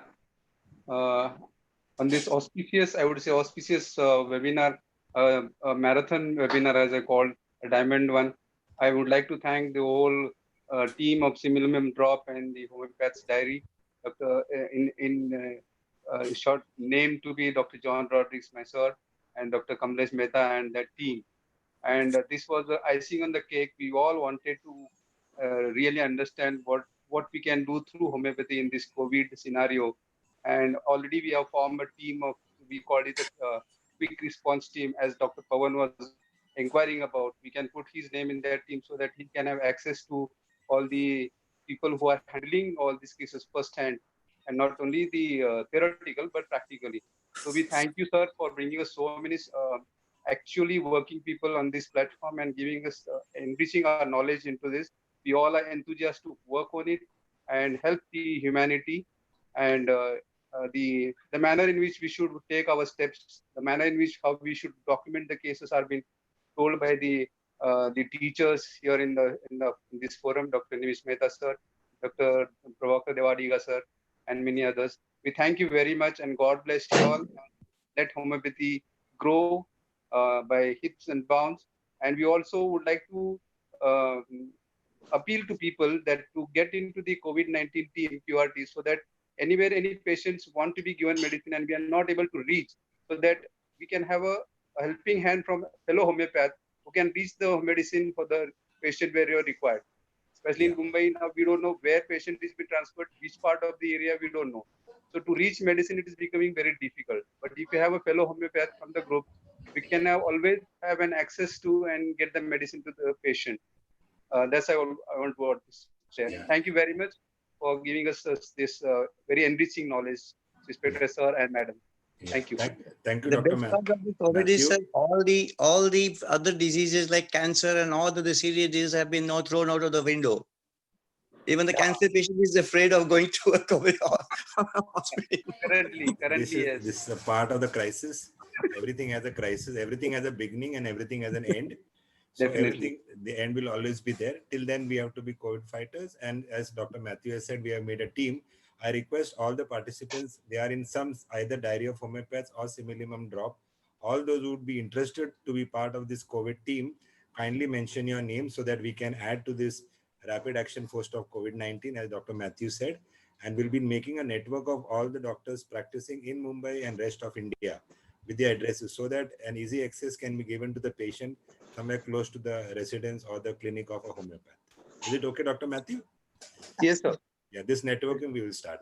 And I think it's the end. Dr. Deepa, Dr. Kavita, Dr. Nisha, thank you so much. You want to wind up, Dr. Kavita? We are all Dr. Kavita, before you wind up, sorry to interrupt you. Guys, can we give a round of 3 big cheers for our dream team? That is Kavita, Nisha, and you see behind the scenes, Deepa, Ramesh, Dilip, Jani, Pankaj, Lakhiani. These people really are working behind the scenes to make this such a smooth, 60 days, taking care of the home, children, cooking, clinics, everything, and here with us. I think they really deserve an amazing applause. Thank you so much. Thank you. And the energizer, Dr. John, he's the energy boost for us. And Dr. Kamlesh Mehta is like everywhere, always there present. So I request all the participants to kindly unmute your video. So we'll give a chance to Your mics, not your mics, only your videos. And I want the dream team to unmute their video.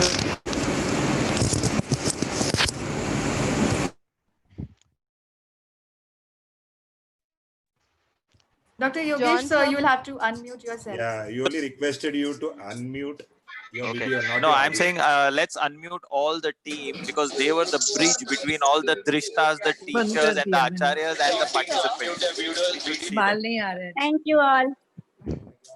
Dr. John sir, ironically- just prior to ending, can I just share my screen? Dr. Deepa has prepared something very special for us. The special day. No, I'm saying let's unmute all the team because they were the bridge between all the drishtas, the teachers, and the acharyas and the participants. Dr. Deepa, you can start your video. Yes, Dr. Pankaj, the other Deepa is not the co-host, so please make me the co-host on my laptop. I'm not the co-host on my laptop. So ironically, Corona got us together on this platform. And today we are now much more richer with our weapons of homeopathy to go on the battlefield as warriors to fight COVID. All the very best to everyone. So the bottom line is homeopath kuch karo na. Thank you so much, everyone. It has been a great journey, and we have reached to the Diamond Jubilee. That is the 60th webinar series, and it has been such a great journey. I had joined in as a participant, and then I joined in as the mediator, and it has been a wonderful learning experience for all of us, including including the participants, the mediators, the speakers, everyone have shared their experiences. It's been so wonderful. And this is our great team, great inspirational team. Dr. Modi, this And yes. So we're And looking we for the have session brought the 2. different schools of thought, brought in together on this platform to learn, grow, and inspire each other. And we have had speakers, young dynamic speakers. Even today we had Dr. Darshan, and we have had all speakers of very years of experience. And Dr. Darshan, very wonderful presentation. He is the youngest, I think, among the presenters. It was very great. So age is just a number. What matters is the willingness to come forward, present your cases, and teach and learn both. So age is no bar. And these are the few topics that we have, a lot of topics that we have covered. I've just categorized them into HMM, medicine, organon, and repertory. So shall I read it out if everyone has the patience? I know it's quite late. Shall I go ahead? Okay, because today the last session. John, sir?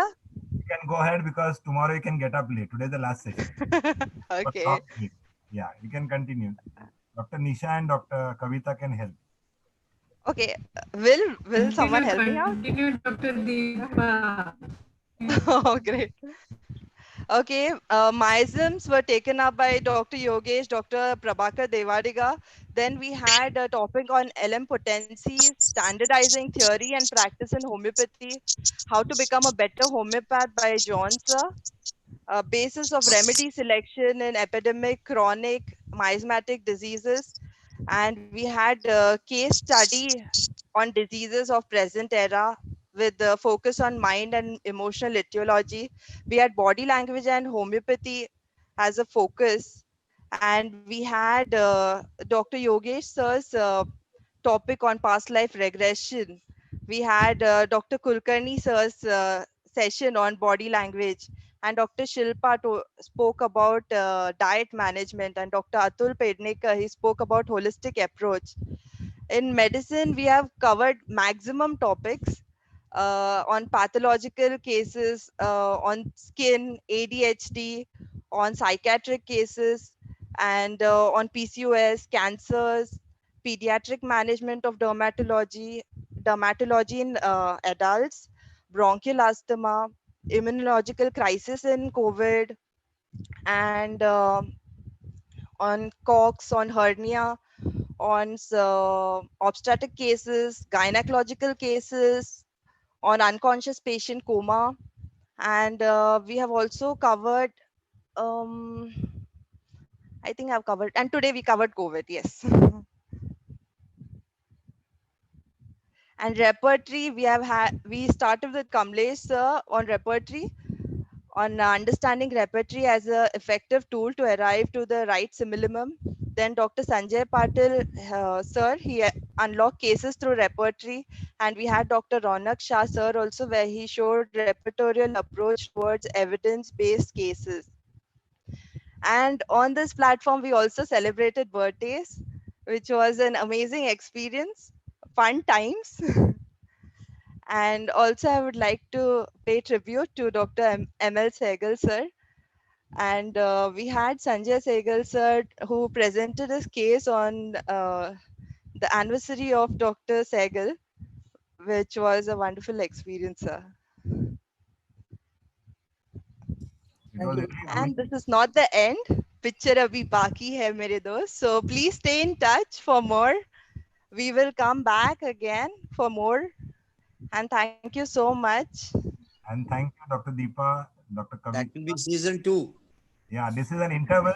We will meet again. Yes. This was just a trailer. And we don't need a lockdown for that. Yes, definitely. We'll come in with new ways of teaching and learning. Dr. Devadiga will agree with me. 1 in 100 years is enough. Yogesh. Thank you, Dr. Yogesh. Yes, sir. अभी we Looking have forward to seeing everybody just again giving you. on this platform. Yeah, we'll all be back. Now we एक want minute all. चाहिए मुझे Okay. और Yogesh Okay. Thank you, sir. एक Thank minute Bye, चाहिए everyone. Yogesh Bye. Bye. Yes, sir. Yes, Sanjay sir, please. कौन बोल रहे हैं sir? Sanjay sir. Doctor Sanjay Sehgal. हाँ सर, बोलिए सर. अभी तो सर आप जर्नी हमारे ये है कि दृष्टा हो, आप तो बोलो. नहीं अभी क्या हुआ है अभी एक जर्नी रहती है we are just left with another journey है you know जर्नी क्या है what is that journey we had the grass now हम बहुत गाय की तरह बहुत घास इकट्ठी कर ली है the journey will be from grass to milk from milk to है ना आप योगर्ट कैसे बनाते हैं मक्खन कैसे निकालते हैं from this to feel that will be the next part I wanted to take one day that we had the cases we have given you the cases how to reach that feel from lot of information basics which I call grass आपने देखा जब गाय जाती है भैंस खाती खाने के बाद एक after saturation she stops eating in it and वो एक cutting शुरू हो जाती है the process जिससे milk की तैयारी होती है अब इतना सारा information you have given them ample of information we need to convert this so next I'm waiting for that portion when I'll be joining you if I'm there journey from grass to milk Yeah, we'll have grass to milk part 2 session. Thank you so much, Dr. Sanjay. Yes, sir. Dr. Sanjay Sehgal will make ice cream and kulfi also. Thank why you. not वो तो why not I love that Sanjay sir, Okay, that sir. is the next plan, and that is why we are just taking a pause for a while to plan something further that how to go for the application. Now we have enough of the awareness, enough of the data, enough of the knowledge, but now we need to go further to the era of application and have the confidence for the efficiency in skills. So that is our next plan, and we will require your guidance and the blessings for the same. So all the senior people and people who has some ideas, they can give us input, and we'll plan out accordingly, maybe in fortnight time. Thank you. Thank you, sir. Thank you, everybody. Thank you. Thank you. Anyone wants to say the last word for the day? Dr. Pankaj Lakani, our main host for the event, please say something, and till the host doesn't speak, the party doesn't start. नहीं sir बहुत अच्छा लगा at least we are talking on the COVID and at least we can see the treated cases treated by homeopaths and thank you very much all of you for sharing your experience and this will definitely going to help us. Thank you very much. Thank you so much, Dr. Pankaj. Anyone wants to share their, we have still 100. Dr. Ramesh is requested to speak something at least now. Yeah, please, doctor, please do the honors. We have 109 participants still. So let it go till past midnight. I think we are already crossed. Dr. Devadiga will say, Dr. John is not going to leave anyone. John, भूल गए. Dr. Ramesh, सुर में बोलो, सुर में. आपका एक गाना चाहिए. Yes, to Ghana, I can sing a one line of a song which very much go with the theme of what we people are all trying to do. Like, you know, it's a song from sung by Mukesh. It's like, ज्योत से ज्योत जगाते चलो, ज्योत से ज्योत जगाते चलो, homeopathy की गंगा बहाते चलो, प्रेम की गंगा बहाते चलो. This is what you all mentors are doing it. Please continue. We are going to learn a lot. We have learned a lot.